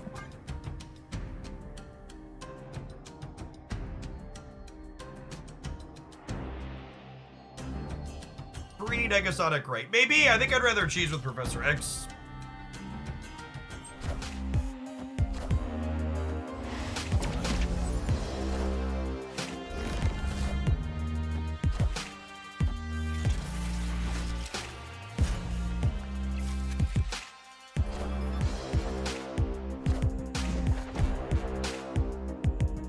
War Machine!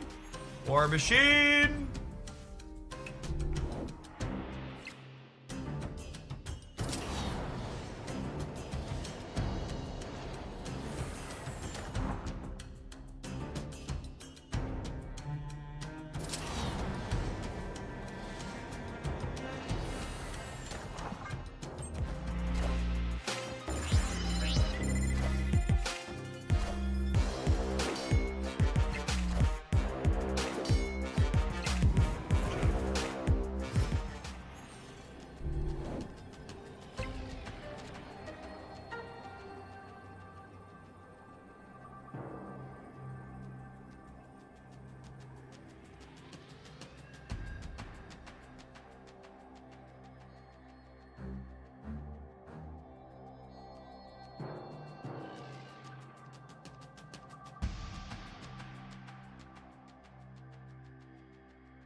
Kitty has 7 power. She does.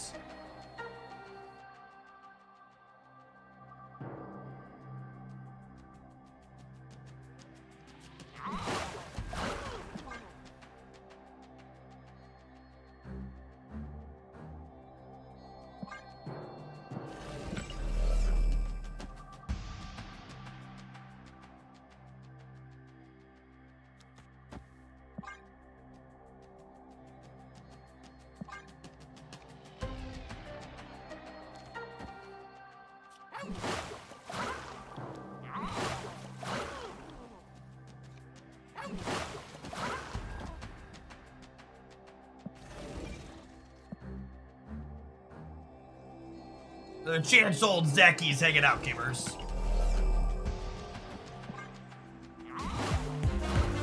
Hello, so happy. Alley-oop! God bless the undo end turn, huh? Best anti-ghost spray around. Probably just taking a while to decide their coin flip.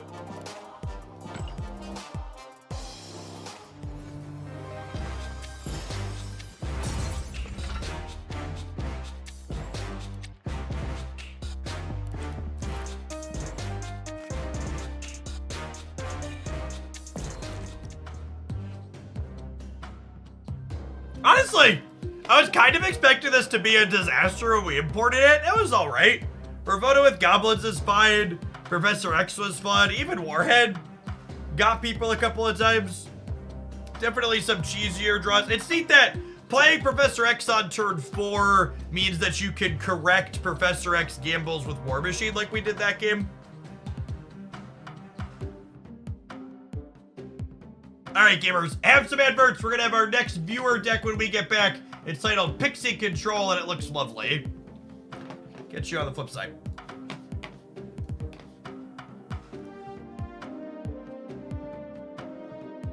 Oh, sorry, did I say looks lovely? It's actually a lockdown deck, I apologize. Apologies.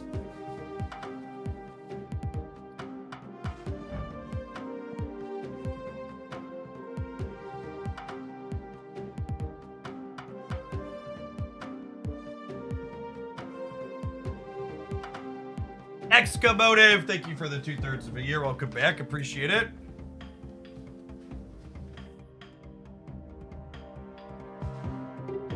Hear me roar, gamers. I saw Pixie and Goose and jumped the gun. That is actually what happened.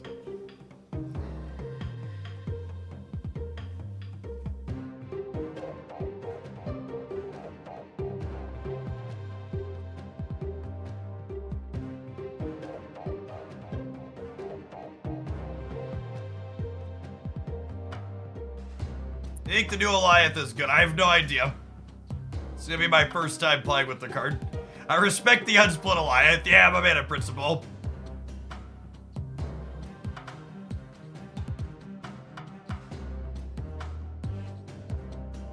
Look forward to Cosmoing our own top end. Yeah. I assume the Cosmo is a concession to Hela more than anything.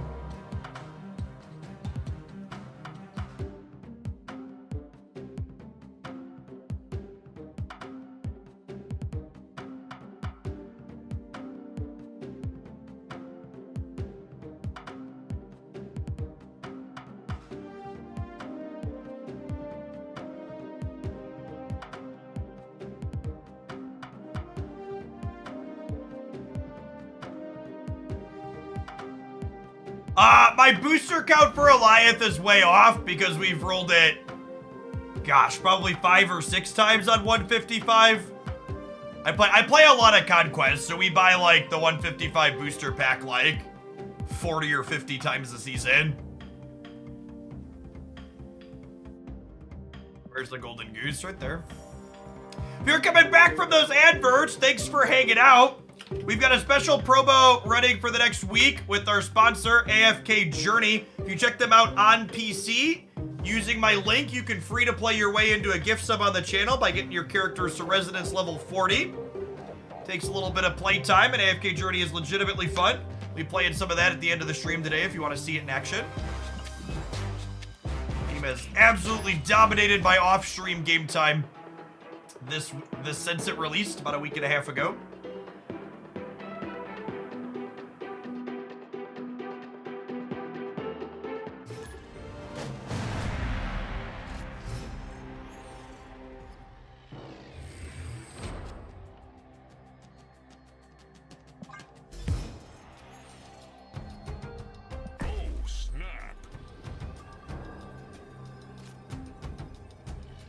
It's a safe place, Jeff.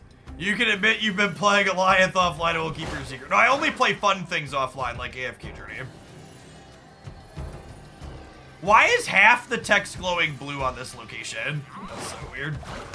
Definitely don't play Goliath off stream.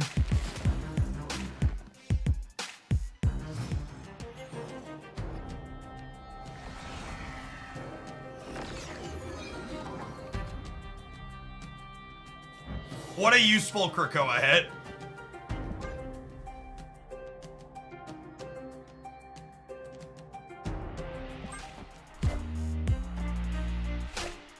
Got him.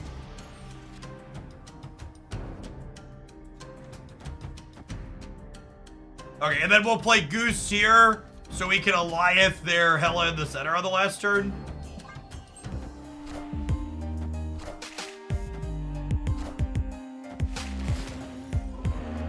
Holy, what a gamer.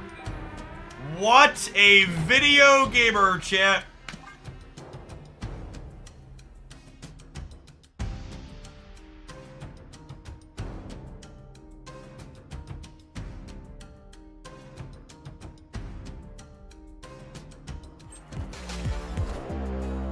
Jeff, you don't mind me asking, what % of money do you make from sponsored content for the free subs? It varies game to game. Opponent snapped.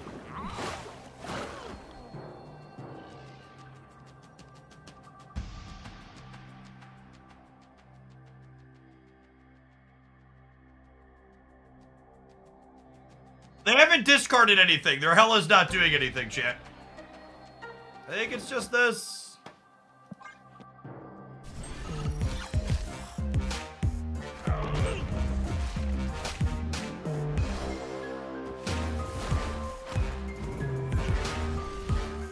Jeff down the left, bud. Yeah, mate. Thank you for the 2/3 of the year. Generally speaking, Giggity, the incentive that I get for someone doing something in the game is roundabouts or a little bit more than I would get if they're paying to sub to the channel. Like if you're someone who plays through AFK Journey to level 40, that actually supports me more directly than if you paid to sub for the month yourself. Opponent snapped.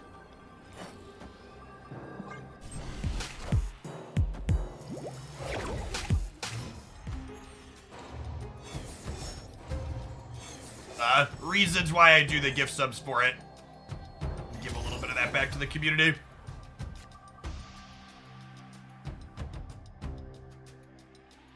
Perks, thinking of subs. Thanks for the 3 months in advance. I plan to be here. Thanks for keeping me around. So, what do we think about letting my Nebula get big on the left? I'm kind of into it, especially with the Pixie roll.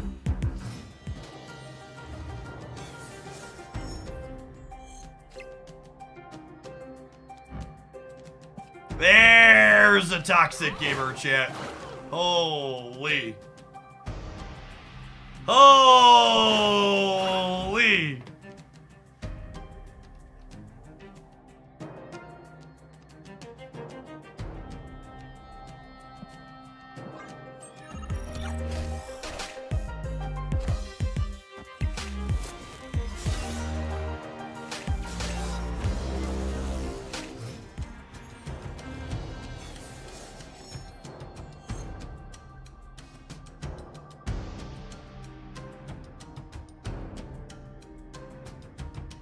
New Alliance was underperforming, so they leaked the upcoming OTA change into my client early.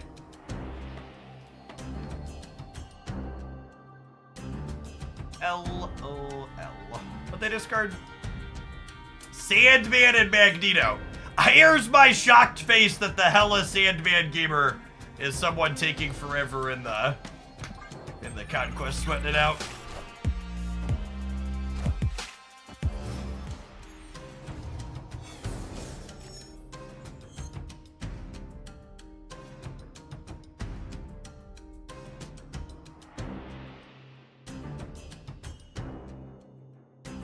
Did Jeff look up Elias stats actually underperforming? No, chat. I'm shitposting for the sake of Twitter. Come on now.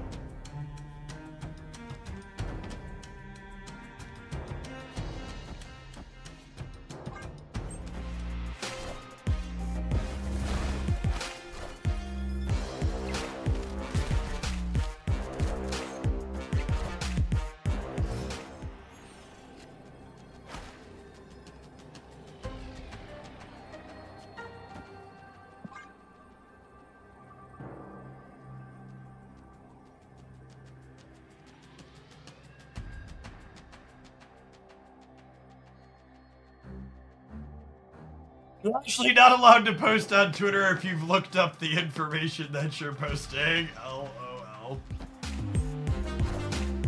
Duels all.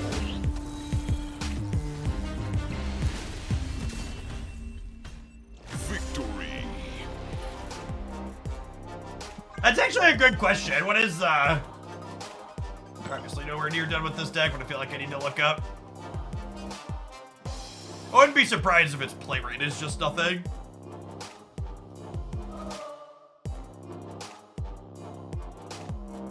Shang-Chi's down to 38% play rate. That's neat.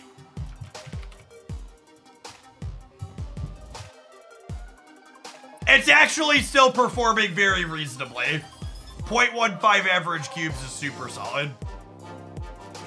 It's worse against the... Oh, that's interesting. In the top 10%, its win rate goes up, but its average cubes go down. Stat.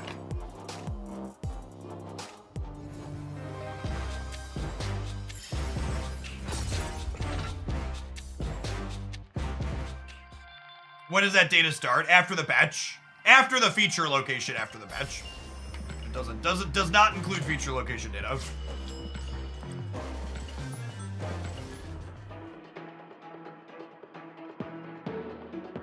Alliance is dead is the battle cry of gamers who are upset they can no longer flip a coin to decide whether or not they won their game of Marvel Snap.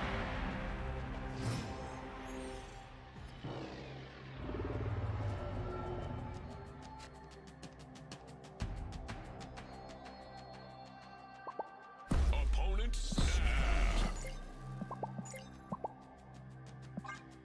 I don't think I'm gonna have a specific mobile leap for Giggity, but if you're enjoying it, you should if you think you might enjoy it, you should definitely check it out. If you're not a PC gamer. Ooh, candy.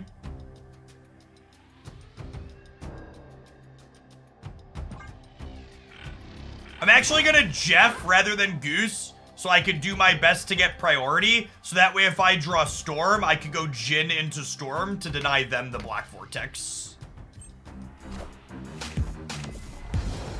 A 50-50 is better than the normal rate, 100%. That's why. That's why it's such a popular card. Unlucky.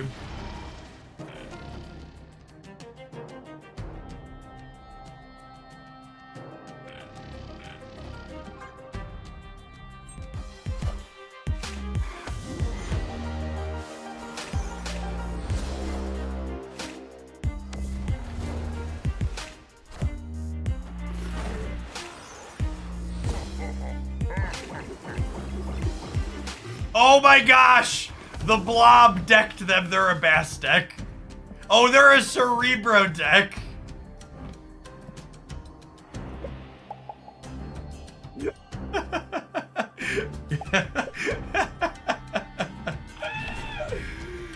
Oh, that's funny.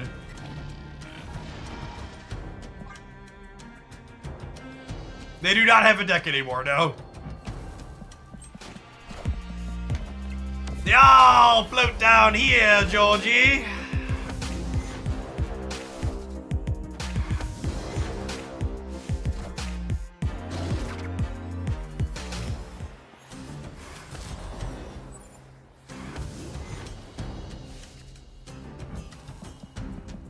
Blob did not get their Valky's noteworthy.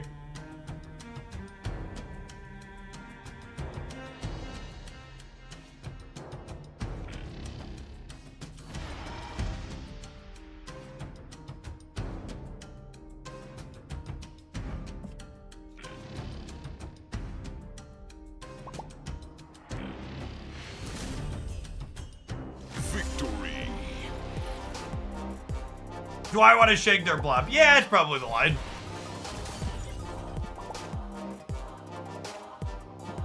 Just go Goose into our own shake over there.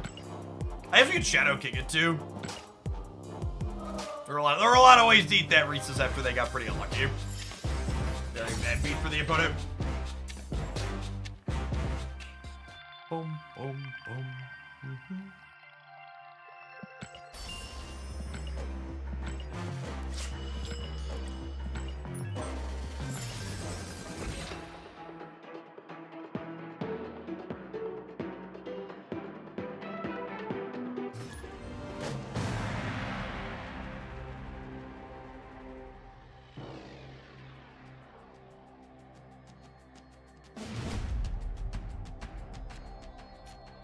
Yeah, that's perfect, Crimson.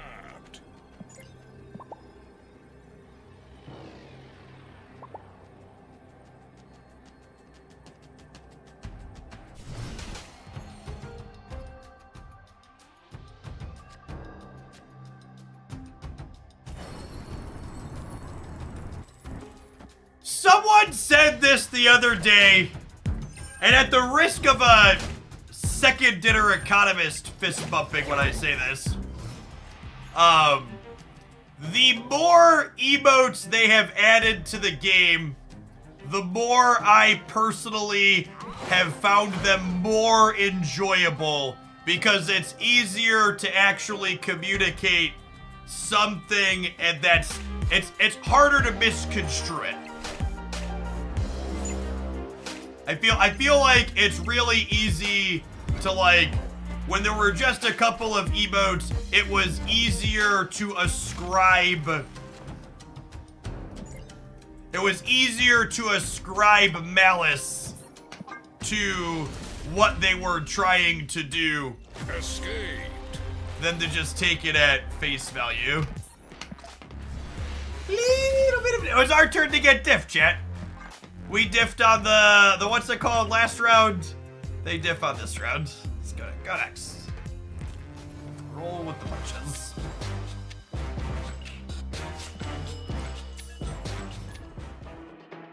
Little itty bitty baby raccoon.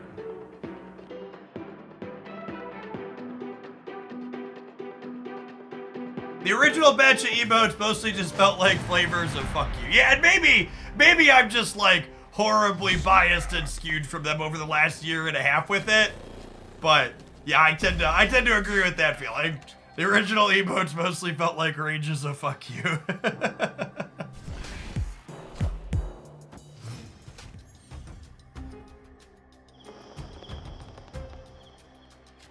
I'm going to offer up an opinion that I think a lot of people, maybe they haven't thought about, but maybe you'll agree with me after the fact. People often talk about things like expansion or the other one where our opponent got dipped. It would be nice if they were lower variants. I actually think locations periodically generating non-games, meaning games where there's a big swing and you can just leave. I think games like that are actually really important for Marvel Snap as a whole. I think one of Runeterra's biggest failings as game design was that Runeterra was a game where you had to always be on. It was a game where you could never take a brain break and check out. You had to constantly be thinking and analyzing and ahead your next turns. And while that variance can be bitter a little bit, it simulates that non-game experience where you just get to be like, okay, I'm just gonna bounce out here. It's not a big deal. I think having those types of games is important and valuable for the game as a whole.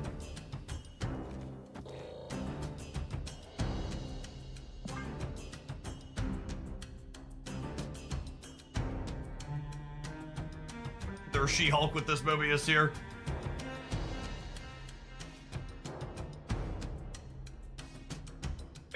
Magic the Gathering's resource system accomplishes a similar goal, where the game is a non-game and you can't do anything about it, but also you got to take a little bit of a breather. Getting that breather is important, I think.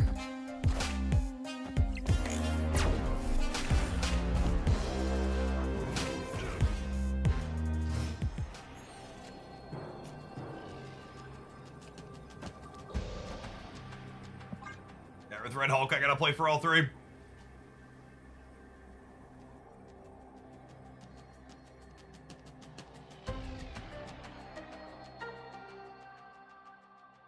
Why not play Doom, right? Because I am cursed with literacy.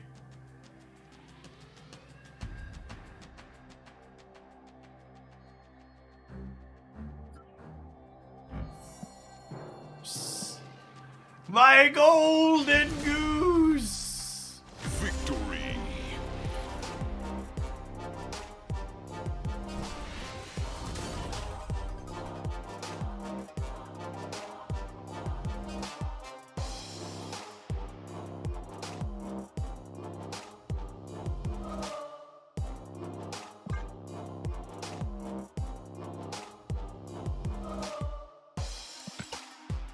yes, I think Marvel Snap packing the variants into locations is much more enjoyable than the other. Yeah, Hoaglandia's been playing on server 103, but I think there's a chance, I saw some people talking in the Discord server, I think there's a chance that server might be full.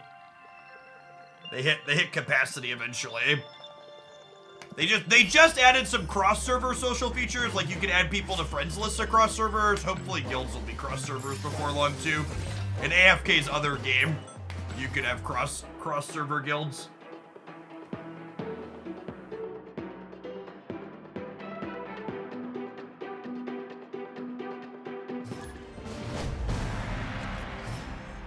Is Alliance still good? The stats on Untapped imply that Alliance is still good, yes? Snap. Opponent snapped. Is it ready to play AFK Journey on full screen on PC? I actually don't know the answer to that. I usually don't play. I play most of my games windowed.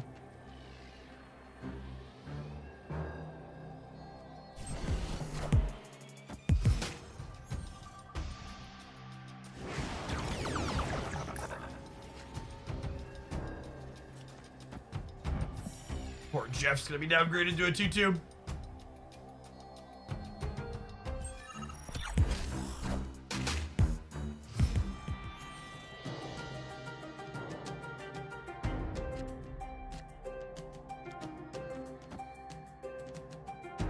So this goes, and then this goes. So I want to play right, because right's not going to kill Clintar.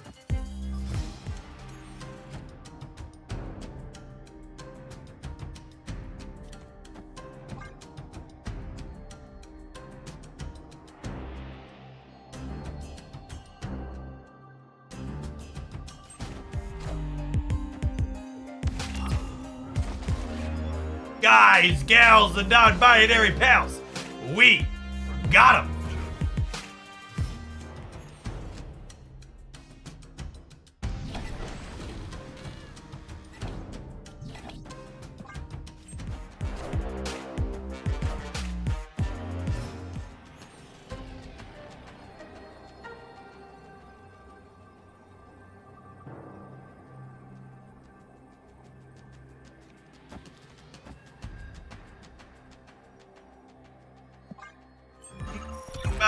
Dippy-dop, my doom bots. Really love these doom bots.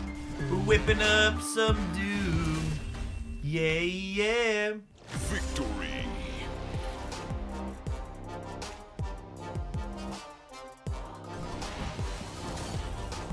Is glorious, Dr. Doom Split Gamers. Truly, truly a golden god who rules over all.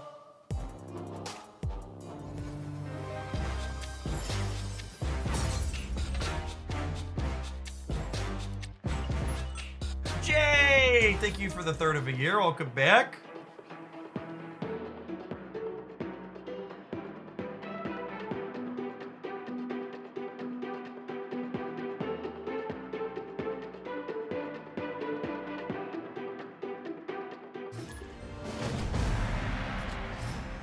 We tried Balatro. I don't really play deck building roguelites. They're not really in my wheelhouse of things I typically enjoy. Most of the non-snap games that I play are RPG games or third-person action games.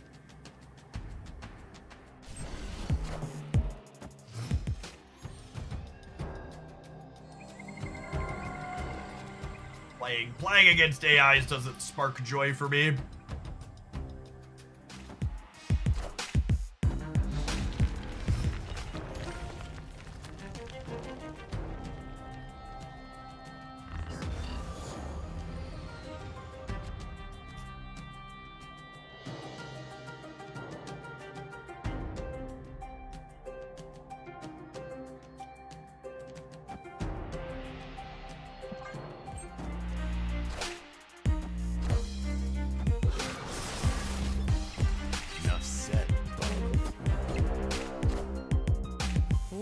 They have the opportunity to leverage Cosmo this game.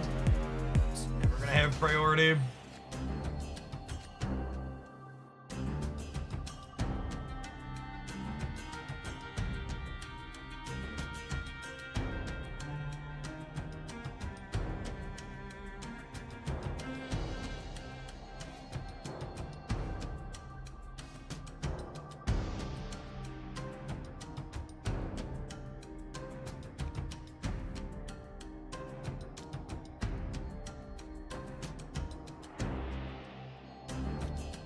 We could Space Stone to move the Nebula. That's a cute idea. It's gonna die to Killmonger, though, yeah? I don't know that using... Honestly, I think I'm just gonna leave. I don't think I want to show them Shadow King and Cosmo. I think we're super far behind here, and I just want to not let them know what my tech cards are.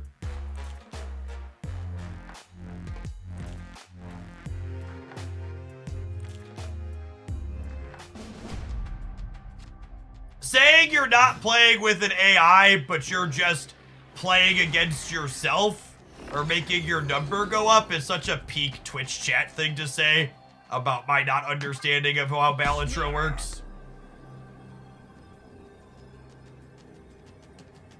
Don't actually be.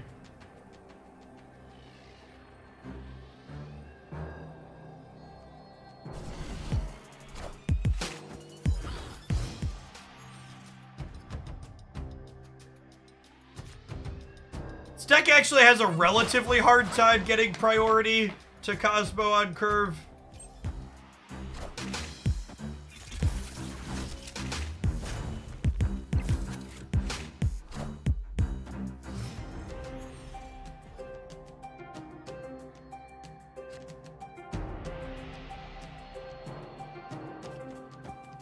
Yeah, Destroy plays on curve and plays for priority quite well a lot of the time.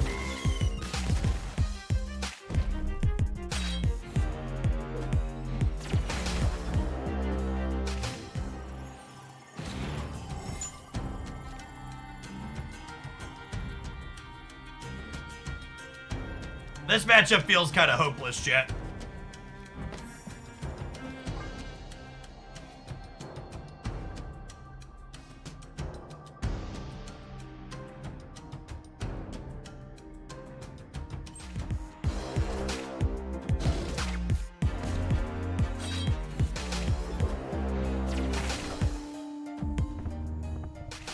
I feel like if we're gonna be in a position to win, it's throw priority Shang plus Shadow Kingdom angle. This is the plan.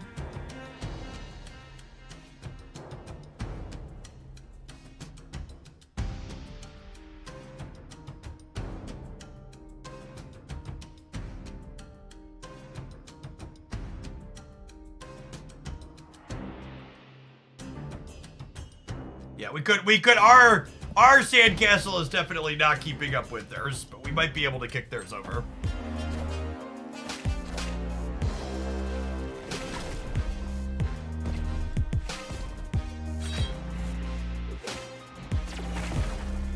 Enough said, Bob.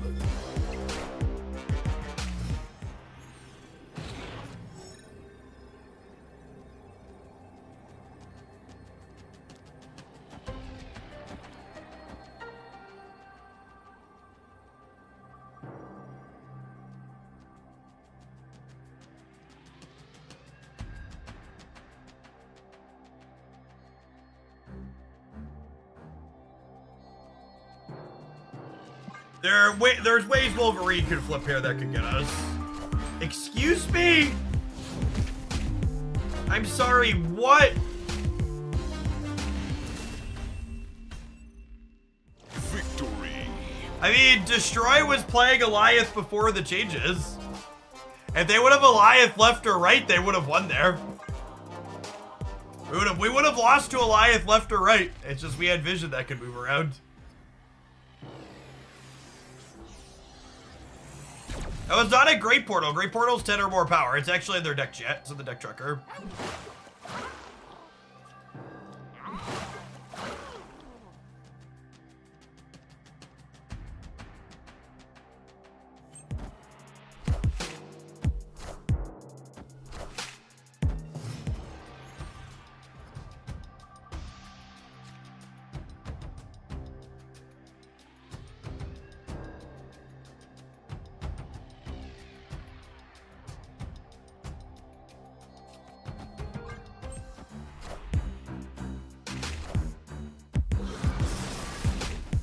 Definitely need to change my Like Red Hulk over Goliath, yeah.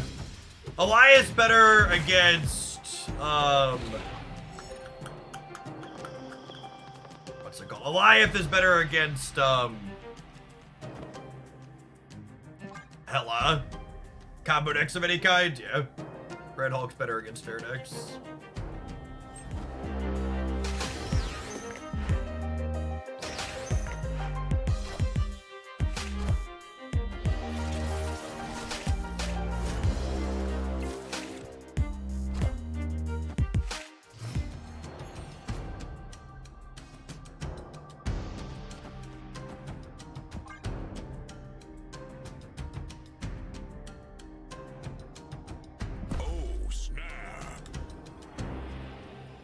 Thanks for the 10 months, by the way. 4 hours.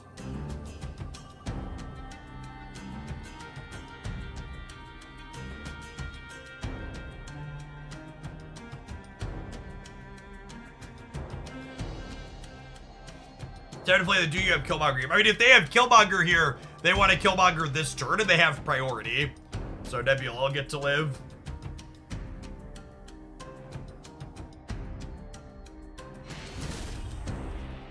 Victory. Hey, Zach, thanks for the 7 months. Appreciate you waiting out Prime Purgatory. No, I have full-on deck submissions for the day. I've got 2 more lined up after this one already.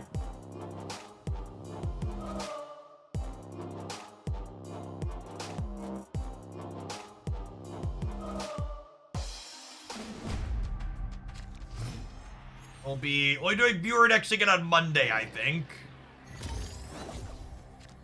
Got a good backlog of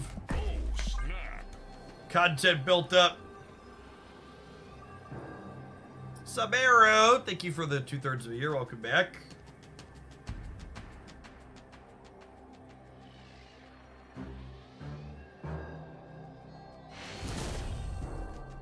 Victory. This was I have a free Wakanda against your destroy deck step. You play AFK Journey on the phone. AFK Journey is cross-platform, and you can use your account on both. However, my promo with the goals is only for PC. Yeah, I have, it's actually, so typically speaking, on viewer deck submitted days, we get like one deck that's worth highlighting, and today we got 2, so we're above average.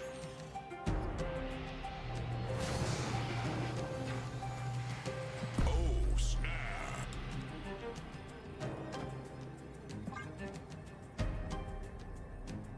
You finding you'd want Miss Marvel in this deck? I mean, we're currently playing against Destroy, so Shadow King kind of aces. Do we like Atalan? I don't think so. I have Shag and Shadow King in my hand.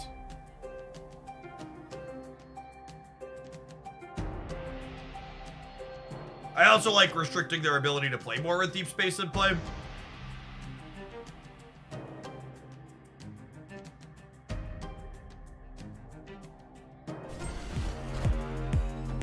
Wind, aid my hand.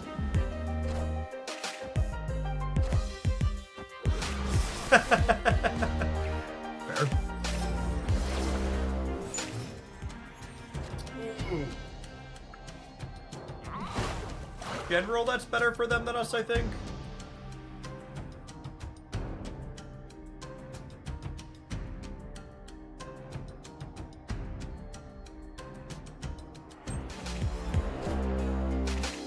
Some volunteer. That's Exter. What's the promo for?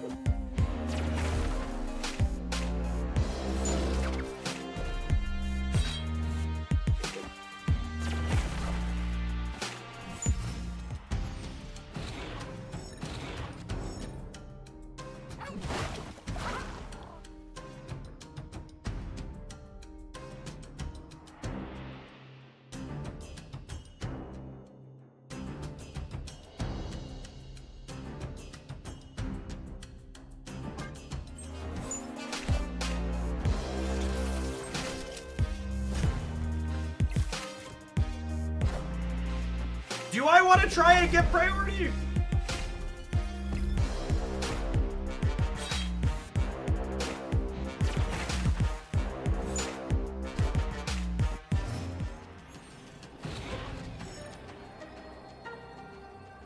I guess they're also an Alliance deck.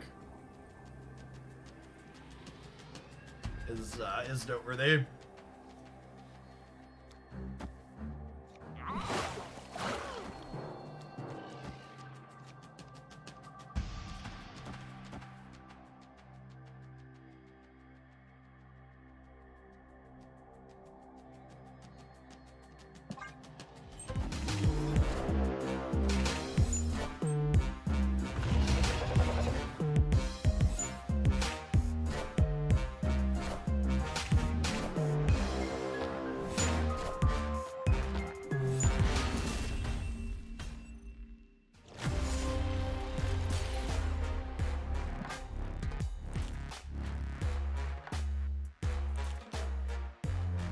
I think if Goliath primarily exists as a card to punish opposing Shang-Chi's and tech cards, that's probably a good spot for it to be. Snap.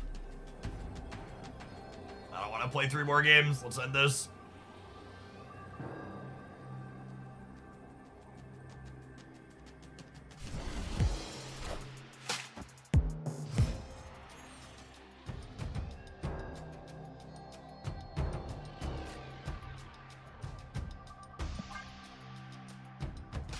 The Pixie part of this deck hasn't really felt meaningful. It just doesn't have a high enough density of, like, 1 energy cards to really high roll with, it feels like.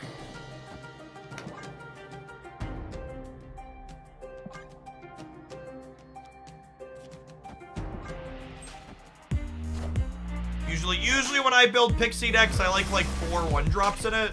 Enough said, brother.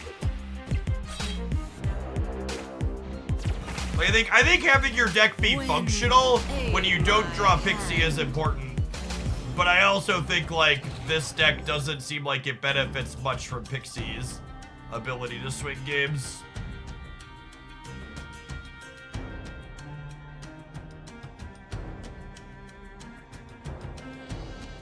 I fully think that new Leech could be like a 2/2 or a 3/2. It definitely should not be a fucking 5-drop.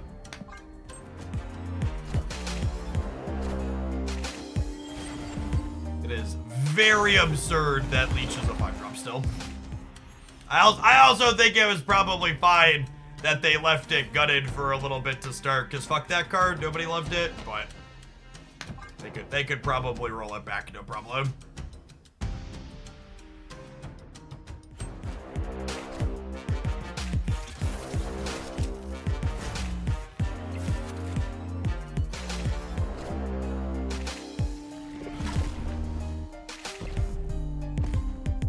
Enough said, brother.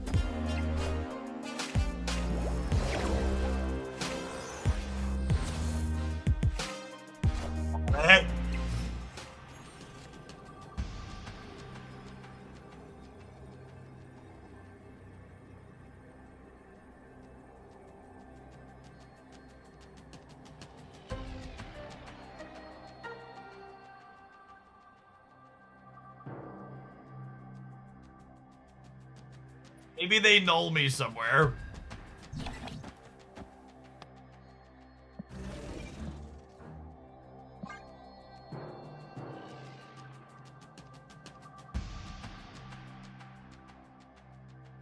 Hey, we're dead gamers.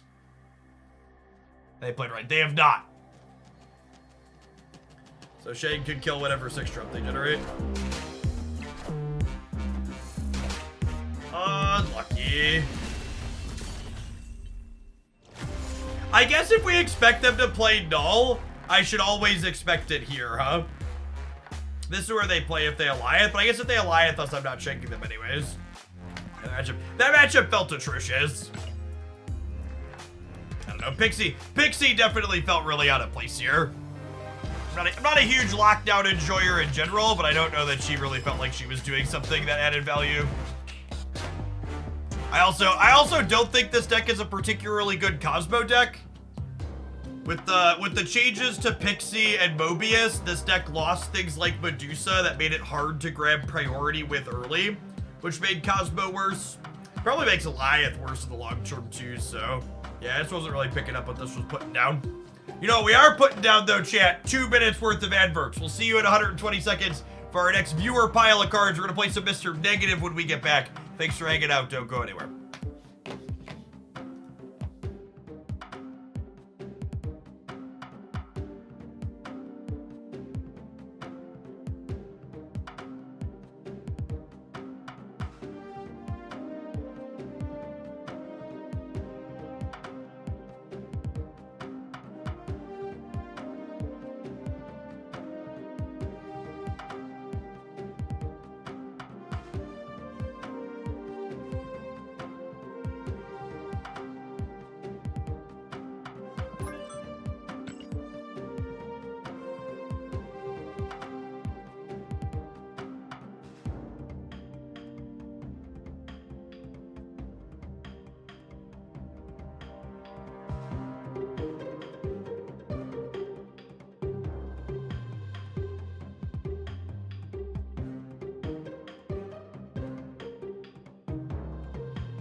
Thanks for all the great green play. Do you think players will adjust to counter the green meta, or is it just a bunch of ships passing at the night? So, I've talked about this a bit. Young Accident, thank you for the 5 gifted subs.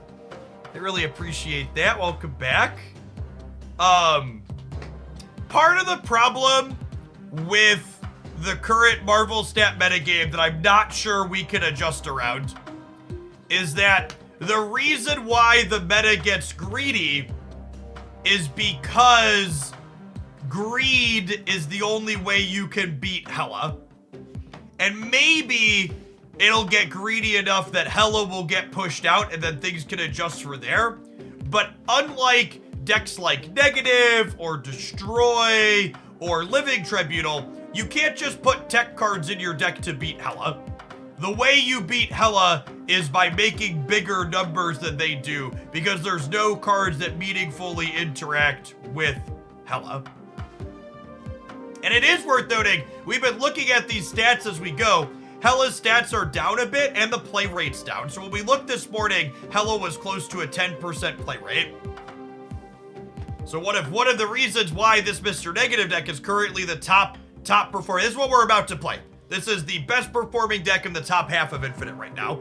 And it's one of the best performing decks because this deck is the biggest, go hardest, make big dumb number when you're not interacting with me deck. So this deck outscales Hela. I also think it's funny / sweet that our top performing average cube deck is currently a sub 50% win rate deck. Tokyo Whirlwind, thank you for the 52 months. Welcome back.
It's also a testament to the general state of Marvel Snap that this deck that's capable of putting out absurd numbers also just happens to play Shang-Chi, because why wouldn't it?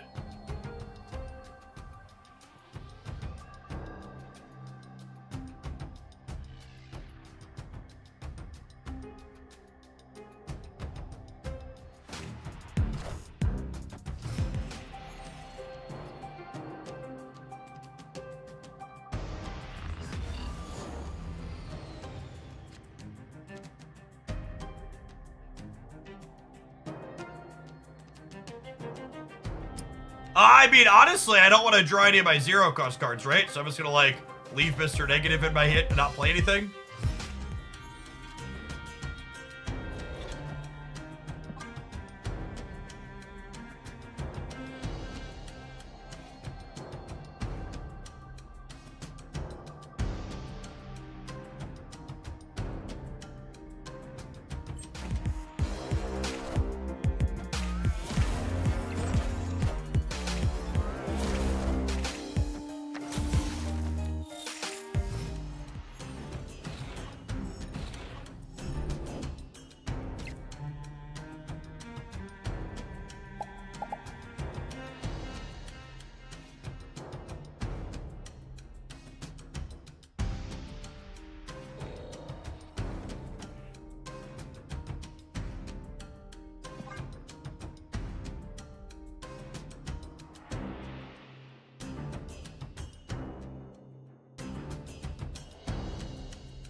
Good luck in Black Panther chat.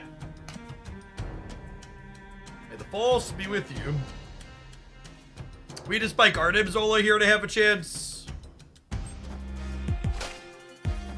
Man, it's impressive to me that it's not surprised this deck has an awful win rate, because it is such a limp noodle in so many of its games.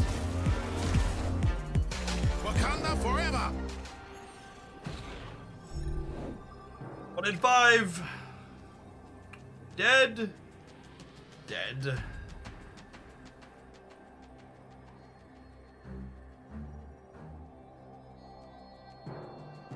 Think your play should have been Jade this turn, and then Panther with Zola and Mystique. Well, I suppose playing Jade and coin flipping for the Zolo is better than taking the 1 in 5 towards it, sure. But we wouldn't have been guaranteed to draw the Zola, is worth noting. I would have only had 1 space in my hand. But we would have been 50% to draw it. Escape. Could have gotten one of our 2 zeros at random.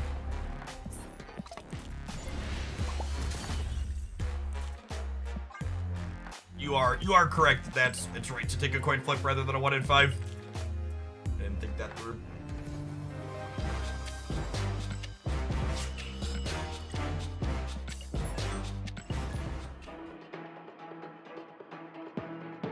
The biggest issue with this deck is that my hand is always full when I can play Jade. Yes, that is a very common thing for sure.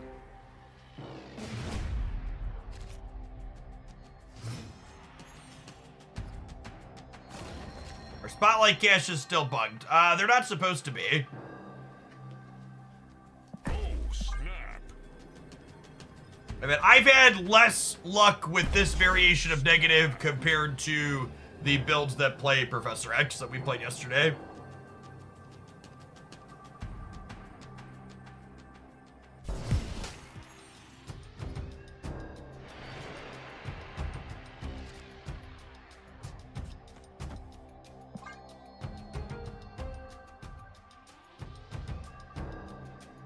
Playing this deck earlier and ran into someone playing Angela in their Kitty Pride deck. Yeah, the sweaty gamers are playing Sandman Elsa.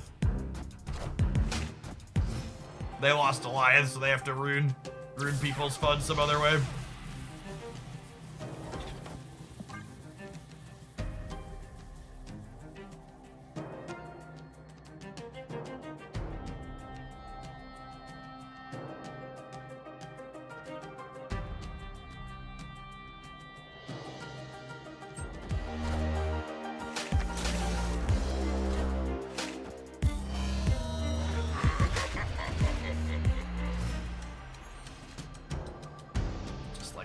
Just like we drew it up, gamers.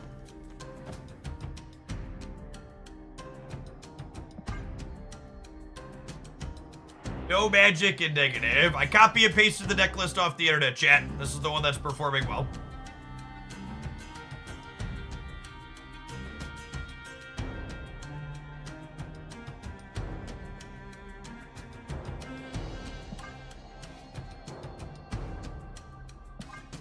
I'm just doing nothing.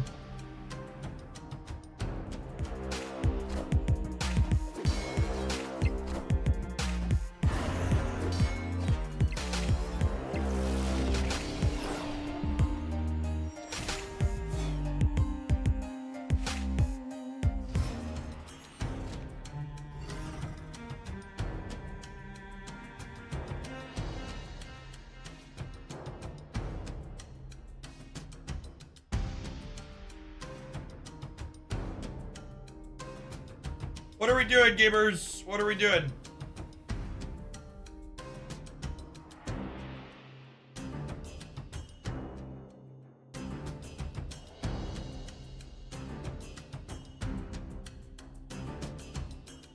I think it's this. I think it's this. And then we like Zola the Panther and play Null Middle.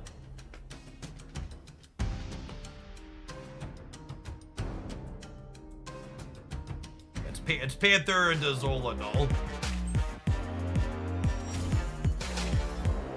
And if they shag us this turn, we go Null into Zola on the left next turn.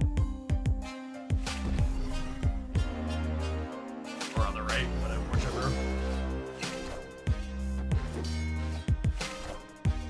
Wakanda forever!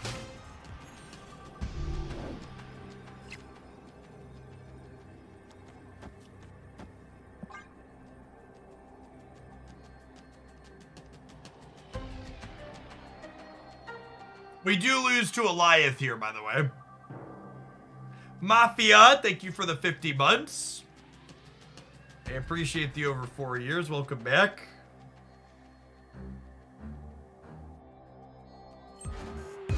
Friendly neighborhood Spider-Man here. They would Eliath, man. Yeah, here's hoping.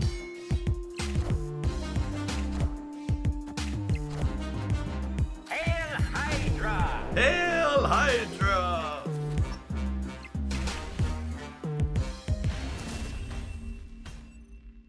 Victory!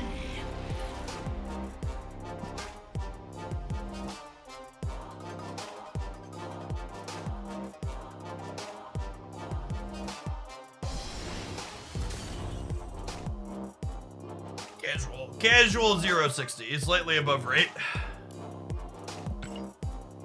Teetsiest, tiniest bit above rate.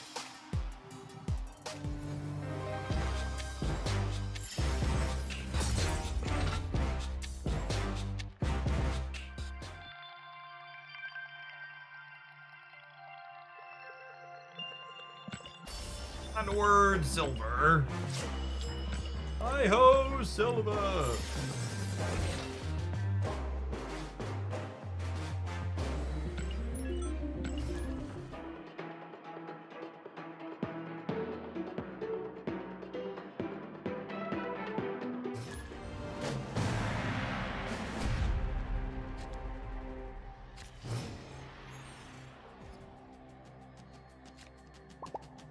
Snap! Opponent snapped!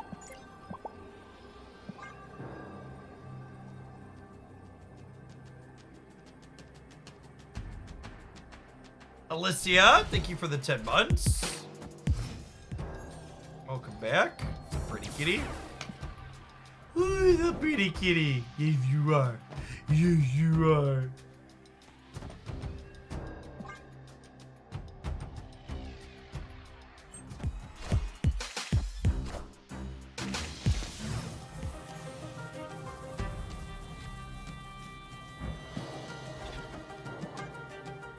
It's pretty good, gamers.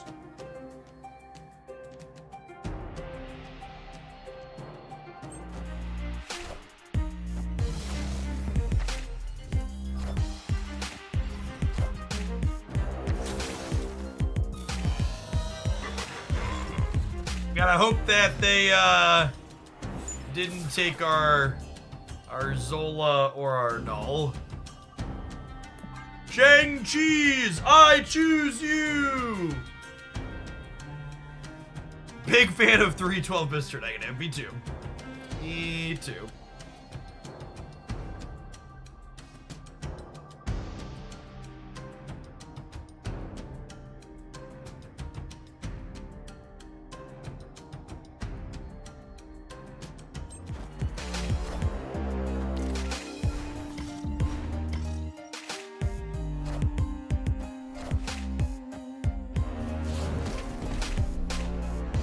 Look at this 328 chat.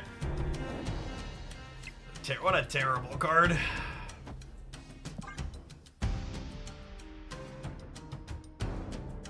All right. Hopefully, Null and Zola are still in our deck, eh?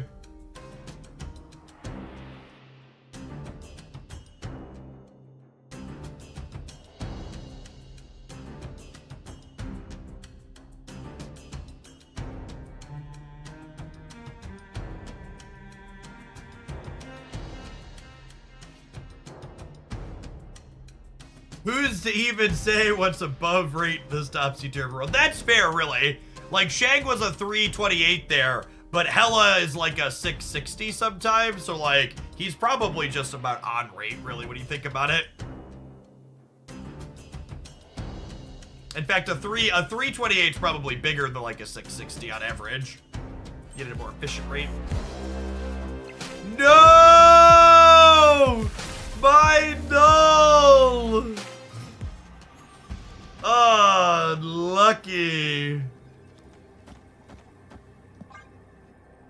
Guess I'll have to settle for this, says local man about to be Shang-Chi'd.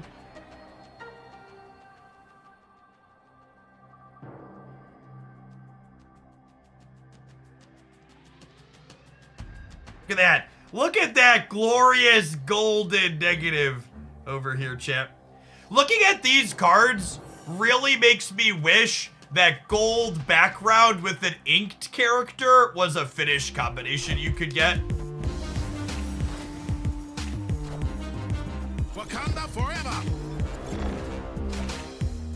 Cut off one head. Wow! Shall Hit take the it Panther today. before the Wong. Unlucky. Wakanda forever. On hail Hydra. On Hail Hydra! Their null's about to be really big, chat. How big's this other card's the question. Just a kitty. Victory. Are you ever supposed to Wog Mystique Ironheart? It's a cute idea, maybe.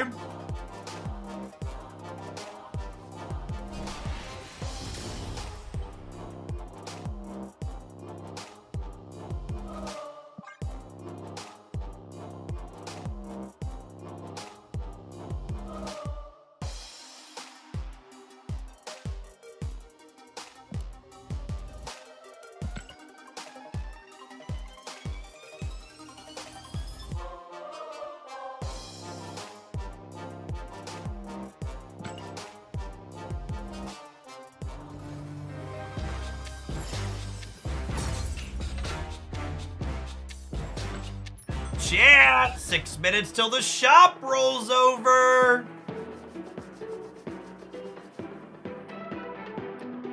Excited to see if I'm getting harpooned today, gamers.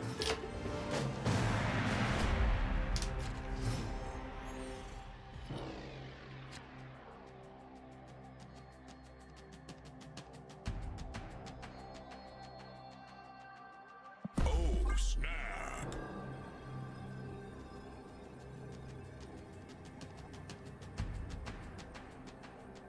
We're going to make whale noises again. Depends on what it looks like.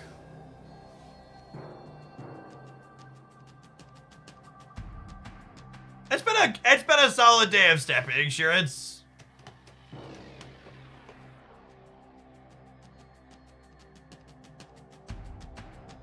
B plus, maybe even A minus.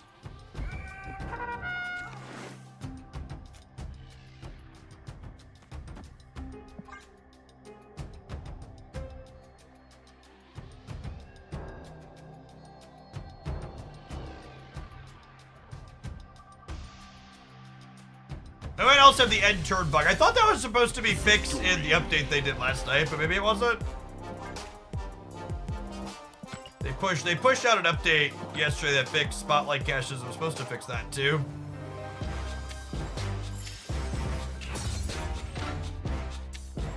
Gold ticket with Mr. Negative. Chat, but still my heart. We might let Mr. Negative play this gold ticket, but I don't want to jump into a full gold conquest when shop rollover's about to happen. So let's do their proving grounds. And then we can check for shinies.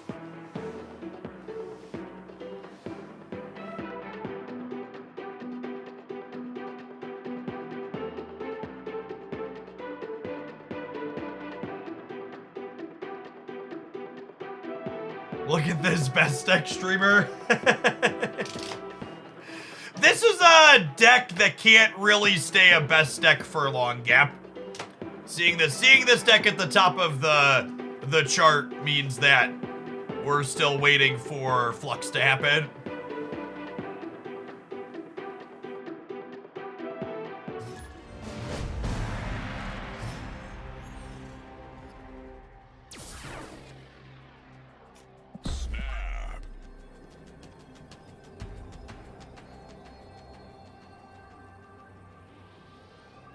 My Spotlight caches weren't bugged, and then after the update, they're bugged now. And they introduced a new bug where when you click into the collection track, you can't exit back out of it.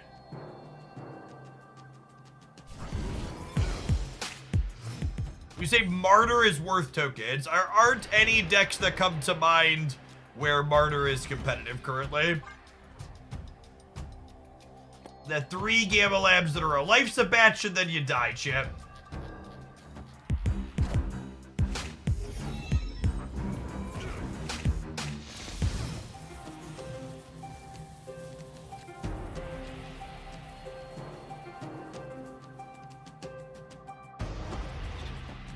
Woo! That's a piece of candy. That's a piece of candy. Yes, probably Hela here for the opponent.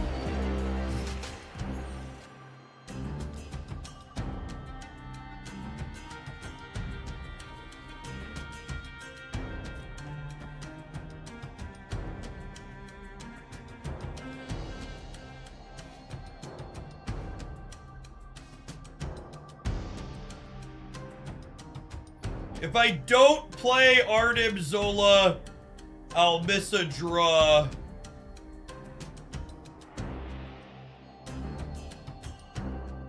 And I think I'm fine with missing a draw, yeah?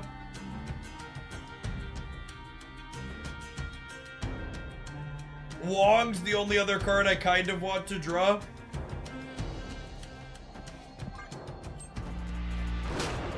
I don't really want to Zola my Hulk.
And a bunch of scaries.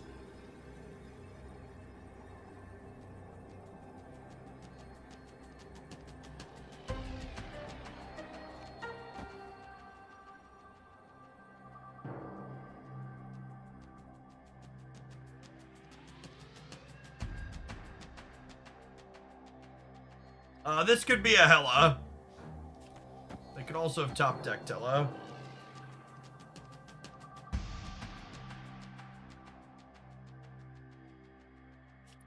Mystique left Zola the Mystique. Is that better than sending Panther across?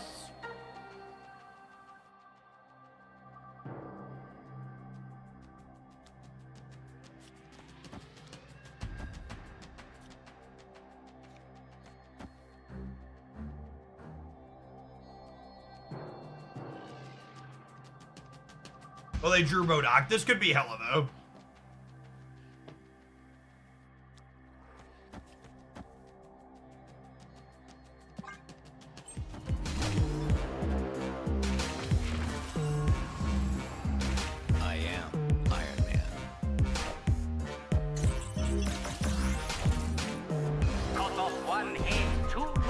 Before Zola. Yeah, I did that.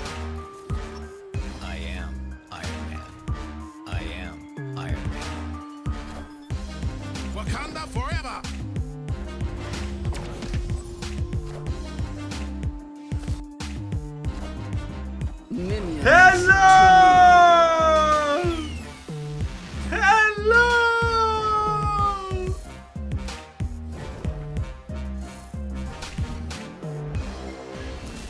Big numbers, says you. Big numbers, says me. Lovely. Oh my gosh, they're sweating. All right, listen, you can have your ticket. I'm gonna go look at the shop now.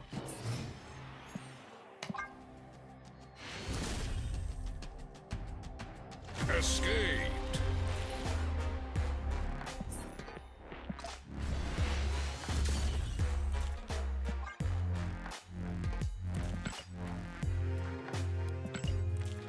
All right, what do we got?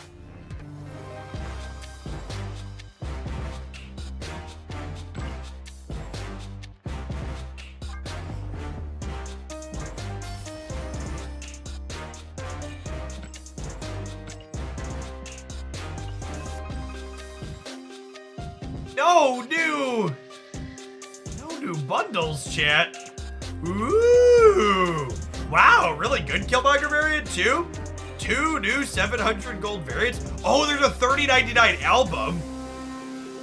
Well, that's another new one too. 3 new 700 gold variants. Ooh. Ooh.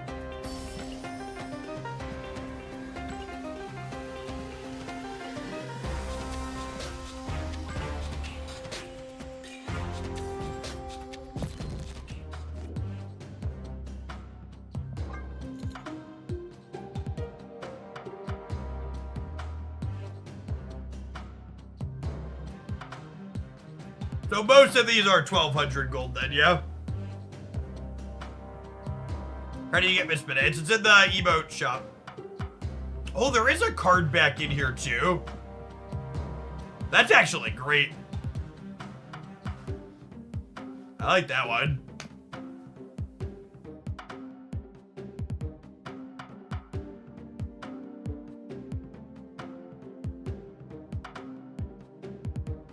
All right, well, I could get 3 of these, so what? I'm gonna incidentally have 5. If I wanted the card back, I would have to buy 4 1,200 gold variants.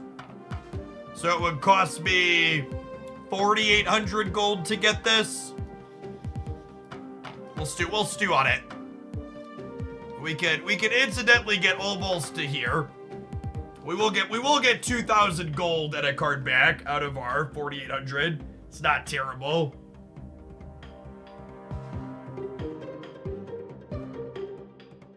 Use the featured 800 thing. No, those are mostly misses. No. Be our fearless whale leader. Maybe. All right, gamers. I'm gonna stew on that. You stew on these adverts. We're gonna play some more Mr. Negative when we return. Thanks for hanging out. Don't go anywhere.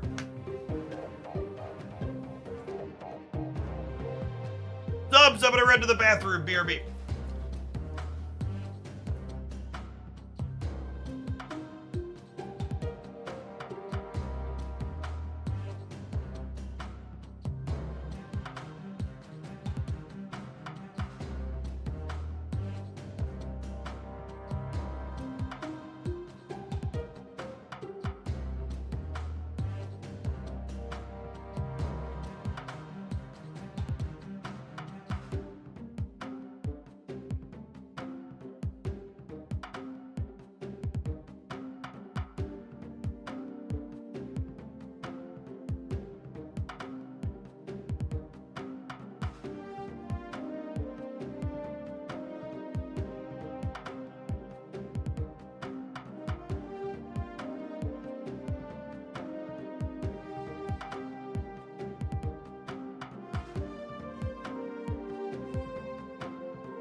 I'm gonna open caches for the 700 gold variant. My collection track currently makes me restart the client if I open them. So I'll open them later off stream. So I'll have to wait through that.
The first $30.99 reward from the album is an avatar that's also in my shop. That seems like an oversight.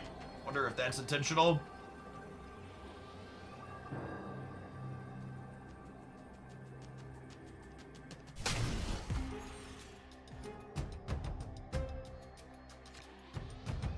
Golly.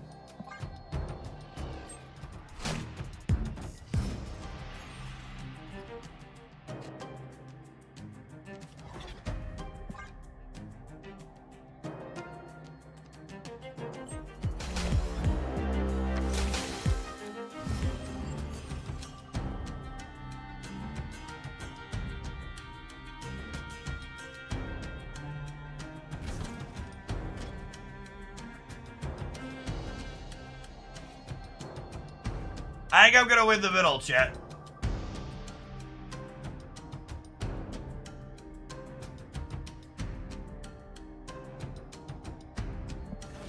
I guess the real question is, do I do this and hold the Mystique for the Wong?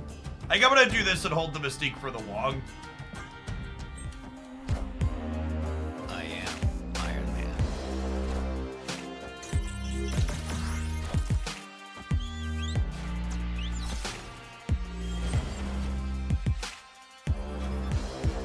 Oh no!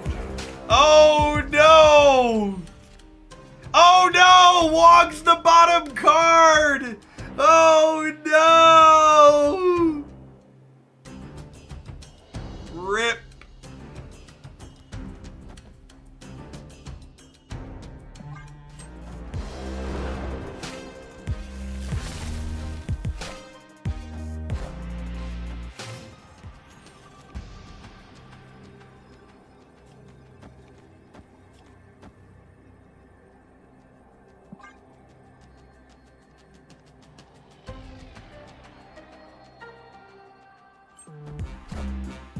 Wakanda forever! What the hell did they play on the left that they Shall take stayed? its place. Wakanda forever!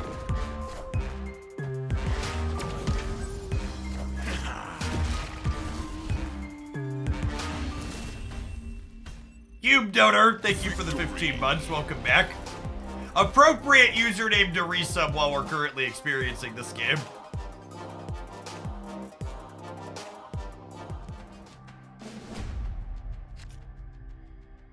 Isn't there normally bonus gold when you buy the 8,000 or I'm tripping? The very first time you buy gold of any quantity, you get double gold for buying that quantity.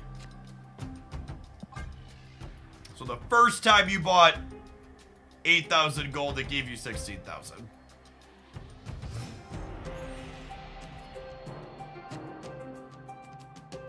There's a play left bot in Conquest. It makes you wonder.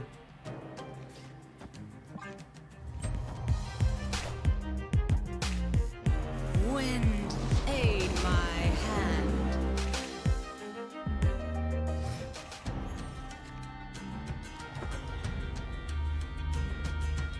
Opponent snapped.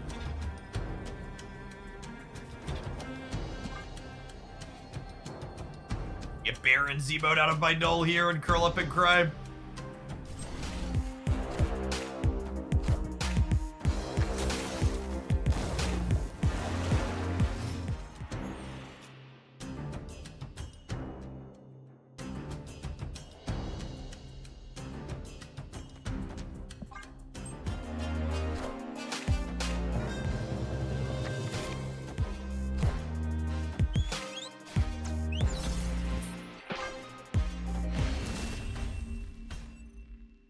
Escaped. Queuing up with the good Mr. Negative deck and immediately queuing into Yondu Baron Zemo and feeling helpless is peak Marvel Snap. Snap. Could have hidden the null. I mean, they know the null is there if they've played it all.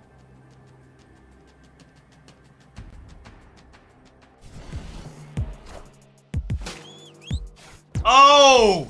The weekend missions just went live. Okay, yeah, this is gonna be our last match with this deck regardless then. I forgot that was a thing.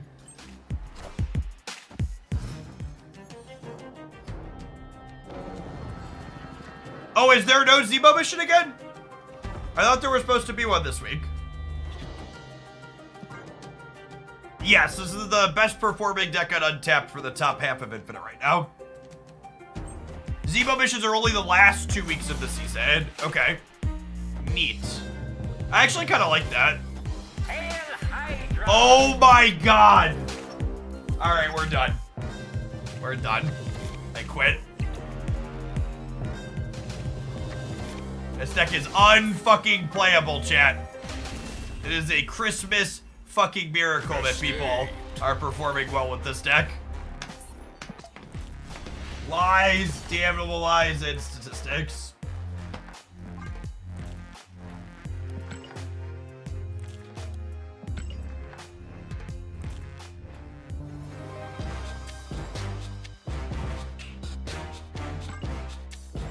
I'm not planning to play US Agent on stream. It's not very interesting. It's only 200 tokens. I might try and get these over the weekend on my own time, but not super concerned with it.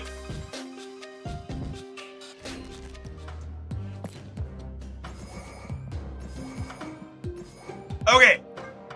So our last viewer pile of cards is a request to build a deck that has 12 different base powers in it.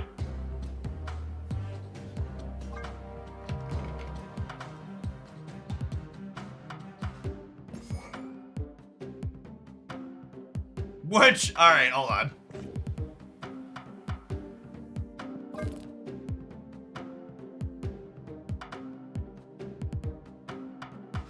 This deck's actually just 2 cards off of it, right?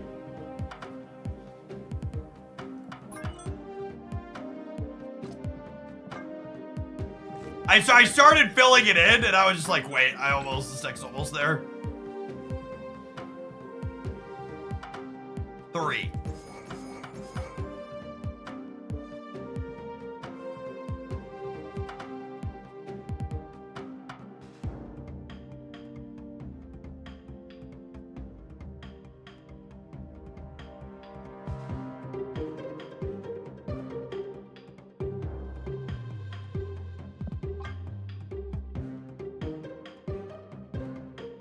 I guess it's hard to fit in enough ones.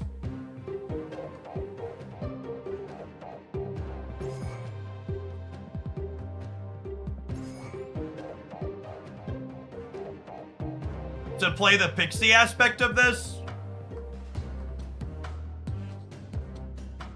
Yeah, I think you have to not play the Pixie aspect of it.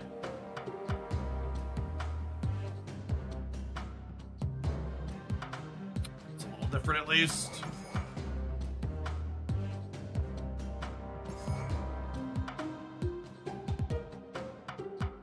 But I have 3 and 4 open.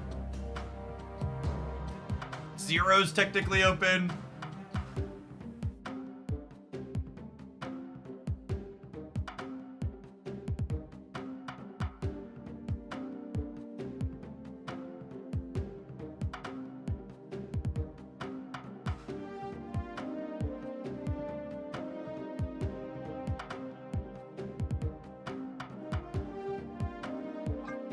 Slot Jeff back in.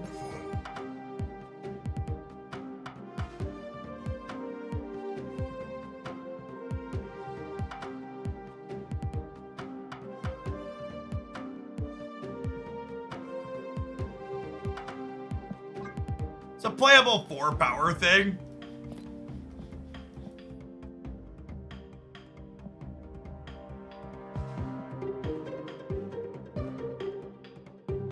Hope. Yeah, that's the answer to that one, right? Most playable 4 power thing in Marvel Stat.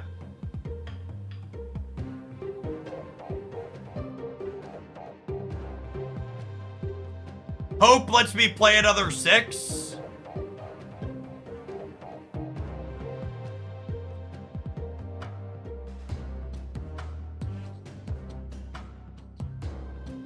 You can play like Magneto.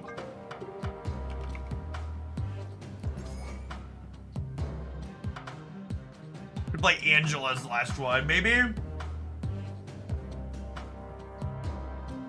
Angela 0.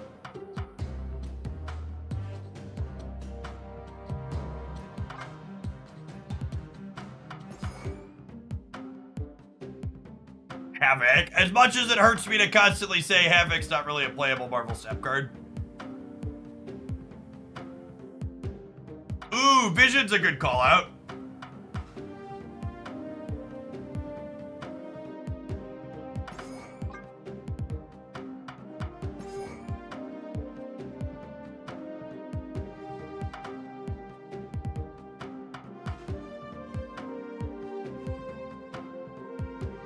Do this. Yeah, it's a little top of me.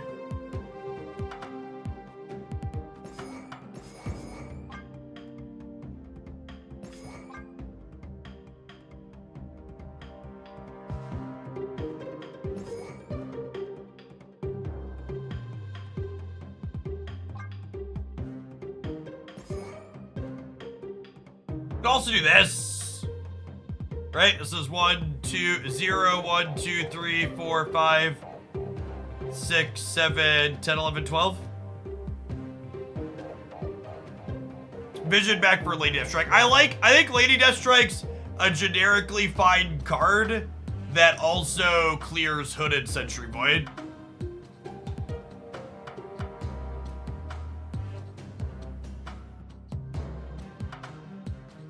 I go Vision for Magneto. I don't hate that. Yeah, Lady Death Strike's like backup Annie. This is viewer deck submission to build a deck that has 12 unique powers inside of it.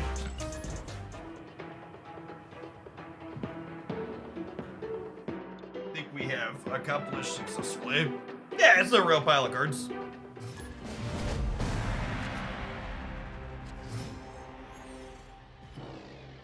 Like mixing and matching the Hope Kitty package alongside the Annihilus package is fine. It's two generically powerful groups of cards. The one thing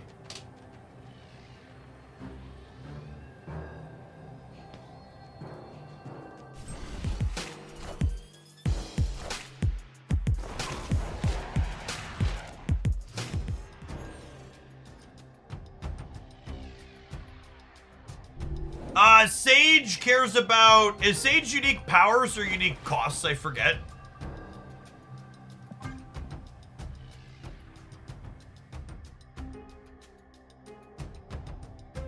I think she's costs.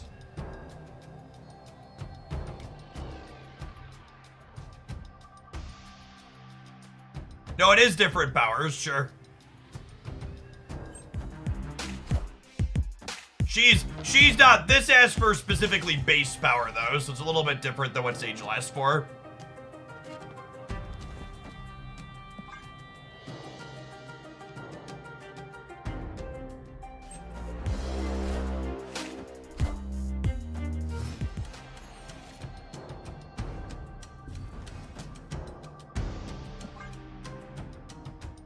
I was gonna play Sentry to the left, but then we peeled the Annihilus, so to the middle we go. Maximus Bishop, some kind of Sarah deck maybe.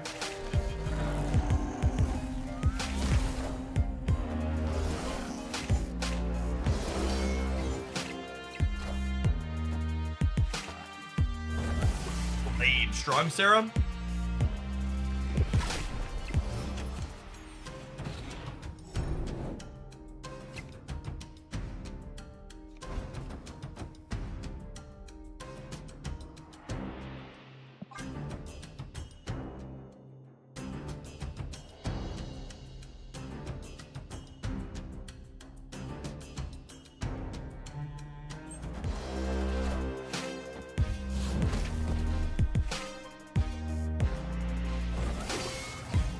Shang out of the way proactively is fine.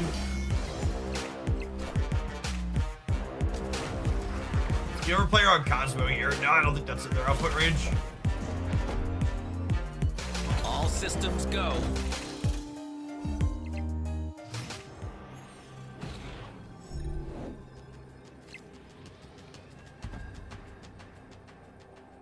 It's just this, yeah?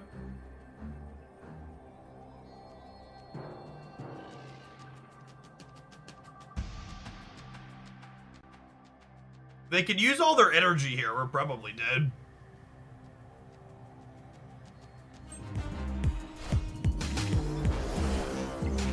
Nope.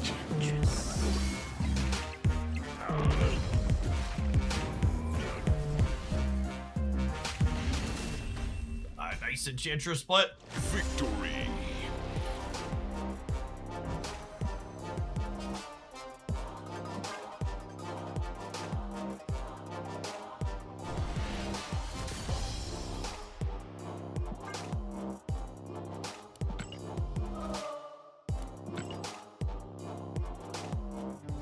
That was not a custom card. They actually just have it lying there.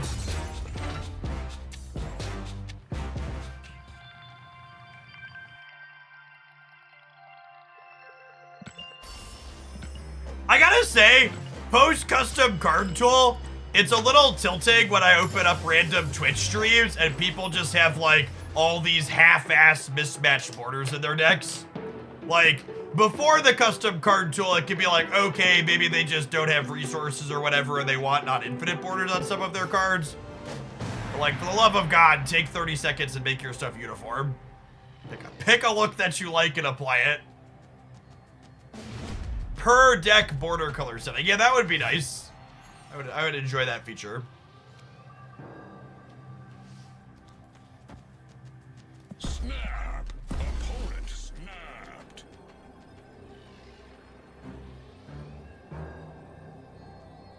What if I like my deck looking messy? You're allowed to like it looking messy and I'm allowed to fucking judge you appropriately for it.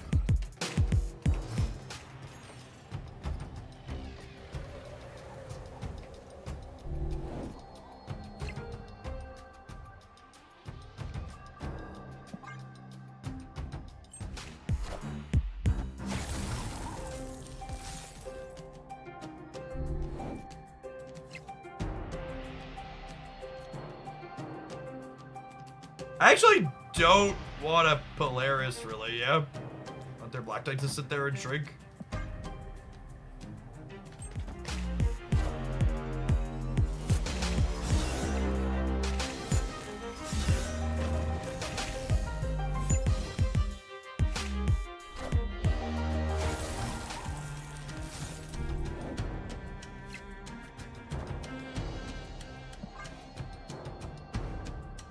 Them hitting Giganto first and then Ghost Rider's a good beat for them.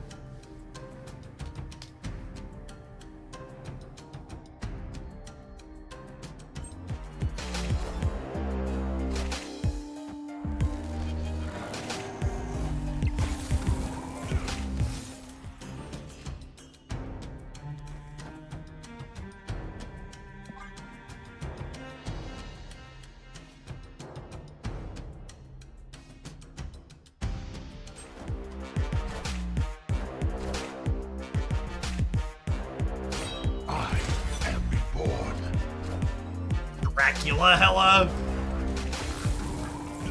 Lady Death Strike. Lady Death Strike.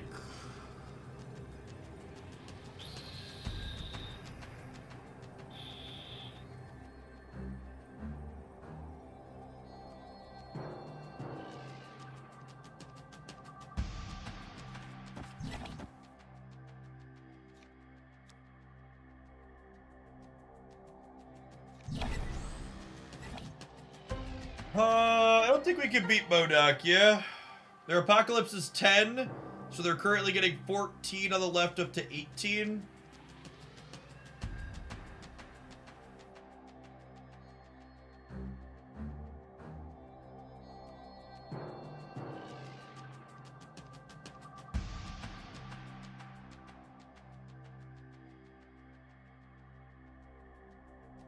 If I Polaris the blade into the center and they only discard the Apocalypse once, I'm winning here, which is nice.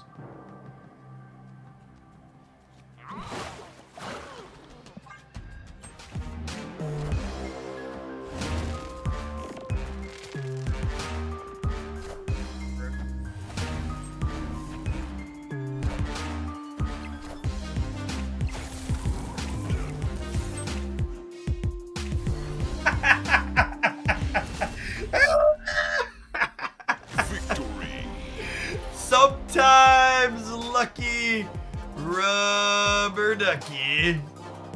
First time in the history of Dracula.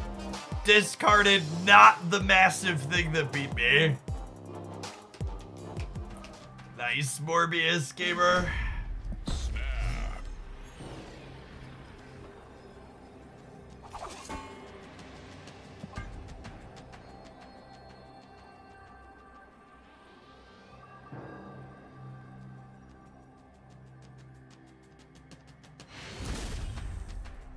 Victory.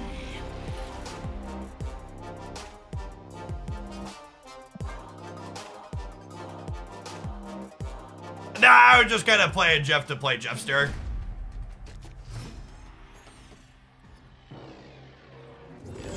Oh my god, are they about to sweat me 1 cube to 10? Or did they misclick twice?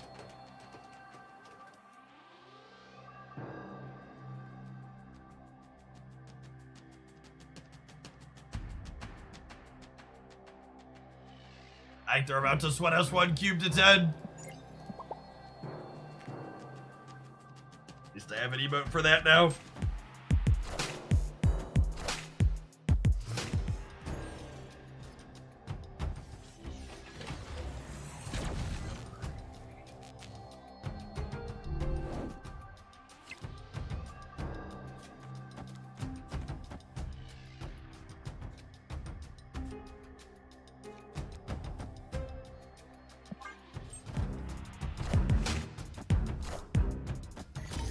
Does Drac get Null's power? It does not anymore. They updated that. Just wait, Jeff. This will be the comeback for the ages. They have to win 6 in a row, chat. They have to win 2 1-cubers, then 4 2-cubers.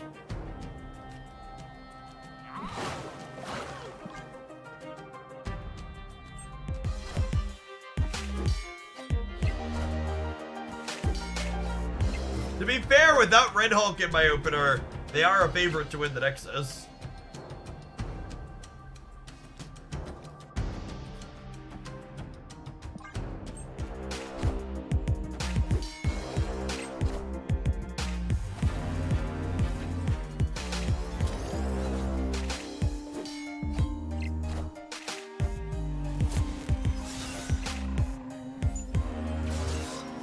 Dockerson and Infinite down.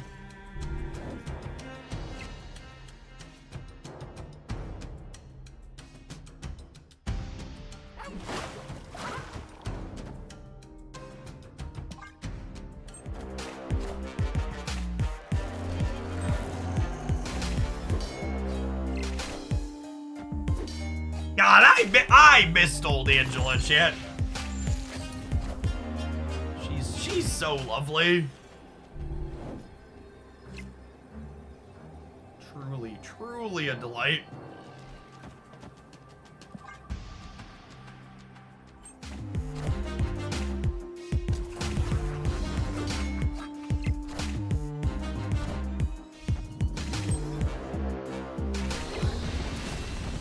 Marvel Snap's a better game when Angela's a playable card.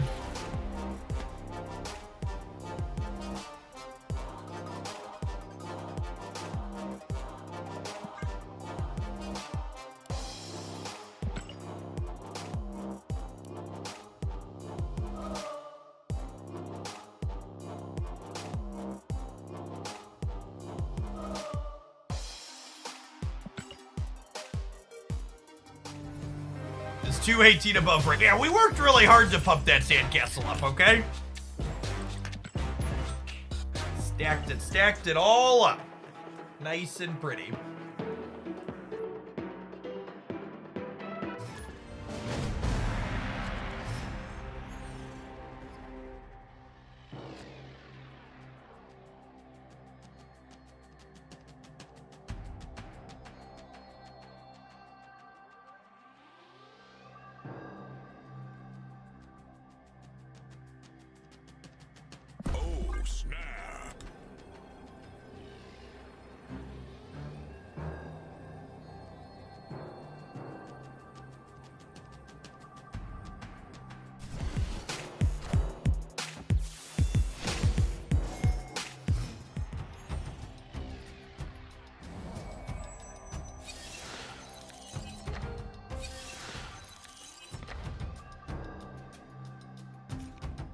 Thanos is low-key actually good into White Palace, is funny.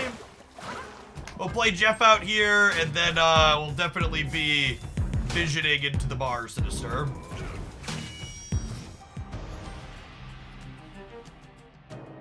They have our Red Hulk, yeah? Do you want to try and spend our NRG every turn?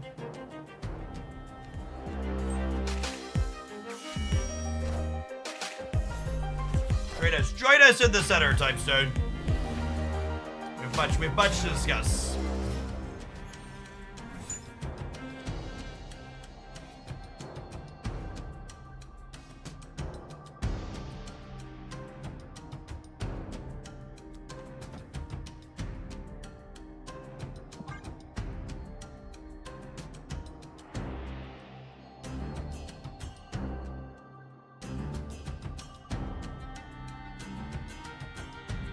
Zabu going away and Angela coming back is interesting because Sap doesn't have a ban list, but they sure do nerf cards into oblivion. Yeah, I mean, forced format shifts, right? It is a lovely vision split, yeah. Gold with the crackle is just so good, Chip. Victory.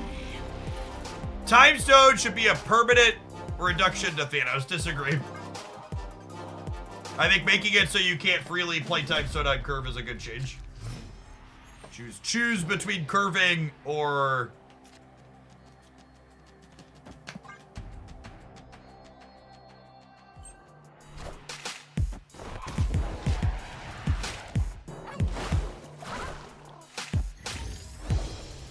Two threes for everyone!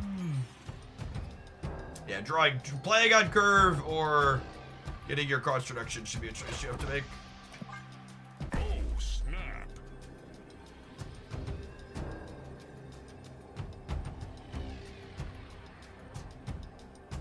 Yeah, I'm excited to see what they do overall with the designs of the other stones.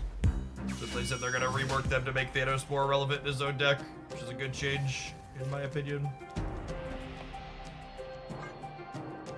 Well, that was an absolute unit of a draw, chat.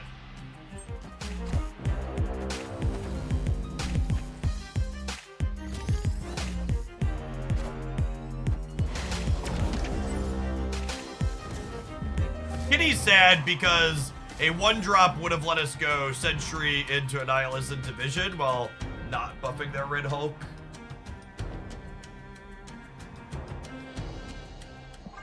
Let's draw Red Hulk of our own, yeah?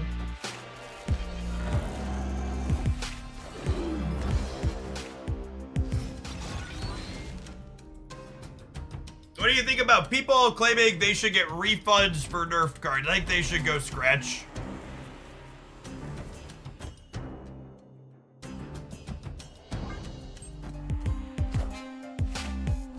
I think Zabu getting gutted with its change is very much the exception, not the rule. And most Marvel Snap cards remain playable after they change them. Even the recent Elias change. Elias still has very reasonable stats as a functional fine card. Expect one of the best things about Snap is its regular pace of balance changes, and it would basically require them to gut and rework the entire economy if they were going to give people collector's tokens every time they reworked a Series 4 or 5 card. It just fundamentally doesn't work with how they regularly update the game. Yeah, you don't want game balance to be beholden to the economy. Making game balance beholden to the economy means balancing your game is an economic decision, not a game balance decision.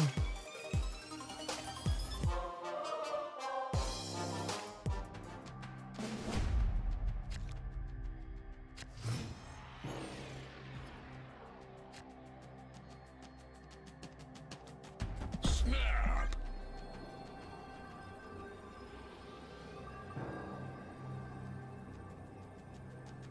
This deck is cooking. I mean, yeah, this deck's like a combination of two good packages like we talked about. You look at all the cards in this deck, chat, and like Lady Death Strike's probably the worst one, and I think new Lady Death Strike is a very serviceable card.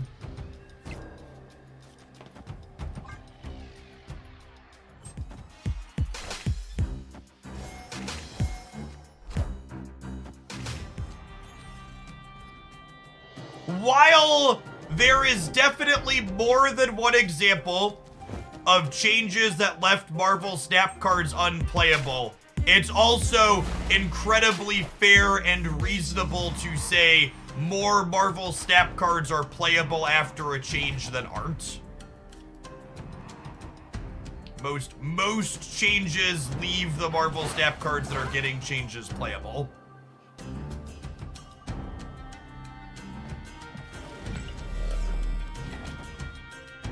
This.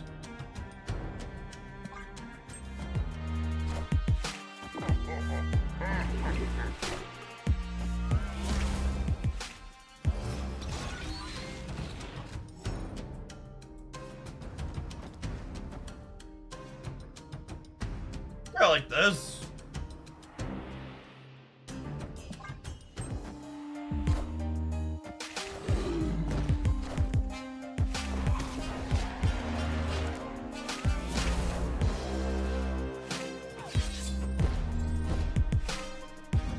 Club.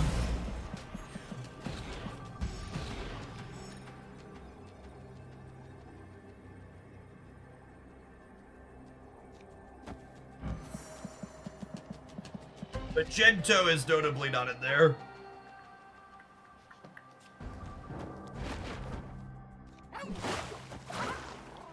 This is 13, 19, 22. Can't beat Magneto. Yeah, I agree with Steric. I think comparing how balance was handled before Glenn Jones took the reins versus after is apples to oranges. Glenn's been a huge net positive for the game and how they approach balance as a whole, in my opinion.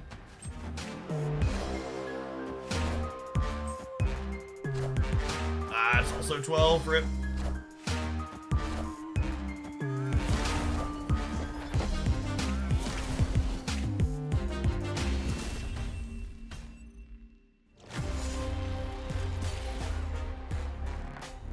Angela was useless for many months. I don't think that's true.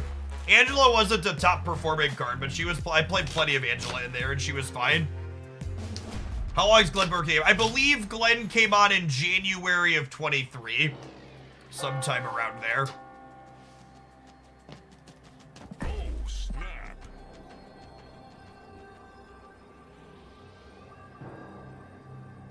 Can Hope be substituted? Hope is a unique and powerful card that you should save 6,000 collector's tokens to buy. She cannot reasonably be substituted in any deck that is playing her. Anybody telling you otherwise is lying to you.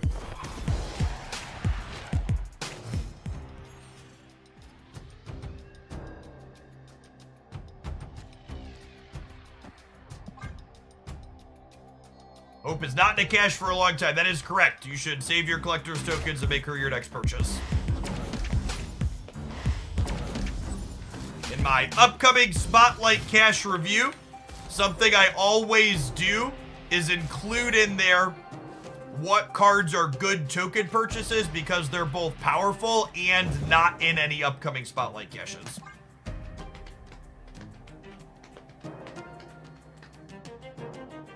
Just super freaking awkward.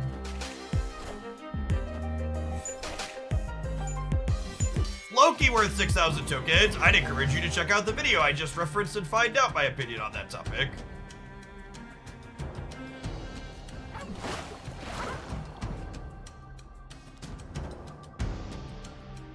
Do I need to draw another card this game?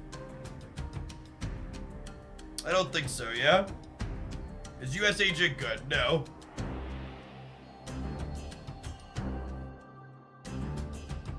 I don't have 10 minutes. I want an answer now. Well, it's a good thing there's timestamps in the video so you can skip to the section about collector's tokens.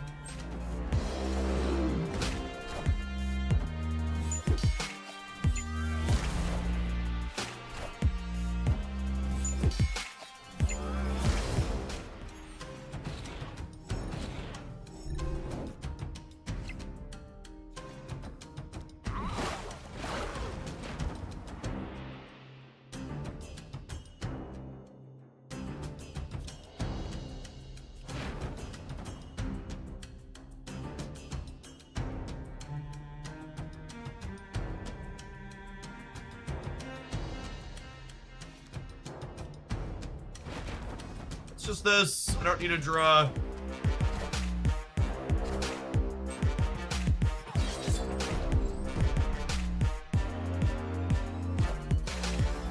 The best use case for US Agent, in my opinion, is the, what's it called, deck that I featured him in on Wednesday. The Bass deck is fine.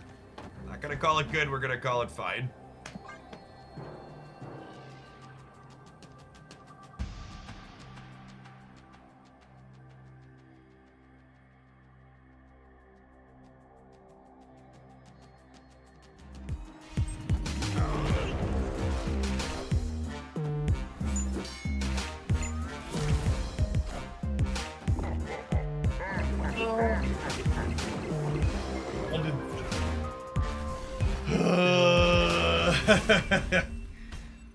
So the way Blob works on Karmartage is he gets 2 triggers. Yikes. He gains 14 and then he gains 14 again. Or 15 or whatever it is until their deck runs out.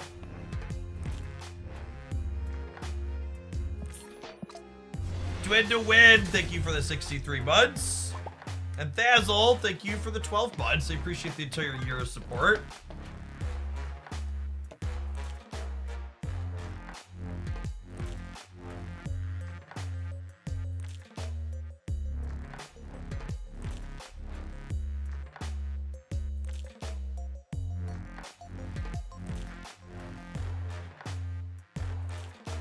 Okay, gamers, for the last leg of the stream here, we are going to play some AFK Journey today. Today's stream segment is sponsored by them, but I've been playing an absolute ton of this game. It has dominated my off-stream gaming time since it released. It is a both hero collector RPG game, while also having some other secondary game modes, including an auto battler drafting mode that we're gonna play some of today to showcase to start. If you want a really easy way to support my content, grabbing AFK Journey on PC, using my link is a great way to do that. Yep. If you play through to Residence level 40 on the PC after downloading using the link, you can send me a screenshot of that, and I'd be happy to gift you a sub to the channel as a thank you for checking out the sponsor. If you find yourself enjoying AFK Journey and you want to see more of my AFK Journey content, we're going to be streaming at past the sponsored segments too, I think. But I also threw up a new YouTube channel, Oglandia AFKJ, where I'm going to be posting draft highlights and maybe some other stuff up there that makes sense or feels like it's reasonable. No sub-only mode. I do turn sub-only mode off when we do non-snap stuff, because usually we have a smaller audience for non-snap stuff. The AFK part of the game is your characters for the hero collector part are acquiring experience while you're gone, which is nice, because if you get stuck on a level in the RPG part, instead of throwing your wallet at the game, you can just take a break and come back and have some resources. And it looks like I have enough to level up a friend here now. Have you ever wondered? Excellent. I'll The try purple dust is the bottleneck once you get higher. You can see I am Inventory, waiting on more purple dust to break. Every 10 levels you need Am purple I dust to missing update a thing. Oh yes, gifts. Yeah, they stood up Hoglandia too, because our first server is filled. Our first guild is filled. All right, let's jump into the auto battler so we can showcase that for people that are interested in seeing that. It's called Honor Duel.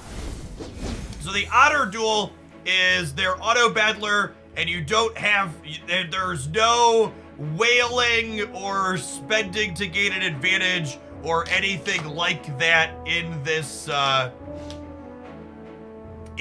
game mode. It is purely a draft mode where you play with characters that you pick up, so you don't need to have the characters in your collection to play with them. This is actually one of my absolutely favorites. So the way the draft works is you have 5 characters you deploy each round, you strategically position them on the board, and then they clash with the opponents in an auto battler style where you're not microing or managing them. And each lineup where you start, you get 3 characters to start, and then 1 artifact that has a powerful effect. I like this one. This one encourages you to play. There's 4 factions of heroes, and one of the factions is Wilders, and this makes all your Wilders extra tanky, healing them every so many. And especially if you get up to the, in the late game, you get copies from Mythic, the 20% healing every 10 seconds is huge. These 2 heroes to start are also really good. Henwin is one of the best healers in the game, and then this is a ranged DPS. This is a pretty good artifact too, though. 2 seconds into the battle, it grabs the furthest enemy and pulls them to the frontmost enemy, stunning them for 1.5 seconds. So it, like, grabs their backline and displaces them consistently. And this also has Headwind in the opener. Honestly, all 3 of these are good too. Pale Crown makes Sylvina, an assassin character, get supercharged. And Rowan's a really, really good role. Usually there aren't 3 options that are this good. Zirdan, thanks for the 2 months. Appreciate the resub. What do I do to start? Let's do the Wilder heroes to start, because I think this one is both good and makes it straightforward for drafting. I've had the opposite of this, where you have like 3 bad sets to start, and you're just like, okay, I'm just gonna take the random and hope it's better than whatever all of this is. So you have a little shop here where we have 60 currency to start. I can refresh it for 3, and then there's things to buy. There are artifacts to put on your heroes. Honestly, Jungle Hood we might pick that up to put on Headwind. It increases her healing significantly. And then this is perfect. It gives us 3 random Wilder heroes. Yeah, someone said server 103 looks like it's full. Hopefully they get cross-server guilds up soon. That's great. So when you get multiple copies of a hero, they upgrade. And we rolled 2 copies of the heroes we already have. That being said, I need a 5th hero to deploy. We're going to be at a disadvantage, which means I actually can't afford to buy the Jungle Hood. I'm going to need to buy 3 randoms from all factions. That's not bad. This guy is, so I have 2 options here. You want to, generally speaking, deploy heroes from 1 or 2 factions because you get a bonus on stats if you have heroes from just the same 2 factions. So we have 2 Maulers here, and then I have 2 Light Bearers. And this guy's a tank, and this guy's a tank. And this is a Sustainy damage dealer, and this is a Fragile damage dealer.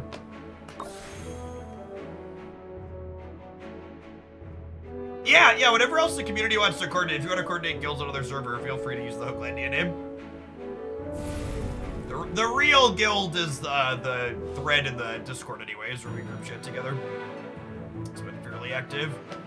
So I can look at my opponent's artifact, increases the attack speed of the rearmost. Okay, so because they're going to have a Dorko in the back, I think I'm going to prioritize putting my ranged units down.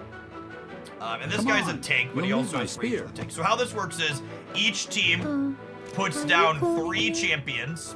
Are you lost? And then you see where they deployed their 3, and then you get to deploy your follow-up 2. So each team puts down up to 5. 3 to start.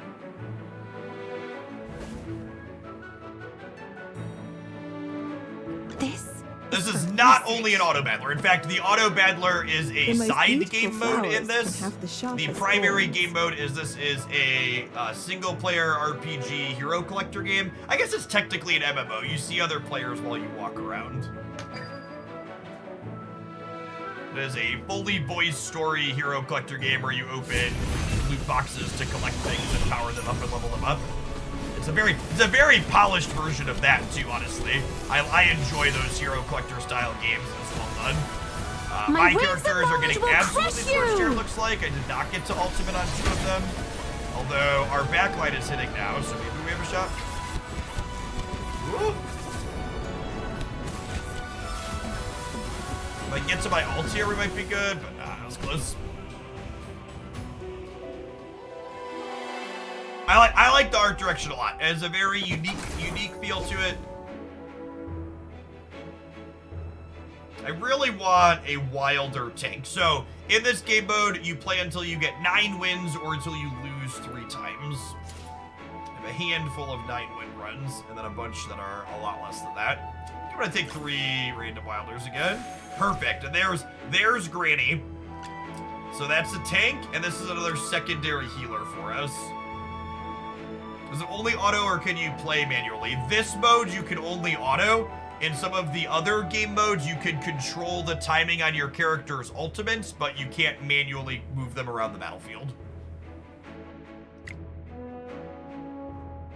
I'd like to get a bow for her, and then I think I want Leaf of Life on Granny. And because my thing encourages me to play all Wilder heroes, I'm actually just gonna sell my ones that aren't Wilders that we rolled randomly so I can buy this other item. Because realistically, I'm just not playing them. I might replace Parissa at some point with a better Wilder hero. She's just not a particularly strong unit. But she's definitely better than a non-Wilder with the, what's it called that we have?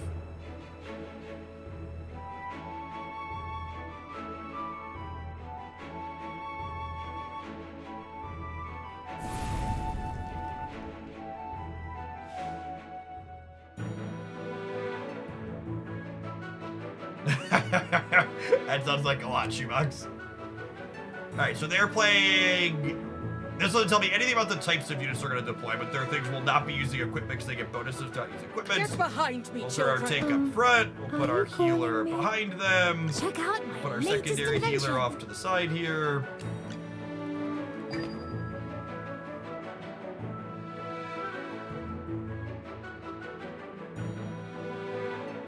Yes, this mode is purely draft. Once you are done, you want to your heroes will reset, you'll draft again. The sharpest thorns. And then the hero collector mode, you keep what you have, obviously what you open. This guy, he pushes everybody back in a line, so I want to take my ranged units and spread them out, so that way when he ults, he hopefully doesn't tag and push them. You unlock this game mode when you hit Resonance level 16, which probably takes about a half hour or so. That's under the battle modes option. No, this is matching me against someone else who's at a similar point in their draft. This is real time. There is an asynchronous arena mode for the actual heroes you collect, but this is real time. Listen to the voice of the flowers. You also don't have to finish your run when you start it too. So like if you draft and you want to do a couple or none at all, you just want to start your draft and then come back to it later, you can do that. Our draft came together a little bit with the second pick. Looks like we're doing okay here. We have 2 healers plus some tanky units. I think I'm looking for like an Urion for my last unit over Parissa probably. Finish Igor off here while he jumps around his gravestones. Shouldn't be a problem. Victory blooms most beautifully. Actually, we can check here. I gotta remember to check that. Actually, Parissa did a lot of damage there. Maybe she's fine. I'm actually surprised she outpaced the other one.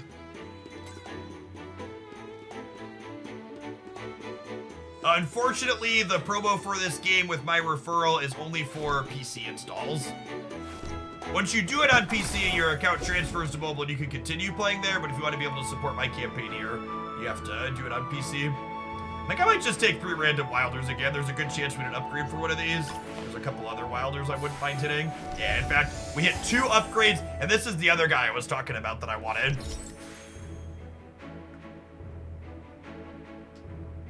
Grants allied heroes 48 vitality 30 seconds after the battle starts. Honestly, that might not be bad. Epic equipment. I could also prioritize just picking up epic equipment moving forward. Have more life from the start. The AFK promo with my link is good through the 17th. Real good to hit the goals on there. Also, if you find yourself playing and enjoying the game, one of my bonuses is for people that unlock Rowan. You spend any amount of money in the game, you get to unlock that. Easy way to support what I do here. The monetization is similar to Snap in a lot of ways. One of the best value things to get is there's a $5 daily login collect gem style thing. It's a great pickup if you're looking to spend a couple of bucks to get extra resources. Yes, purple are the epic ones.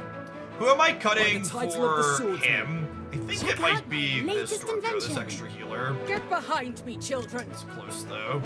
He's like a brawler who also sustains a little bit. Are you calling me? Are you lost? Follow me. The most beautiful flowers can have the sharpest thorns. By the title of the swordsman. I'm gonna not show them my two upgraded characters.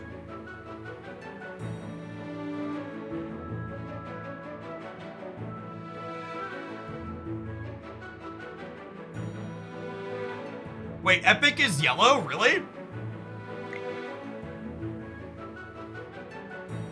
I thought Epic was purple and yellow were like Get mythic or behind something. me, I have to look at them.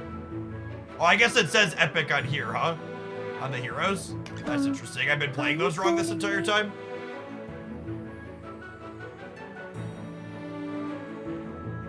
I thought Epic was the purple ones.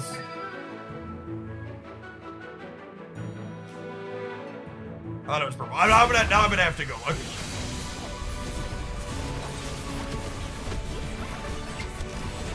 Hey! Hold it right there!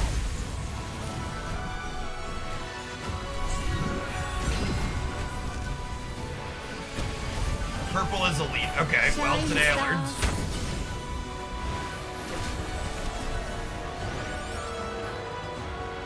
I'm still pretty solid. She does a ton. I haven't really used her before. She's weak. So one of the things to be aware of when you're looking at this game mode, if you're looking at tier lists for the game, is that where are the details? Featured heroes. So some of these heroes have modifiers from the base game. Well, I guess she doesn't, does she? She's considered a low tier hero in RPG content. Some of them add extra damage or take more damage, etc. What makes Parissa strong in this mode but bad in the RPG stuff? Explain it like I'm 5.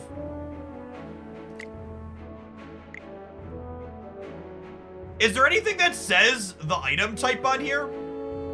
Because actually, I assumed I'd click on this and it would show me what type of item it was. But it actually doesn't say.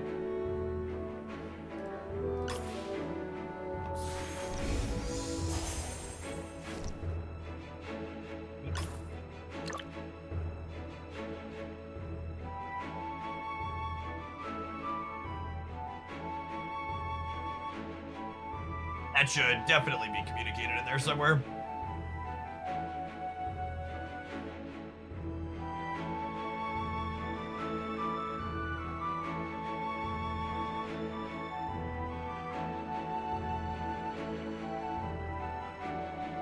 You have to the person that said these aren't considered epic, do you have a reference point for that? Now I'm going to look online, I'm Googling.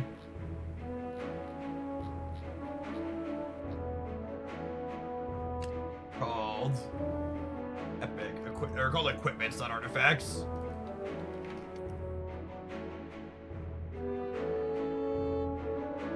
Dirty epic equipment. Honor Duel. What's epic equipment?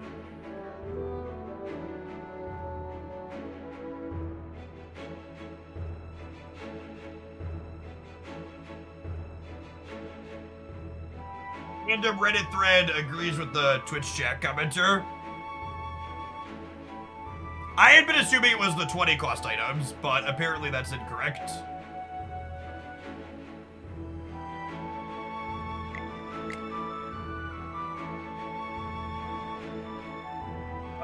If we get an upgrade on her, that would be nice. I'll take one roll.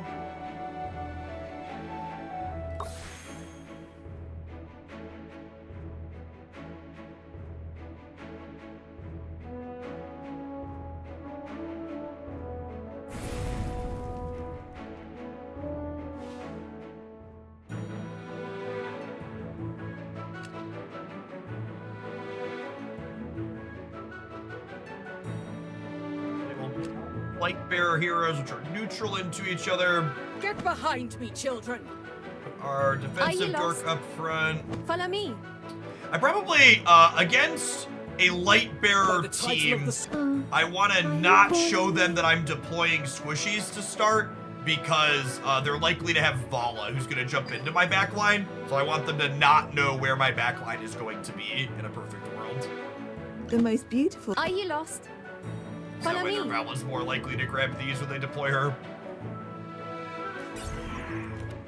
And there she is, and she's targeting here because I waited to put my squishies down.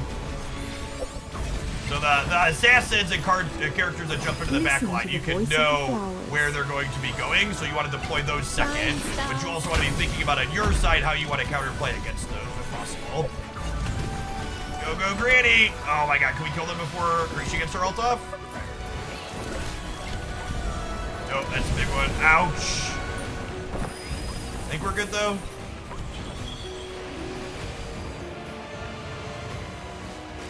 I'm still pretty solid. Pretty solid. God, she's just been hitting like a truck. He did nothing this game because he's the one that got targeted by their Vala, so like, his absence is excused, chat.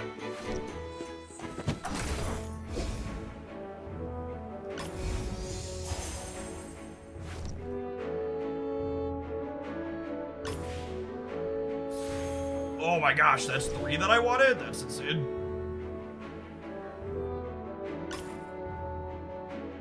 So if we get 4 copies, we get to level them up to Mythic. Yeah, run it. We've not had a lot of refresh in this draft. Usually you're refreshing aggressively. We've not had that so far today. We've been hitting pretty well.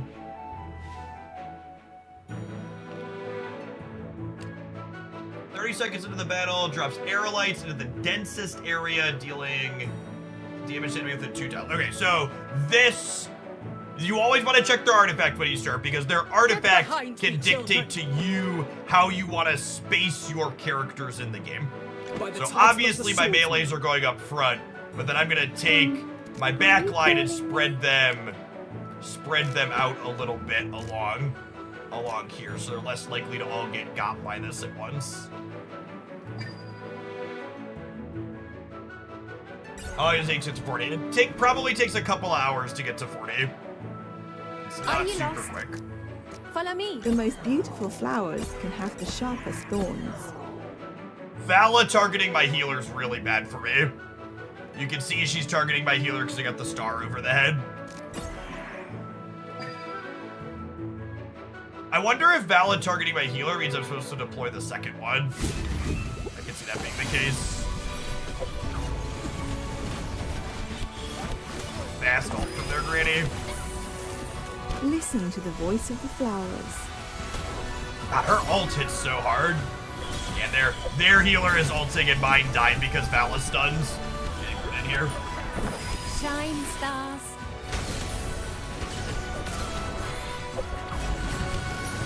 Yeah, Granny tried. Vala getting tagged by the healer is just a death sentence there. Or by the assassin's death. I think I should have deployed the other healer. So I had a secondary to keep her alive. She's very good, yeah. Alright, so we're 3 and 2. We have 1 more loss to give and then our run is done.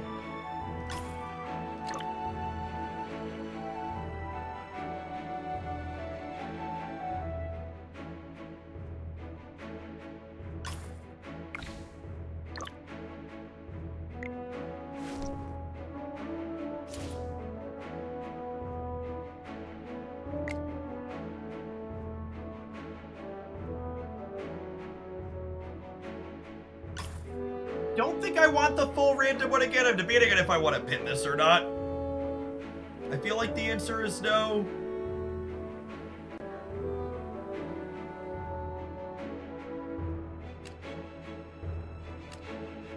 We are operating under the assumption that the yellows are epic items. The internet seems to agree on a loose Google search, but I haven't found an official answer anywhere that says what color it is.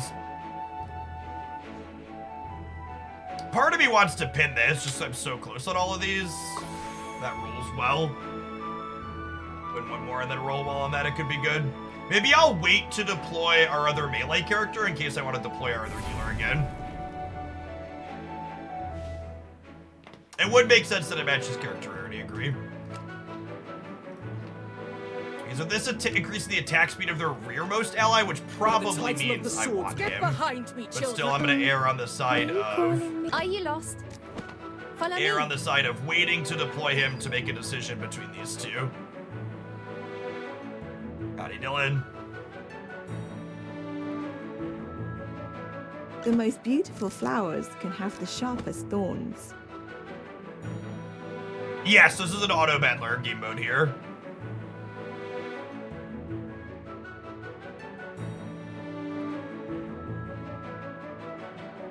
Do I want the second healer or do I want the melee? The melee has some CC, but they're gonna have her in the back line that he's not gonna get to anyways. Check out my latest Okay, I think I'm gonna put my other healer in. See how that goes. If we lose, we're done. So our third loss will be 3-3.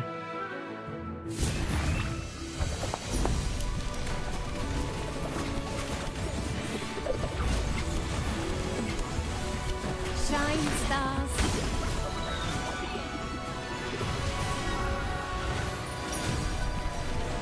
There, Sisa hasn't ulted yet. There she goes. That's a scary one because it entangles.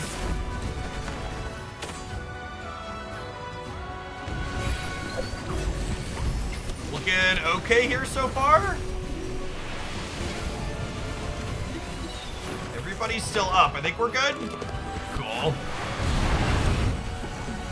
Damien can act as a tank. Yeah, that's true. He does his little card soak damage. He might actually just be a better character than the other one. Like, I can play it by ear and look for upgrades of both and kind of deploy as I'm needed. still pretty solid. I mean, Damien's a good character overall, but so is, I blank on his name. Arion's a good character too. All right, come on, hit me an upgrade. Whoo, man. I'm so glad we pinned that. Holy.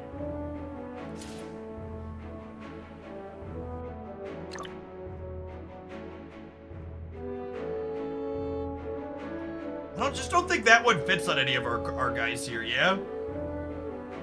Our randoms have been absurd. I think I'm gonna not take this upgrade and lean on Damien, perhaps. You think I want him? That's so close. Yeah.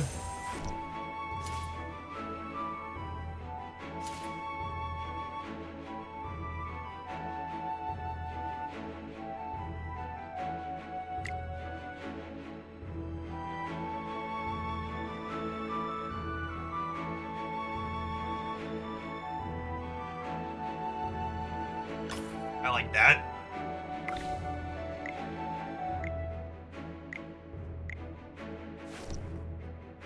I think I'm gonna pin this. I don't know that I'm gonna pin his. I don't know that I want to go as deep on all of them. I think I want to roll. At Mythic, he instant casts his ult. Oh, is that his upgrade that does that?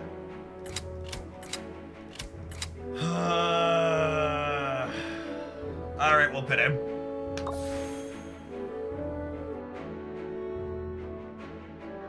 I mean, you could definitely have successful runs where you 3-2 split like Carrier. This run I'm explicitly 5xing because our artifact encourages us to 5x. If the artifact doesn't encourage a 5x, usually I split 3-2. They're going to ult a bunch, okay. Are you lost? Follow me. Oh, are you calling me? The most beautiful flowers can have the sharpest thorns. Not show my front line to start. We'll see what they do.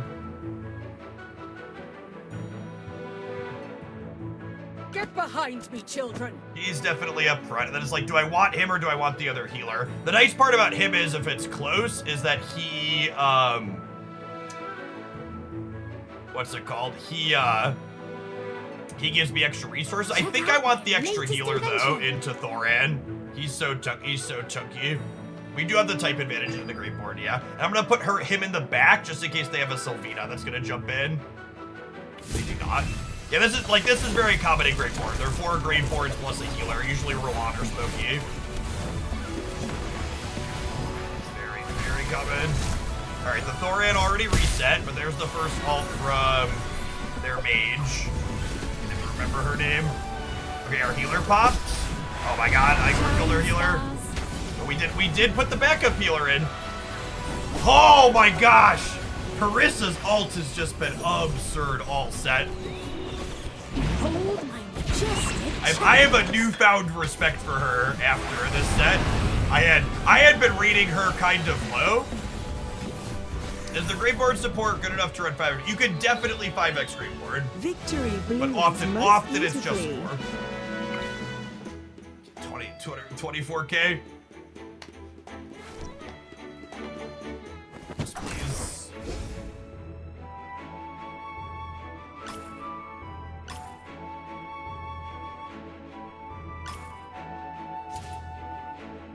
I'm gonna begrudgingly grab those.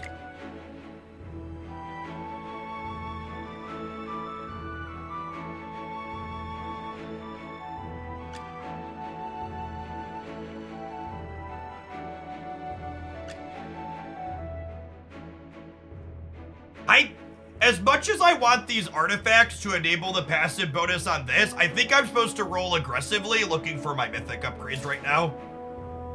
Yeah, I'm one away from Damien too. I think I'm just rolling for trying to find another mythic here in the short term.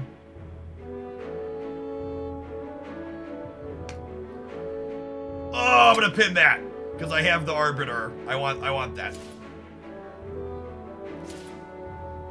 Yeah, I wanted one more mythic though. Perfect. Okay. If we get another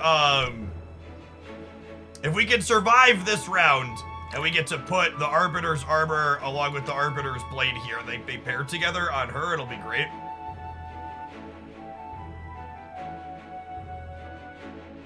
Hey, congrats on sneaking into Infinite. High voltage. Okay, so in 7,000 is just about average for stat points, I think.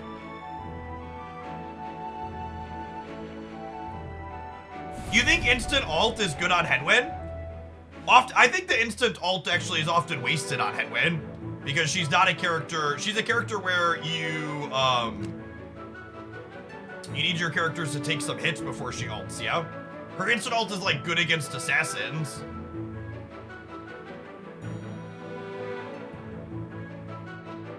Yeah, instant alt on Rowan is fantastic. On Henwin, I don't think it's great. Are you lost? Oh, you Follow lost. me. The most beautiful flowers can have the sharpest thorns. Are you calling me? Spread out here a little bit. There's 5 different maps that you deploy units onto. Get behind me, children. This dork charges aggressively into our Check out backline, so I latest want to invention. spread out around so she doesn't charge over multiple things in a perfect world.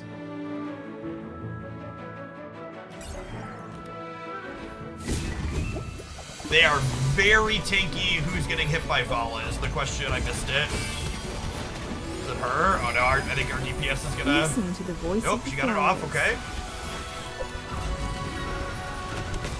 Oh no, Vala is so scary, chat. There's this assassin here in the back line.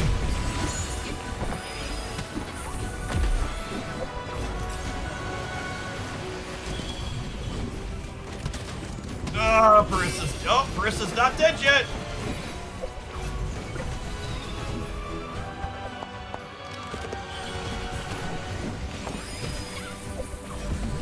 Oh, can Parissa survive the ult is the question. She cannot. Yeah, that's it.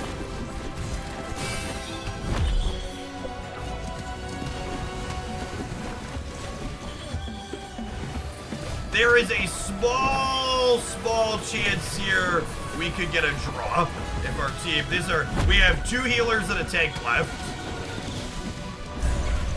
Yeah, they're all sustained plus Vala. Yeah, Vala just burned another one.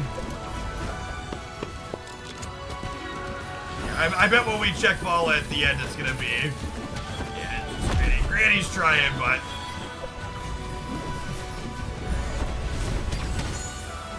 I really hope there was a draw.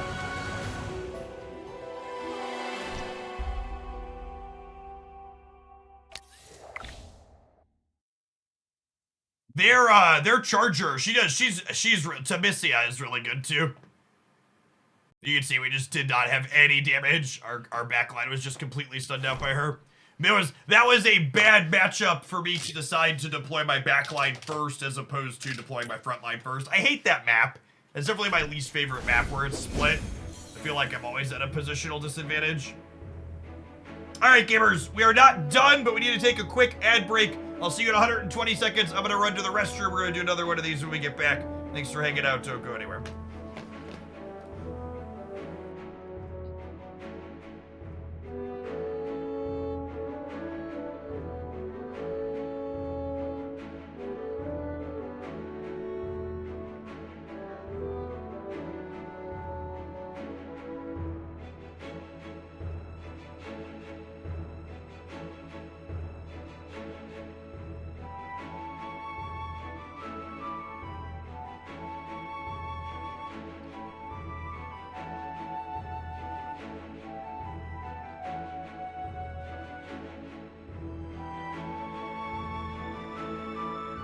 That was an alright run. Anytime you hit 5 or 6, it's fine. What do we have there? At 5. 5 and 3 is not terrible. I feel like our draft came together in some key spots. Had good rolls at the start on the randoms, especially.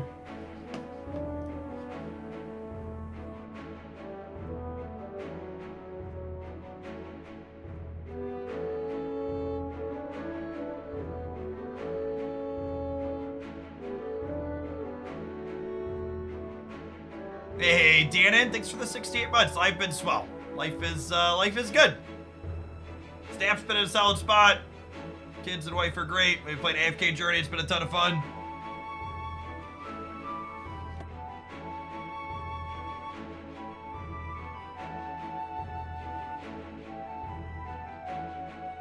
You ever feel like you have to switch to manually using skills in this game, or is that not an issue? I mean, there's definitely when you're doing like AFK stages and the other content that's not the auto battler, if you get stuck in a spot, shifting to manually triggering your ults can get you past the spot you're stuck in periodically by timing it more appropriately or targeting things better.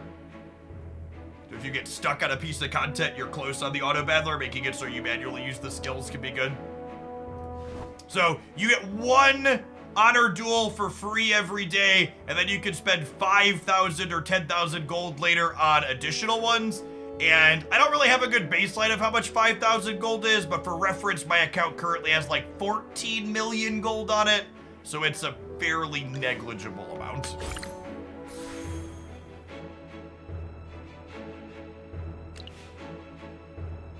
True damage to all enemies once every 12 seconds equal to 3.5% of allied grade points hero actual damage taken. Mythics and legendaries do more. That's like, all 3 of these heroes are good. And this like gives you a good base for the Rowan one I talked about earlier, where you're 4x Graveborn plus Rowan.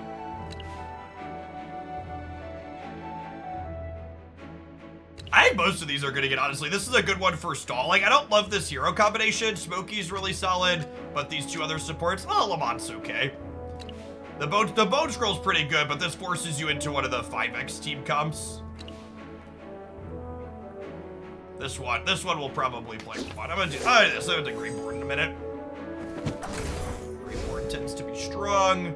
I definitely would like to refresh my starting ones to find a 3x random Graveborn pack to start. There's 2 of them. Man, that's the same thing that happened earlier to us. We hit the random one, and then we hit 2 repeats we already had. God, part of me wants to just go 4-handed into the first battle and not spew on heroes I'm not going to use.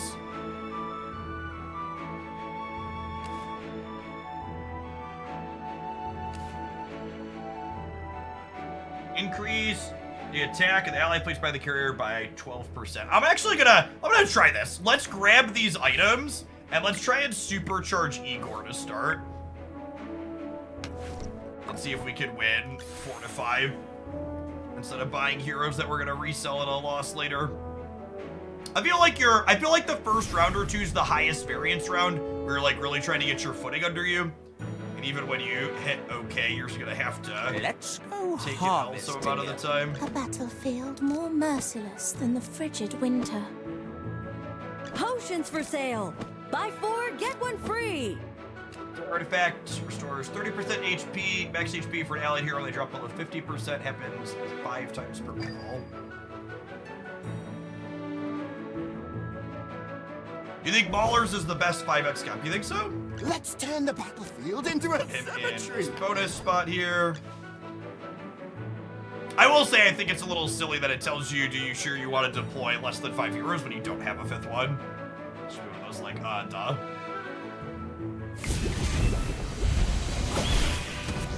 But we might just get completely rolled here.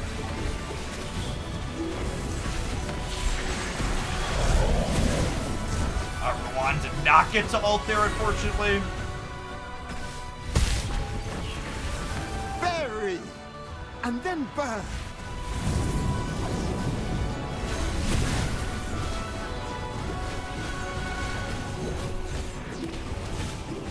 Igor's pretty good, but he's not 4-1 good here, unfortunately, I don't think.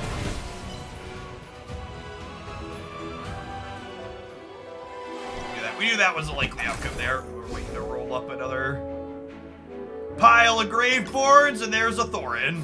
Oh my god, I don't have enough energy to buy the Thorin. Or enough currency to buy the Thorin. I thought I was gonna have enough to do both. Well, we hit the upgrade on her on Carolina at least. But yeah, so we would definitely be better off if I had that on him. I'm gonna grab this for Sylvina. Sending her in with a 40% shield is solid. I like putting the sustain item on the assassin. So that way she could. They're more likely to pop.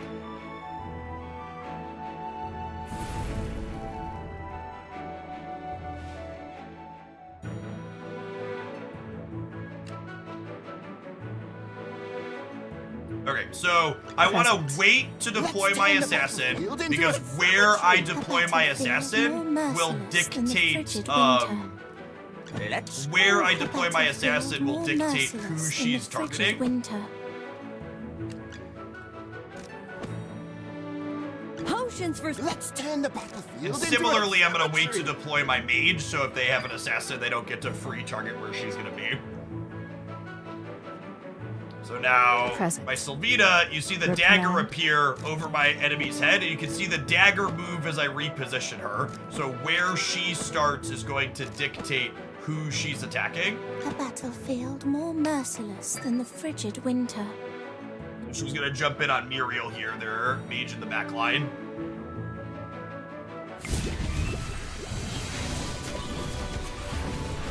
And there Muriel goes.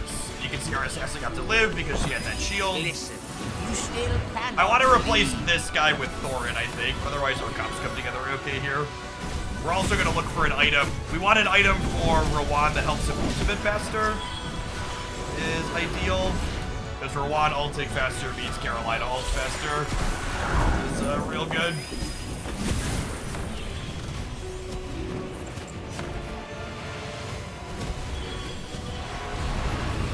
We're good to go here at this point. Yeah, looks like it.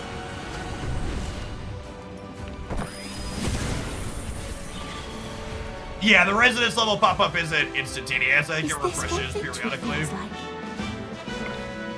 See, Carolina did the bulk of our DPS there, but honestly, her 30k was so important because she jumped in and she specifically KO'd their Muriel, who did actual nothing. And you can see, Igor taking a ton of damage. He sustained a ton there, actually. I think I'm still replacing him with Thorin, though. That's a rearmost ally hero, 40% HP.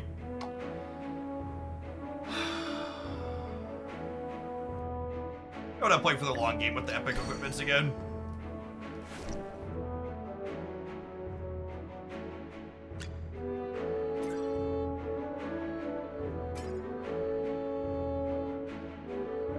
He does heal too. Maybe he was fine. Is it crazy to play him over Thorin? Probably, yeah. I kind of want to take the 3x Graveborn pack again. Oh man, that was a big reward for the Gamba. Is it the same universe as AFK Journey? I don't know the answer to that question. It's not a game that I've played.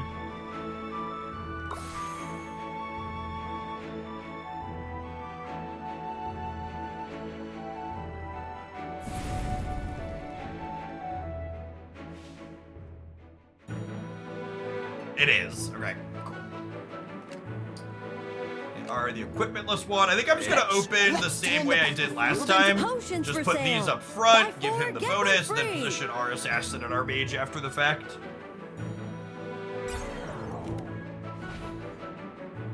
Okay, and then I want my assassin to target their assassin ideally. Oh, I don't think I can.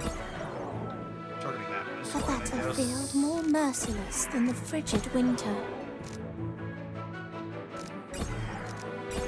There's gonna go after mine, that's fine. She's got a shield. And you can see here, normally I want my Carolina up over here, but because they deployed their assassin, that tells me that if I put her there, she's gonna be targeted. I don't want Carolina targeted by Vala's stuns to start if I can help it. They are super tanky. Don't worry, your delivery's coming up.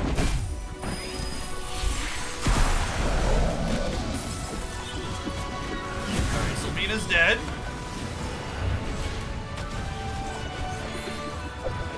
Granny and Vala can do a lot of work here between the two of them. Well, their Vala's targeting Igor. Anytime their Vala starts to target Igor, that's really good for you because Igor takes forever to kill. Cool.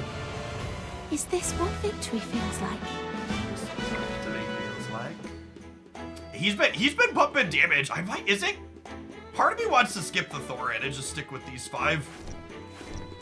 I guess there's a world where I pick up the Thorin and sub him for Sylvina into some comps. I can see that being the case, like if they have a comp where the assassin's not good. Alternatively, I could grab Sika here and have her sub for the same way.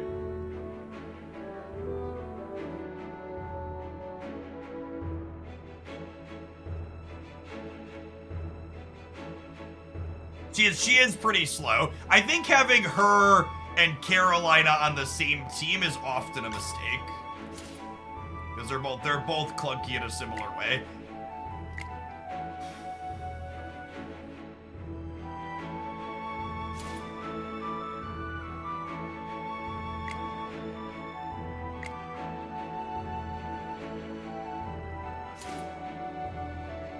That's an Igor and one of those. I think we're just gonna grab those and ship it. We're 2 and 2.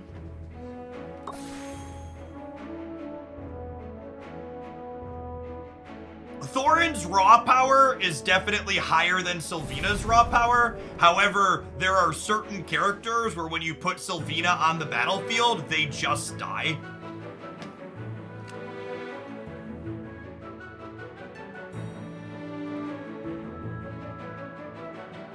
Let's go harvest together. Like Thorin and Niru together with no other supports. Yeah, I can see that. There's a world where this composition drops Ronan.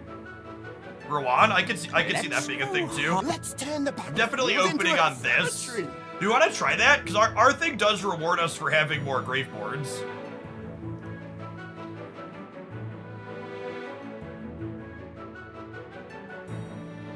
Sylvina's our Shang-Chi. She is kinda, yeah. Everyone. I'm gonna try the 5 Graveboards here, and if we eat it, we'll tuck tail and go back to Rowaning.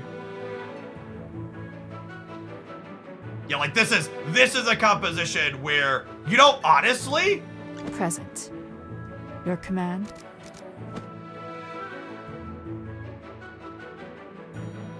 A battlefield more merciless than the frigid winter. don't want Carolina to get assassinated. I wonder if there's ever a world where I definitely want my Sylvina to target this though. This game is completely free to play. And this game mode actually really isn't monetized in it. They're also 5x Graveboard. If we can kill their Sika before she ults, yeah, that's insane. I think they're gonna kill our mage before she ults though, Carolina. Nope, she's not dead yet. Oh no!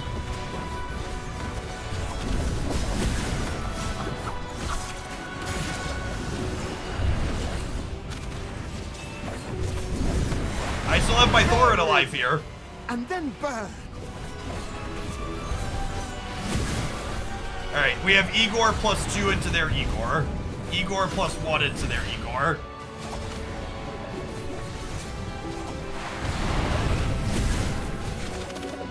Last gravestone, cool. Yeah, he got, who had 4 kills there? Another new soul. Nero is kind of impressive. Thorin ate it, but he took a ton of damage before he ate it.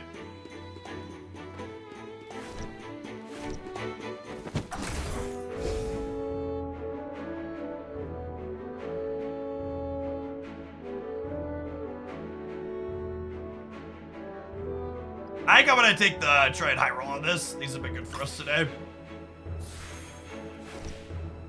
That's okay. We got one on there and we got a Thorin, but he's not particularly useful. Salazar's kind of mid.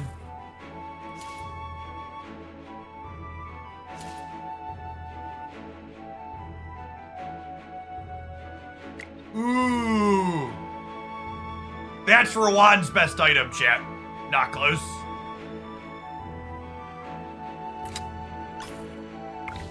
That makes not having Rawan. I feel like if I'm gonna play Carolina, I need Rawan on the team. I know we won that one, but I might go back to playing him, especially with this.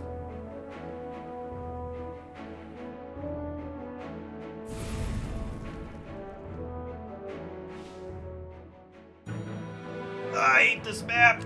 Although this composition that we have is all right for this map. Let's turn the battlefield into a cemetery.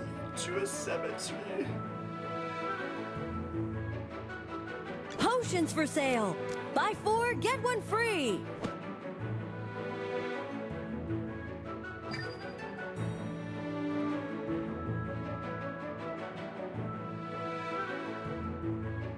Yeah, I don't know that my assassin is good here. More I think I'm actually just gonna go ahead and put him down. Must pay a price. So we can take here. Their nature, which means they have a type advantage into us, is noteworthy.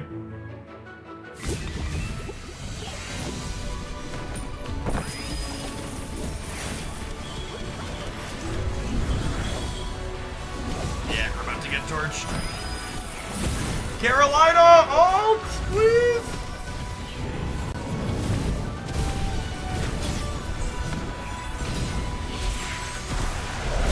Her ult was just not enough. I'm glad we still had a loss to give in this run. I definitely feel like one of the things I'll be interested to see as they mature this game mode more is how, what changes they make. I feel like the type advantages should probably be toned down. It's definitely a bit of a feels bad when you're like on a 1x run. It's just like your draft kind of doesn't matter because the only thing that mattered was you hit the one that's polarized against you. Turn off your. I think having a small type advantage is fine, but 15% is a lot.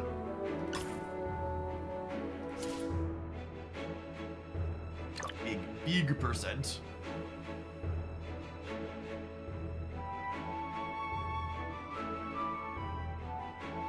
Or type advantage. So there's 4 different classes or types of characters, and 4 of them they're weak or strong into each other in a circle. Do I just put arrogance on Igor? He's never the first one to die, yeah?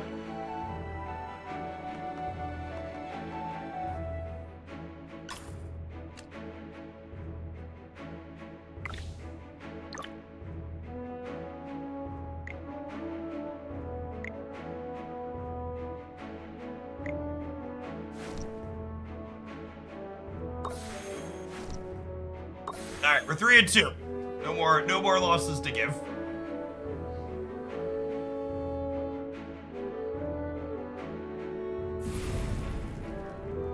If you show the type advantage, there's a thing you can click in the corner here that reminds you of it. Faction bonuses, Graveboard into Lightboard, into Maulers, into Wilder. Increase 15% damage, decrease. All right, so they're Marley, which means they're gonna have 1 character in the back line that's gonna do a big chunk of what they do. Potions So I for want sale. to wait. Buy 4, get 1. Let's turn the I want to wait battlefield to into a deploy. This is definitely an cemetery. assassin game, and I want to wait to deploy here. until we can target that. Present. Your command? That little dagger over her A head. battlefield more merciless than the I want to put frigid Carolina over here because they're playing light bearers, which probably means that they're gonna have the charging horse lady. So I don't want her to get trampled when the charging horse lady hits these. No charging horse lady. A lot of squishy backlines though. Assassin looking real good.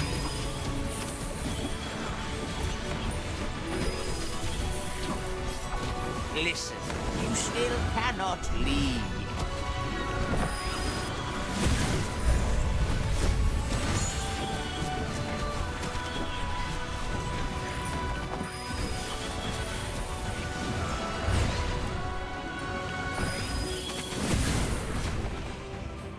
Igor and the assassin. Our comp is, one, we were type advantage into them now because they were light bearers, but two, our comp just like eats hard on these types of dorkos.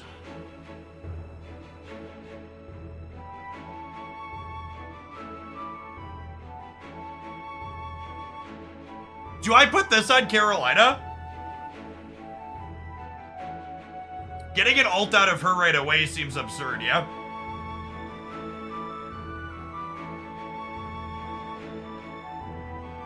And that would give me the flexibility to not play Rowan if I wanted. And play the 5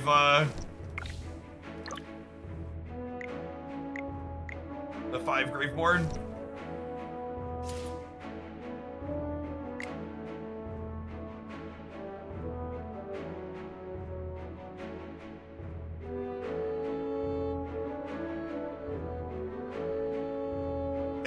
Is that the item for our assassin chat? I think that's the one, yeah? Damage dealt by 60%, 60% increase in 15 seconds, then reduce it after. Get into that backline.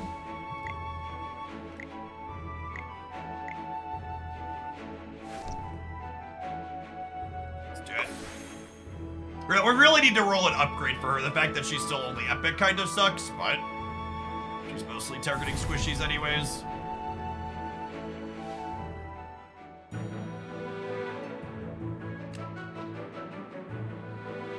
Let's go harvest together. Let's turn the battlefield into a... I think I'm gonna try no Rowan with her having the ultimate now. I think is my plan. Actually, let's put these up here to give my Sylvina space on who she's assassinating.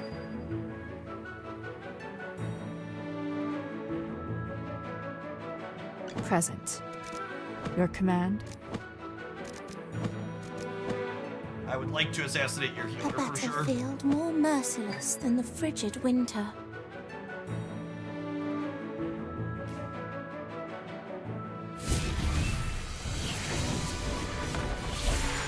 Yeah, there's that ultimate right away from her too. Look at that damage. Holy. Oh, man.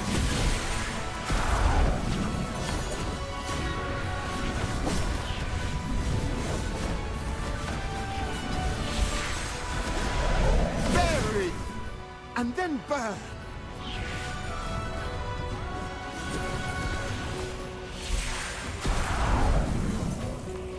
Wow, she is insane with that item. Everybody's coming together here. Look at that damage spread.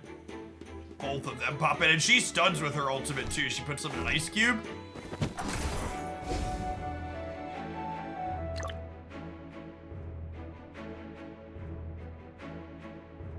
Immune to damage and control effects for the first 8 seconds of the battle. I don't think I want that for any of my characters. I need these two. Might be okay on the tank. I feel like I want to roll for upgrades.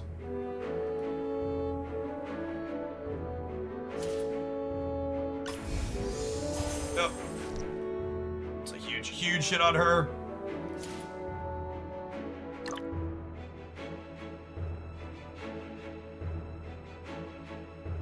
That is sadly not useful in any of my dorks. This is okay on Rowan, but I think we're just playing. I think I just need to look for mythics at this point.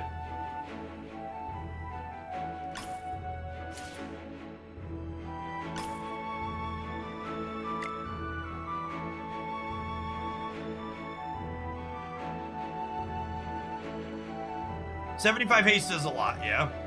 I probably can't get an upgrade now. I guess I could roll a double on one of the 3 that I have.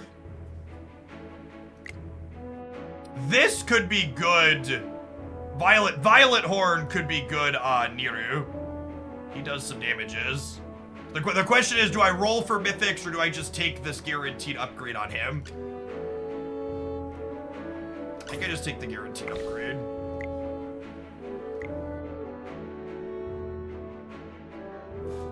I think I'm gonna get rid of the small healing that I've had on him and give him the power up for Igor here. I could have pinned it and rolled, that's true, but I'd only have 2 rerolls.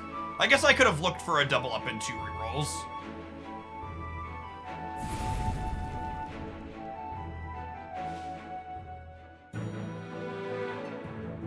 Everyone. Let's turn the battlefield into a cemetery. They are a Muriel comp, which means they're a squishy character carry comp. Muriel is the mage. Chat, if you take one thing away from this stream, it's please stop deploying, or except when you play against me, please do it against me. But you really need to not deploy your mages like this on the first round. More merciless than Otherwise, you're frigid just winter. going to get eaten up by assassins. Let's see if we embarrass ourselves by after saying that, but generally speaking, I think we're in a good spot here. Yeah, look at her, just gone. Absolutely deleted. Just like went right in and she got one shot, yeah. Like our assassin showed up. You have to make sure their assassins aren't going to get a free pick. You need to make their assassins guess on where your important character is going to be. This horse character is really strong. Definitely one of the better Piece of cake. better light bearer characters. All right, we're 6-2. Can we keep it going? Yes, Carolina's ult has also been stellar. That is true.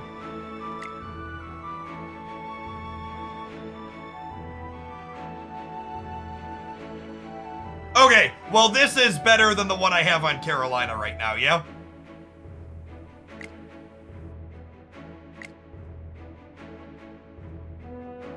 This is like the made for her one.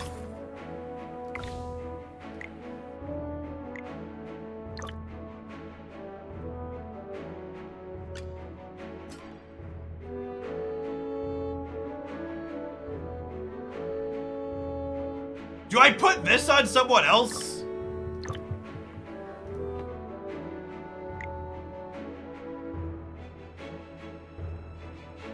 It feels like a waste not to. Do I just put this on Thorin because I have the item that gives my characters better, makes my characters better? It's like giving him more ults for HP. It's not useful, right? He's tanky.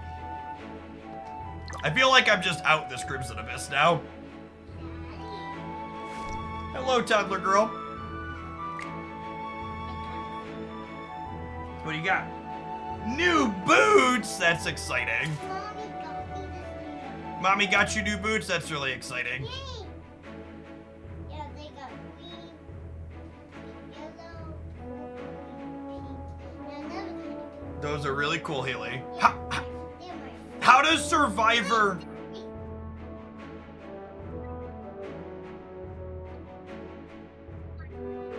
Or later, that's a good idea. Does this interact profitably with Thorin? If I put this on him, does he recover fatal blows twice? Anybody know? Because he has a thing where he survives the first time. I would assume he has 2 revives then, yeah?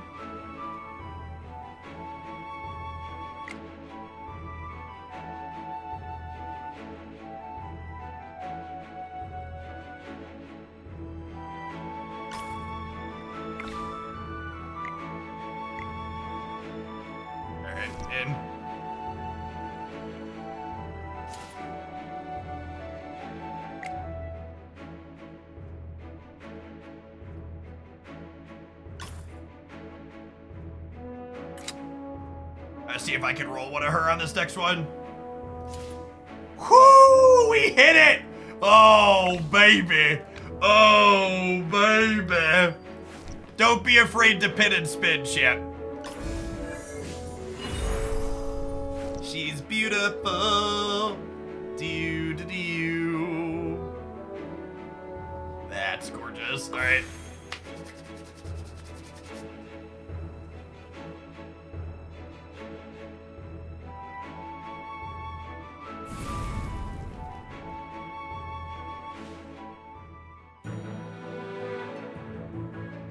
Oh, did I miss Sylvina's in there?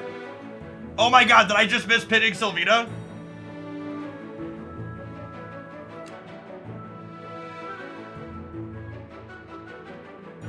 There was a double Sylvina. Oh no! I would have blamed the toddler coming on that one.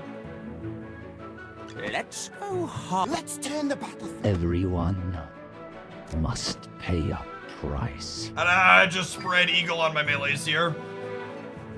I'm so sad that I missed a double. That's unfortunate. Present. Your command? Let's have her jump The into the battlefield back line. more Have merciless you than the start frigid here. winter.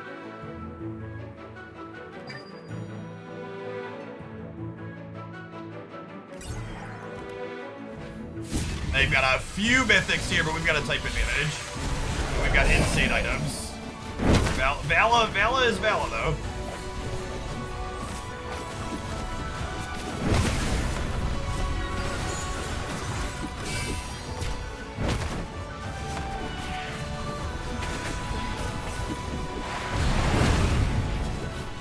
All right, Vala's down. Igor's still going. No, Vala's not down, actually. Are we good? I think we're good. Is this what victory feels like? Why are we putting Niru so far forward? He's a melee, chat. He is squishy, but he's a melee. Also, he has an item where when he dies, he's currently holding an item where when he dies, it transfers to the next character, which is fine.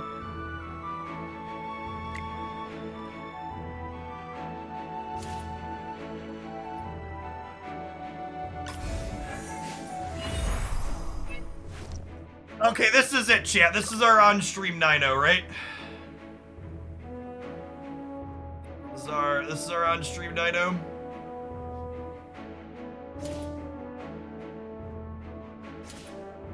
We're just rolling for mythics at this point.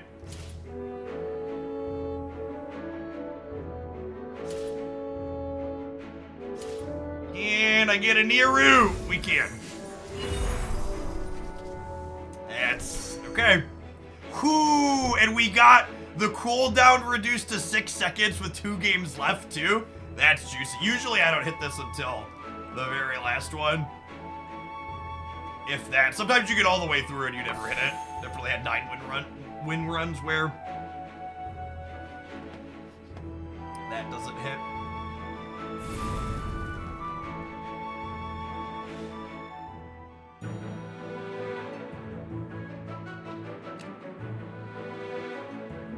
Everyone. Let's turn the battlefield into a cemetery. Let's go harvest together.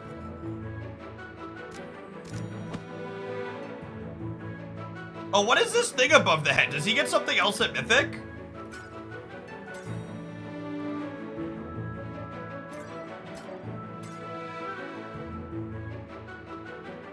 He gives a free revive to someone?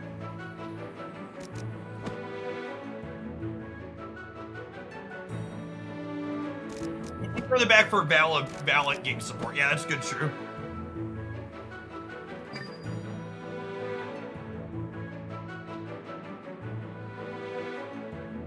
Present. Your command? Like to delete their More healer. merciless than the frigid winter.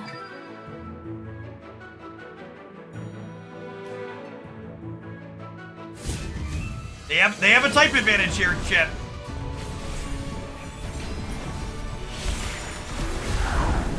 We killed their healers down! Their healers down! This is not a drill!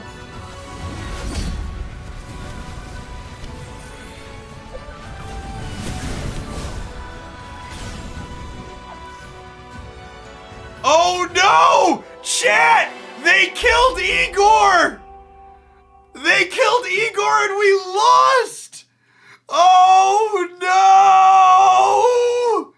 I think that's the first time I've ever had Igor not be my last character dead. Oh no! This was supposed to be the one! Oh no! Our hubris was finally punished. Holy, look at that, 141k. Maybe, so thinking back on things I could have done better. Maybe targeting their healer was wrong. Like I could have had my assassin target one of their mages, and maybe that was the case, huh? I should have given more respect to one of these. It was this one. She wasn't even mythic, yeah? I bet if I deploy Sylvina to target this Dorko, that we end up winning that run.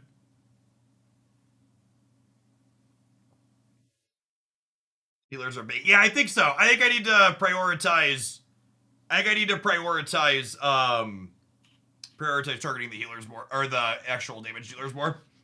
All right, chat, we're gonna do one more draft at least, maybe two if we scrub the next one. I'm gonna hit an ad break before we do that. We'll see you in 120 seconds for our next one. Thanks for hanging out. Igor, I think, is one of the individually best characters in the game.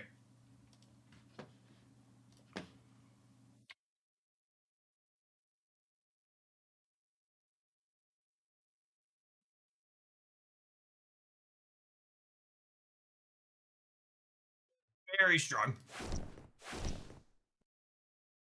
The lightning guy is strong against Igor because he does a lot of little hits. That's a good observation too, yeah. I should have tried to put down the lightning guy. We get some points. We're ranked high-ish on our server. Rank 12. The people above us have so many points. We can catch Gogurt here. Like they jump up a lot. Like I'm at 637. This is like 8 is 100 more, and then numero uno is over double me. Randoms is a Hoaglandia. They graded this mode hard. And Bane's another one of our folks.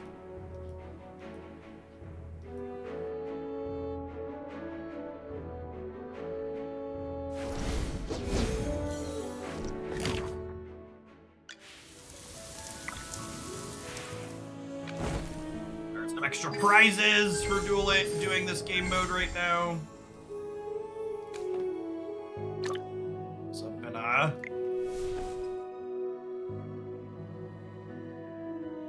Costume for her. Costume looks a little bit cold, chat. There's way too much time. I have lost a lot of sleep to drafting late at night. If you enjoy drafting and you enjoy my content of me drafting and talking about what we're doing and why, I'd appreciate it if you give a sub to my new Hoaglandia AFK Journey YouTube channel.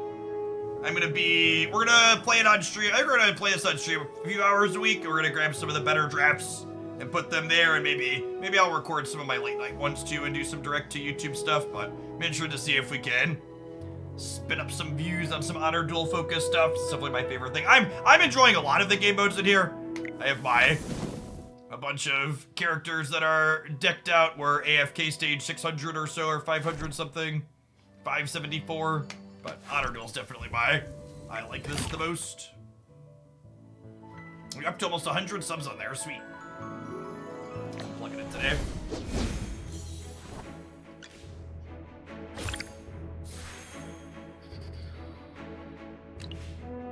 We have 4 ultimates cast by allies. We have flame waves that attack. I mean, so like,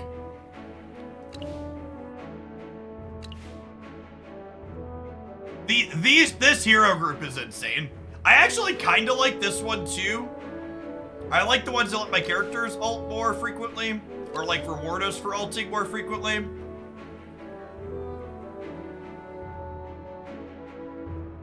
If you're going to at least periodically watch the videos, you should subscribe, but if you have no intention of ever watching a video on that channel, you should not subscribe just to make the number go up.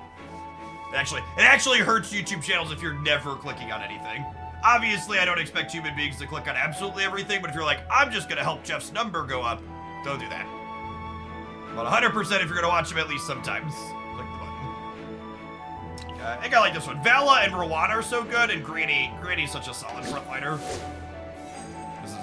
No, wait. Not only is this artifact okay, I think, but this is just a good starting mix of characters.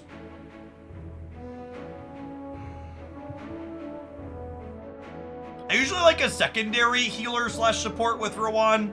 Corin or Lucius, or Lucius is kind of bad with Vala. Lucius or Henwen would be nice. I think I want to reroll looking for a light bearer or a nature group of 3. Also wouldn't mind finding a thing that helps Rowan ult faster. This is unfortunate. All right, cool. Those are solid pickups here, though. Honestly, with Vala here, I might just play 4 sustains in Vala. Maybe we'll try that for the first roll. Just like not play. Ariana will play. These two, and her. We'll see what our first opponent, what their artifact looks like, and maybe we can decide.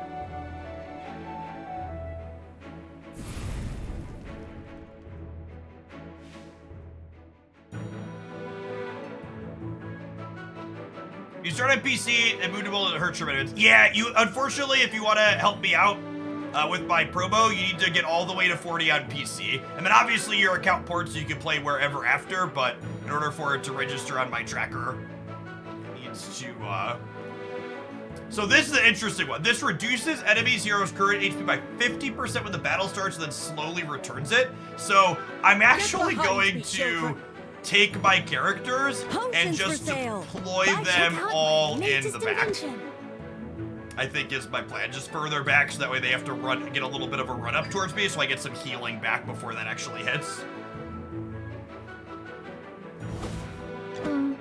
Are you calling me? What kind of treasure awaits us today?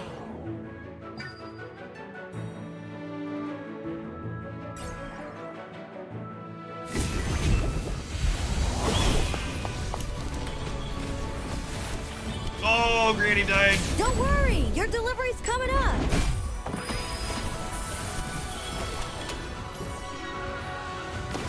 All right, Vala claimed her first victim. Our healer ult hit.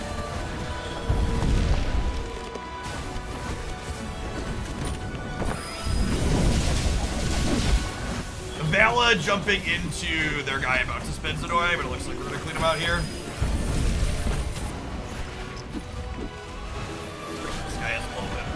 Ult delay. So Granny went down in the front, but she did her job. She bought time for everybody else. Another victory to my name.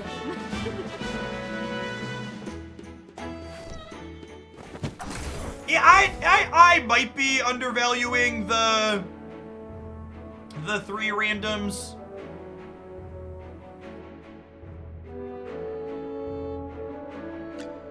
I think Tamisa might be better than Granny. Her and Vala together could do a lot of damage. I kind of want her, like, Corin or her as a secondary, like, tanky unit. A tanky unit that can be a secondary damage dealer, if that makes sense. Beast Claw is lovely on Vala, and then, wow, hitting the purple equipment early is solid here. This one's really good. Gives you a shield and then pulls taunts. I think we'll pin Damien here.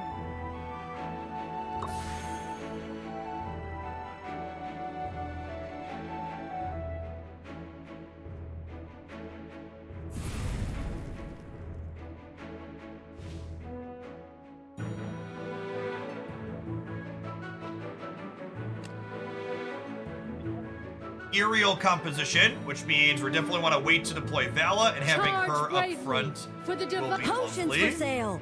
Bye. Are you calling me? And then we'll want to have Damien to deploy in the back to pull aggro, then our Vala will hopefully go into their Muriel.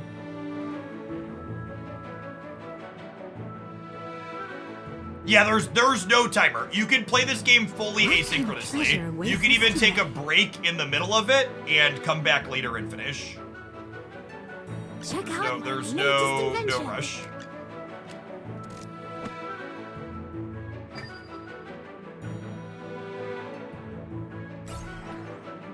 Oh no! Our Vala target moved to Smokey. It's not ideal. Means our Muriel's gonna get to ult, which is scary for us. Don't worry, your delivery's coming up. Oh! Okay, well, we killed Smokey. That's nice. Their Muriel's down. Can our Henwin ult before she dies?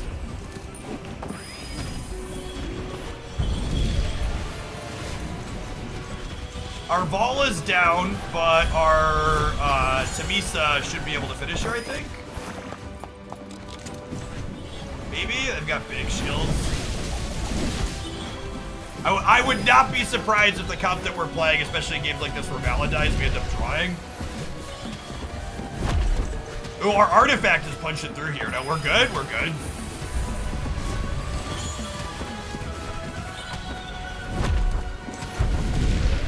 Yeah, cool. Yeah, the only part that's timed about this is there's the 1 minute timer when you're both deploying units during the thing. This is also, so I'm someone, for people that are newer to the channel, I have 3 small children. I have a 10-year-old, an 8-year-old, and a 3-year-old who came in to show me her new boots a little bit ago. So like, I can play this off stream because if I need to just like put it down and walk away, I'm only ever locked in for 2 minutes at a time when I'm deploying my units. And then otherwise I could like, okay, I'm gonna bounce and then come back later. I think there's probably too many Wilder units that I'm just not interested in, that I don't even want to pin and keep this. So I think I'm just buying the 2 that we have and then running into our next match here.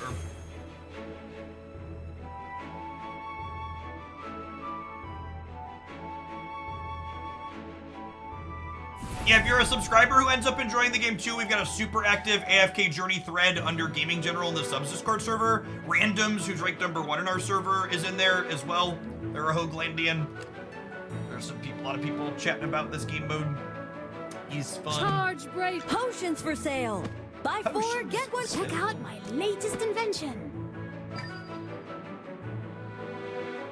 Do spare coins carry over? Between drafts? No. Between rounds, yes. Oh, they're Graveborn. I kind of wish I would have deployed Granny instead of her. What kind of treasure awaits us today? I don't want Vala to target Igor.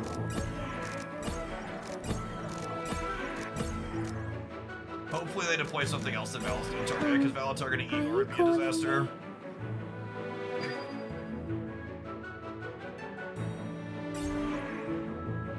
Oh, and they... Yeah. They're about to get skunked. Every time I have a good run, I feel like I get put down by a group of Graveborn. It's not close. My Vala getting... I should wait to deploy Damien and I should start putting my Damien near my Vala to catch assassin aggro is something I should be doing. There's 160 energy every 3 seconds for the frontmost allied hero. No, I want light bearer heroes. Yeah, that's great.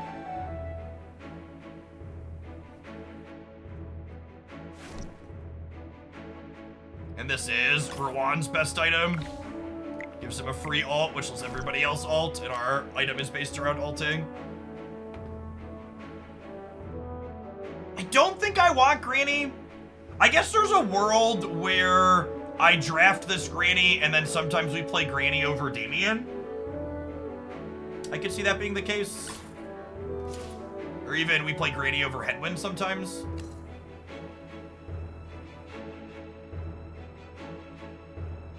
This was the artifact that made me think epic equipment was purple, because it's weird to me that this is an epic equipment, that this is an equipment that doesn't apply to itself, right? That was strange. It's a thread under Gaming General, so click into Gaming General and then click on the threads part. No, epic's not purple. We learned that earlier. I was operating under the assumption that it was purple, but apparently that's very wrong. Oh, not having any upgraded heroes yet is kind of an oof. We might take another L here to not having any upgraded heroes. The yellow ones, the big ones, the 40 cost ones are epics, according to Google and someone else that was in chat earlier. I couldn't find an official source, but the people on Reddit seemed pretty sure. Now, why would Reddit lie to me, chat? Charge bravely for the divine light. They are a Marley comp, so if they deploy her, we're gonna want Vala to hunt her down. Potions for sale. Buy 4. Potions for Are you sale. calling me?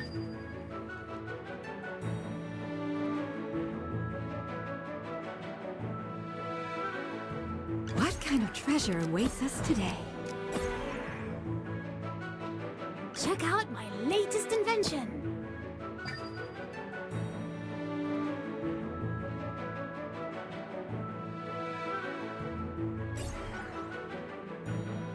Alright, we're targeting their Marley with Vala here, so that's good for us. It's not down yet, though. Penguin hitting the heal before Tamesia went down was close, but not enough, apparently. Okay, their Marley is down. Vala's onto another mage to the target here. Oh, there. Vala is so good when she jumps, chat. There's a mage down. Healer hits and picks Vala back up. All of their squishier characters are dead, which means this is harder for Vala. I think opposing Tamisa is one of the better characters they could have into Vala. And she's a damage dealer that's also tanky. Think we're gonna be good? Yeah, okay, cool. What are diamond used for? They're basically purely used for recruiting. The one thing to keep in mind is Vala's banner that you currently spend diamonds on is going to rotate to a different character's banner in the future.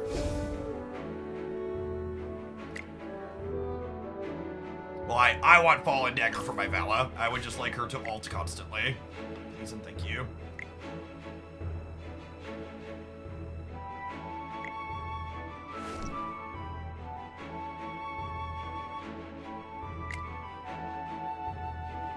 What does Damien's ultimate do? Is having Damien ult for free at the start good? I don't think having Henwin ult to start is very good. Hey, resource. Am I using Pridewin as a reference as a wiki page?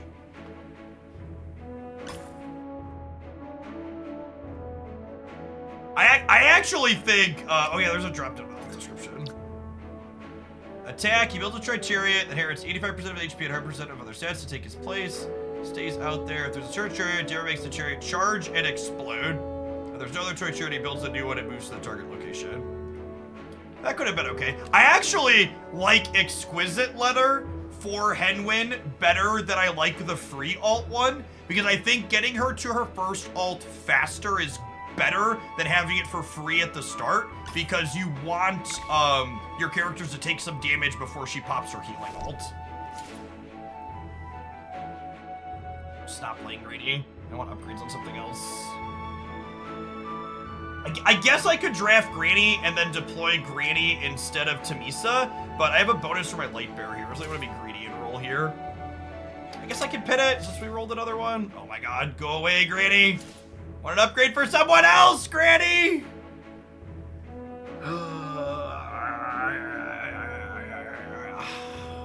I feel like I need a legendary to keep up this many games in.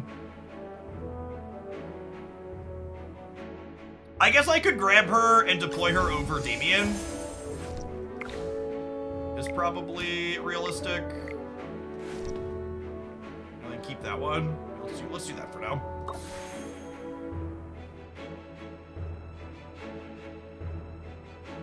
I rolled passports already. I probably did, didn't I? Should have just started picking up the ones that were for my characters.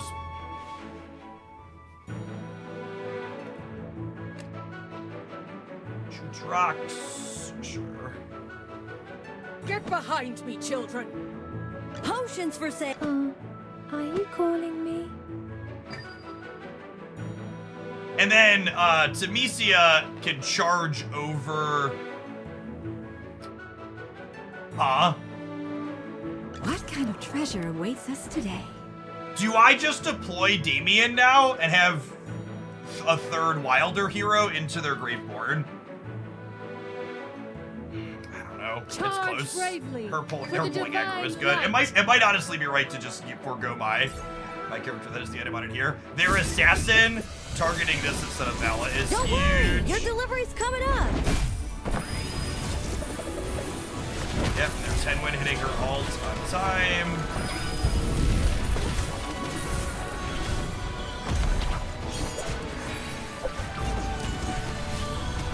Granny's really good in the Graveboard, which is nice.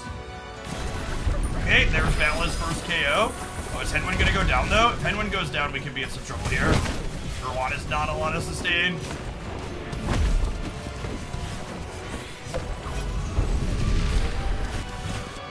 I think there's a chance he can solo our last 3 here. We really need to KO this thing in the back.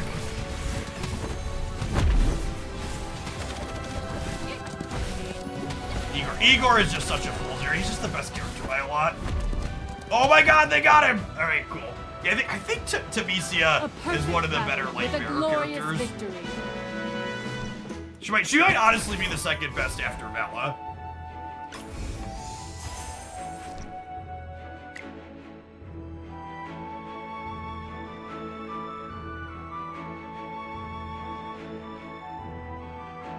I think I'm just rolling for upgrades. I don't think this is good enough on anybody that we have.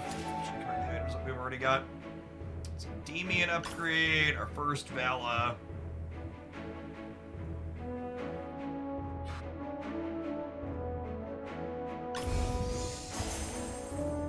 She's insanely squishy when I use her. I mean, are you putting defensive items on her?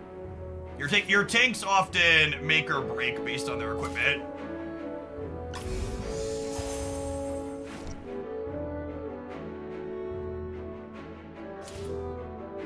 One more upgrade for either of these would be nice. I'm gonna pin this one to see if we can roll an upgrade.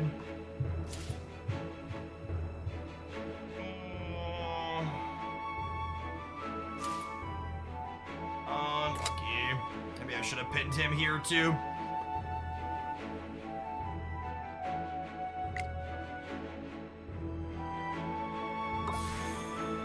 We have Demian now. Granny was really good that set.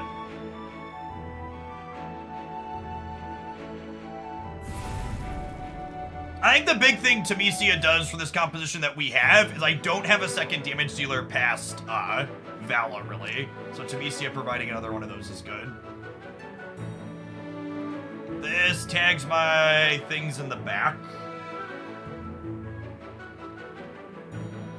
Honestly, I think that means I want Demian. Potions for sale. Buy 4, get 1 free.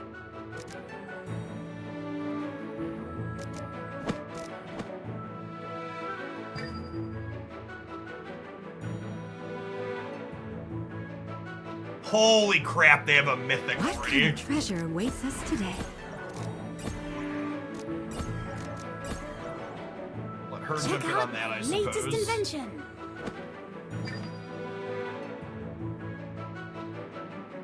Our Vala still only being epic. I think we're about to get torched here.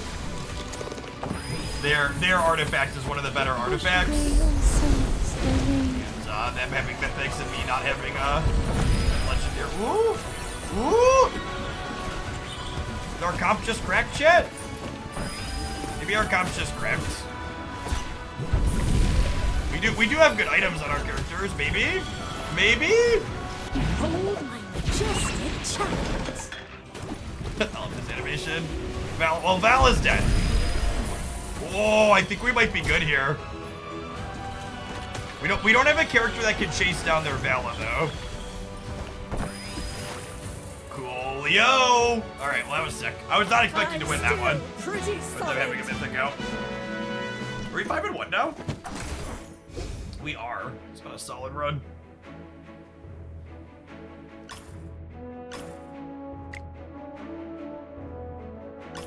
It's not an item we are interested in. We are all about the long run. One off of an upgrade on him. Demian. I'm gonna pin Demian at this point and see if I can spin for the mythic on him, I think.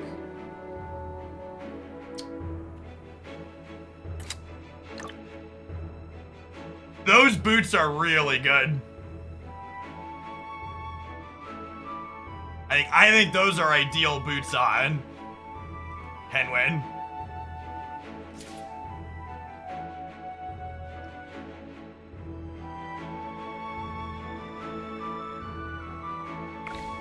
Okay, and actually, you know what? I'm gonna sell this guy that I'm never gonna play, and I'm just gonna buy these, leave this pinned, and we'll grab that next turn. We'll buy this next turn, and then we'll put boots on her, and we can kick her item over to Damien.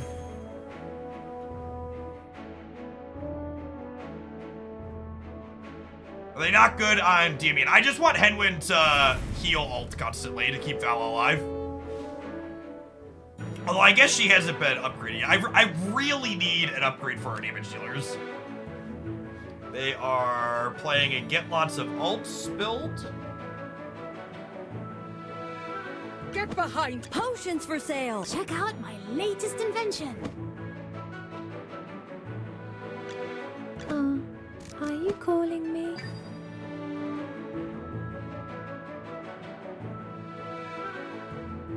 What kind of treasure awaits us today?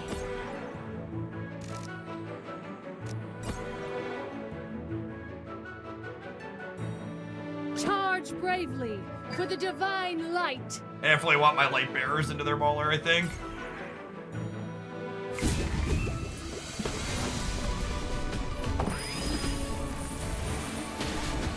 Hey!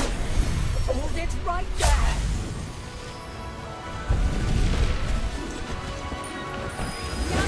We might not have enough damage into this comp here. When there's Sika ults in the back here, we're gonna be in trouble, I think. Yeah. Yeah, our lack of upgrades on follow really felt this run through. Maybe Tabisa can carry, but she also doesn't have any upgrades. I'm gonna need to roll for upgrades on her and follow really hard. Unfortunately, I think we're too long out to be able to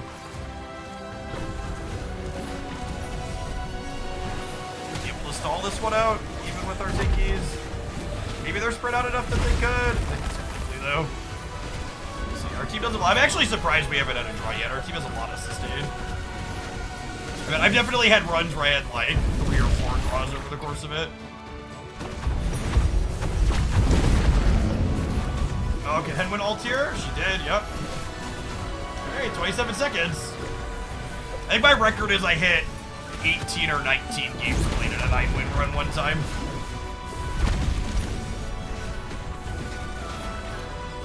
If Henwin can ult one more time here, we might be good, but she might not survive that long. Let's see.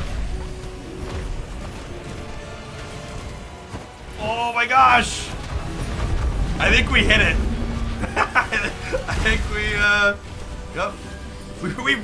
we really need upgrades for our damage dealers. Oh man.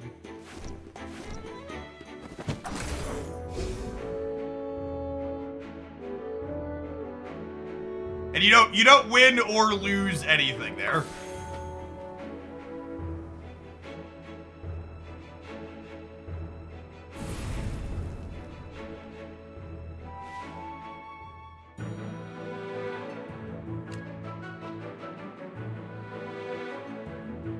Get behind me, children! Potions for sale! Buy 4. Are you calling me?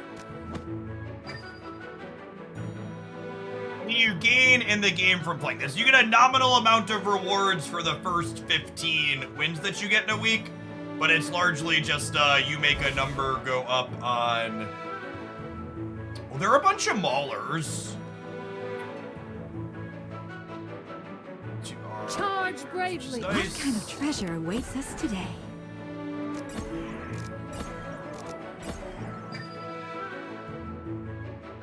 It's largely just a leaderboard, make a number go up game mode.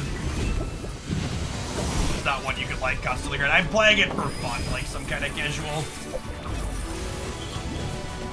There is an extra event going on for this game mode right now where you can get a character skin for playing it. All right, Vala didn't get killed, and she took her first victims. This looks like a win. I'm still. Did they have arrogance on one of their characters? That looked like one character died and then the round ended.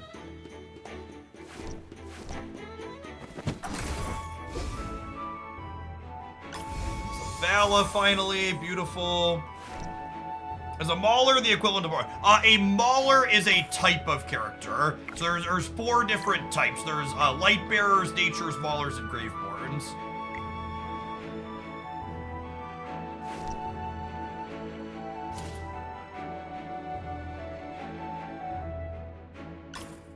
Okay, so now we're hoping to hit Rowan or a Damien in our next 3 rolls here.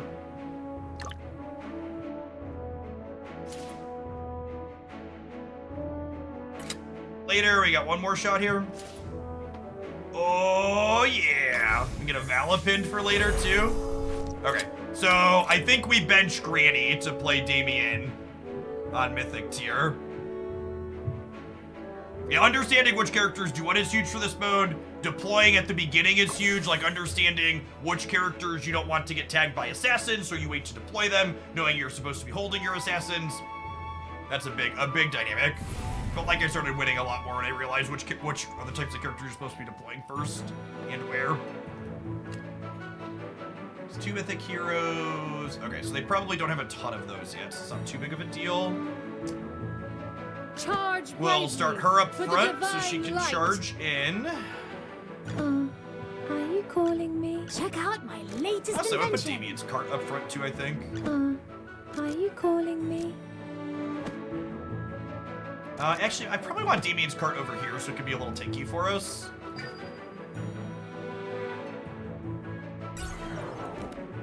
So they put their Vala down to start. What kind of treasure awaits us? I can put mine here to target theirs, which is great. And Potions we'll for sale.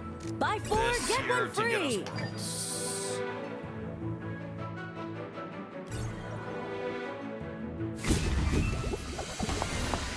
Oh, they put their defensive unit behind. Smart. Oh, can Tamaria live? Tamaria lived.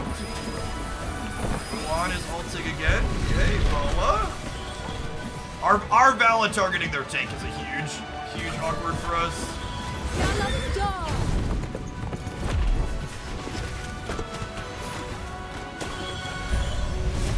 Their Vala is targeting our Rowan, who's so far staying alive. Tamaria is down.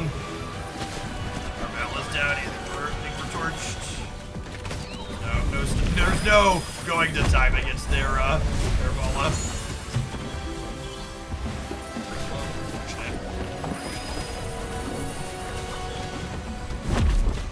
Maybe I shouldn't have put Tamisa out, and I should have played Granny because she's legendary, or Tamisa not being upgraded yet is kind of a big deal at this point. Hopefully we can roll one on her. Ooh, that's beautiful. Yeah, I think maybe I should have put Granny out there.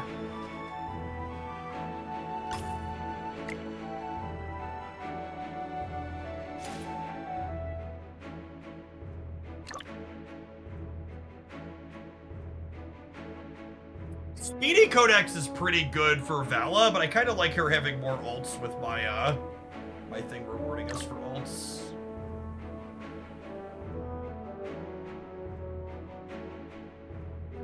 Heals the weakest ally every 5 seconds for 50% of the total amount of healing and shielding done over the last little bit. That's pretty good. We have a lot of healing. Put that one on Greeny.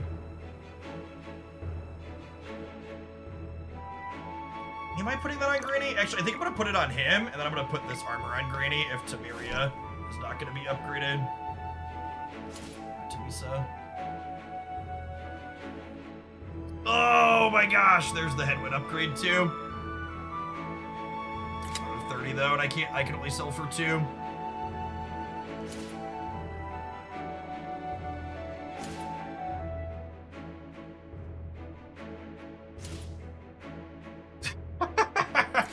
The second 30 roll. Alright. great.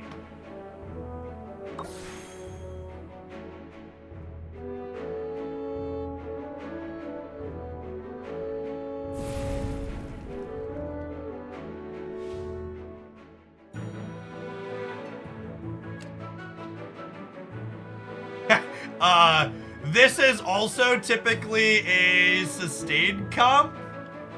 Get behind me, So there's a good chance we're about to draw. Potions for sale. Buy 4, get 1 free.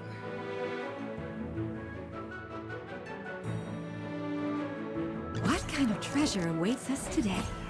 Are you calling me?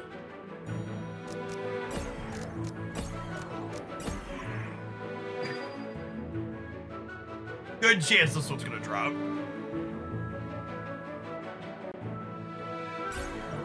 Sika is less good in this game mode when people know how to use assassins. Against non-assassins, she's good.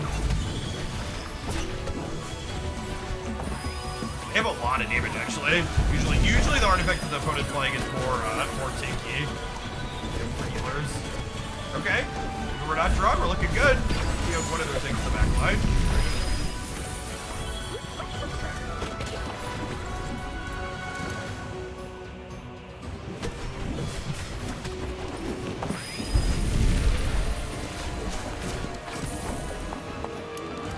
Our artifact giving us a burst when we ult a bunch is nice. Supplementing our damage completely here.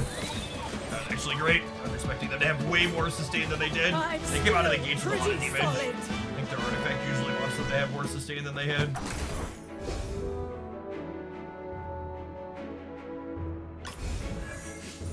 Alright, let's see if we can roll a couple of Alas here, huh?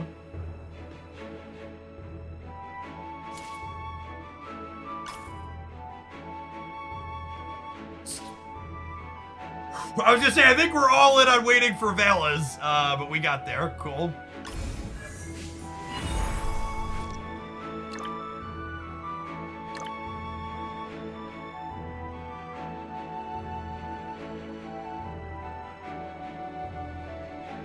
Do I want a second pair? Is haste boots better than the instant ult on Rowan? I'm gonna pin these. I think there's a chance haste boots is better than the instant ult on Rowan. I think we're tanky enough that we survive for him to get there naturally, because long term as the game goes on, that's significantly better as it goes longer. What does haste do? It just makes your character do everything faster. So it makes him quicker in the exchange of him not dealing damage, and he makes everybody else ult with his ult.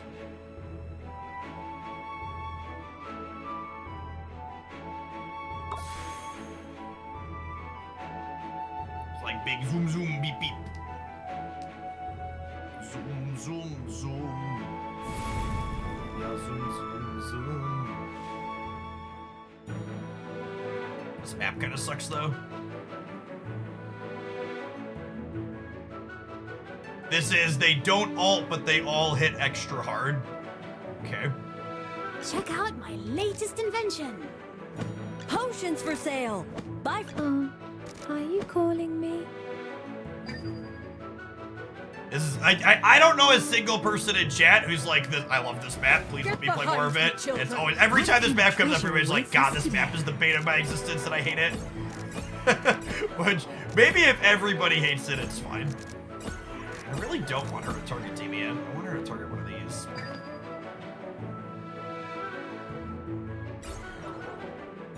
I think just the fact that there's multiple maps in this game mode is great, though. It will mean they can like add more as the game has seasons and stuff.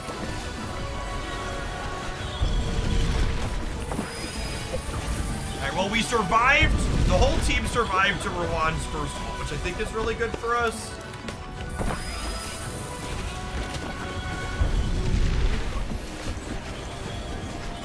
People pick it for arena defense. Oh, do you pick your arena defense map?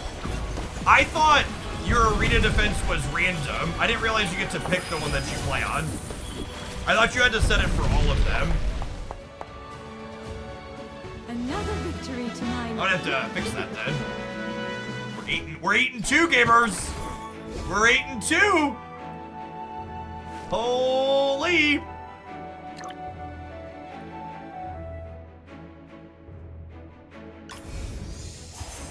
All right, let's see if we can roll 3 of these or 4 grannies. This is the last upgrade we're looking for, really.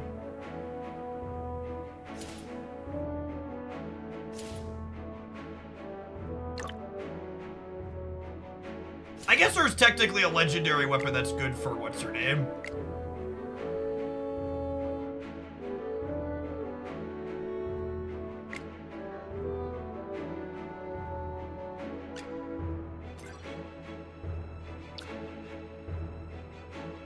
I don't think this stacks, right? That would be insane if it stacked. Maybe it does stack. It is insane.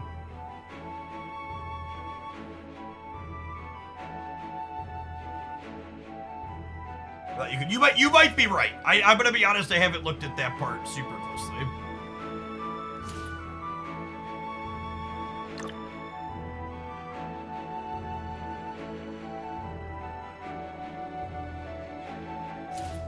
It doesn't look like we're gonna get our last mythic, chat.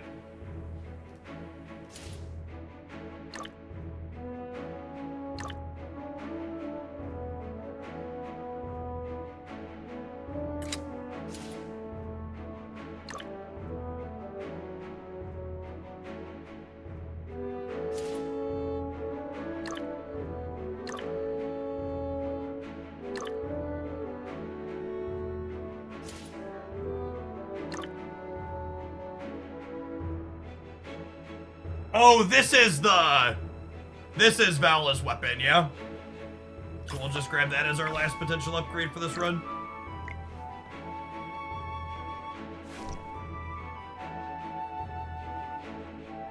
Did I miss a granny in there? It's fine. I think we're unlikely to get the full reroll.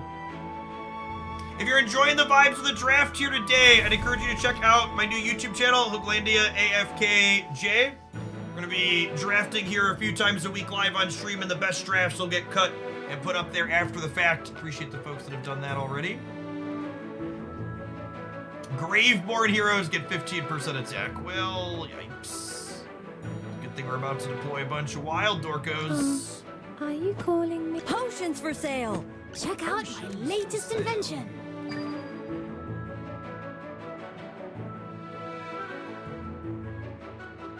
Get behind me, children! What kind of treasure awaits us today? You know what weapons are best for each character? You have to know what the character does. So learning the character pool so you know like what type of effects you're looking for is a big deal.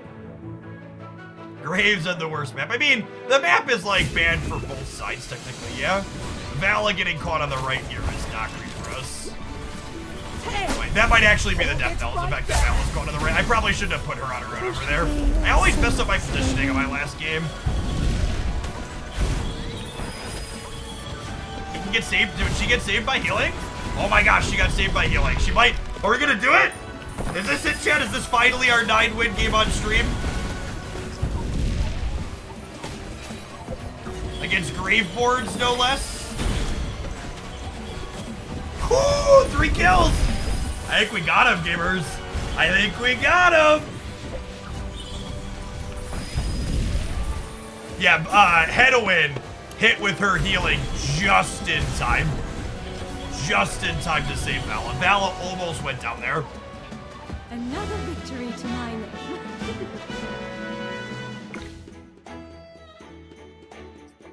220k.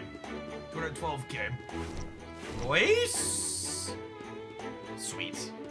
Alright, gamers, that's it for me for today. I appreciate everybody that hung out all the way through the end of the stream. If you want some more Honor Duel from me, that new YouTube channel I plugged a minute ago has one of our highlights from earlier this week. Check that out, and I'll be posting some more up there over the weekend. Enjoy the rest of your Friday wherever you're at. I am off from live content over the weekend, and I will be back Monday morning. I think we're gonna start doing AFK. We're gonna do a couple of drafts in the morning to start off when I go live, and then do Snap after, I think is my plan. Since we're done with sponsored segments, today was sponsored. We're gonna do some non-sponsored stuff because this game is great. Appreciate the folks that have checked it out using my link, the Hooglandia regulars, and welcome to the new folks that followed today. Appreciate y'all. Enjoy the rest of your weekend.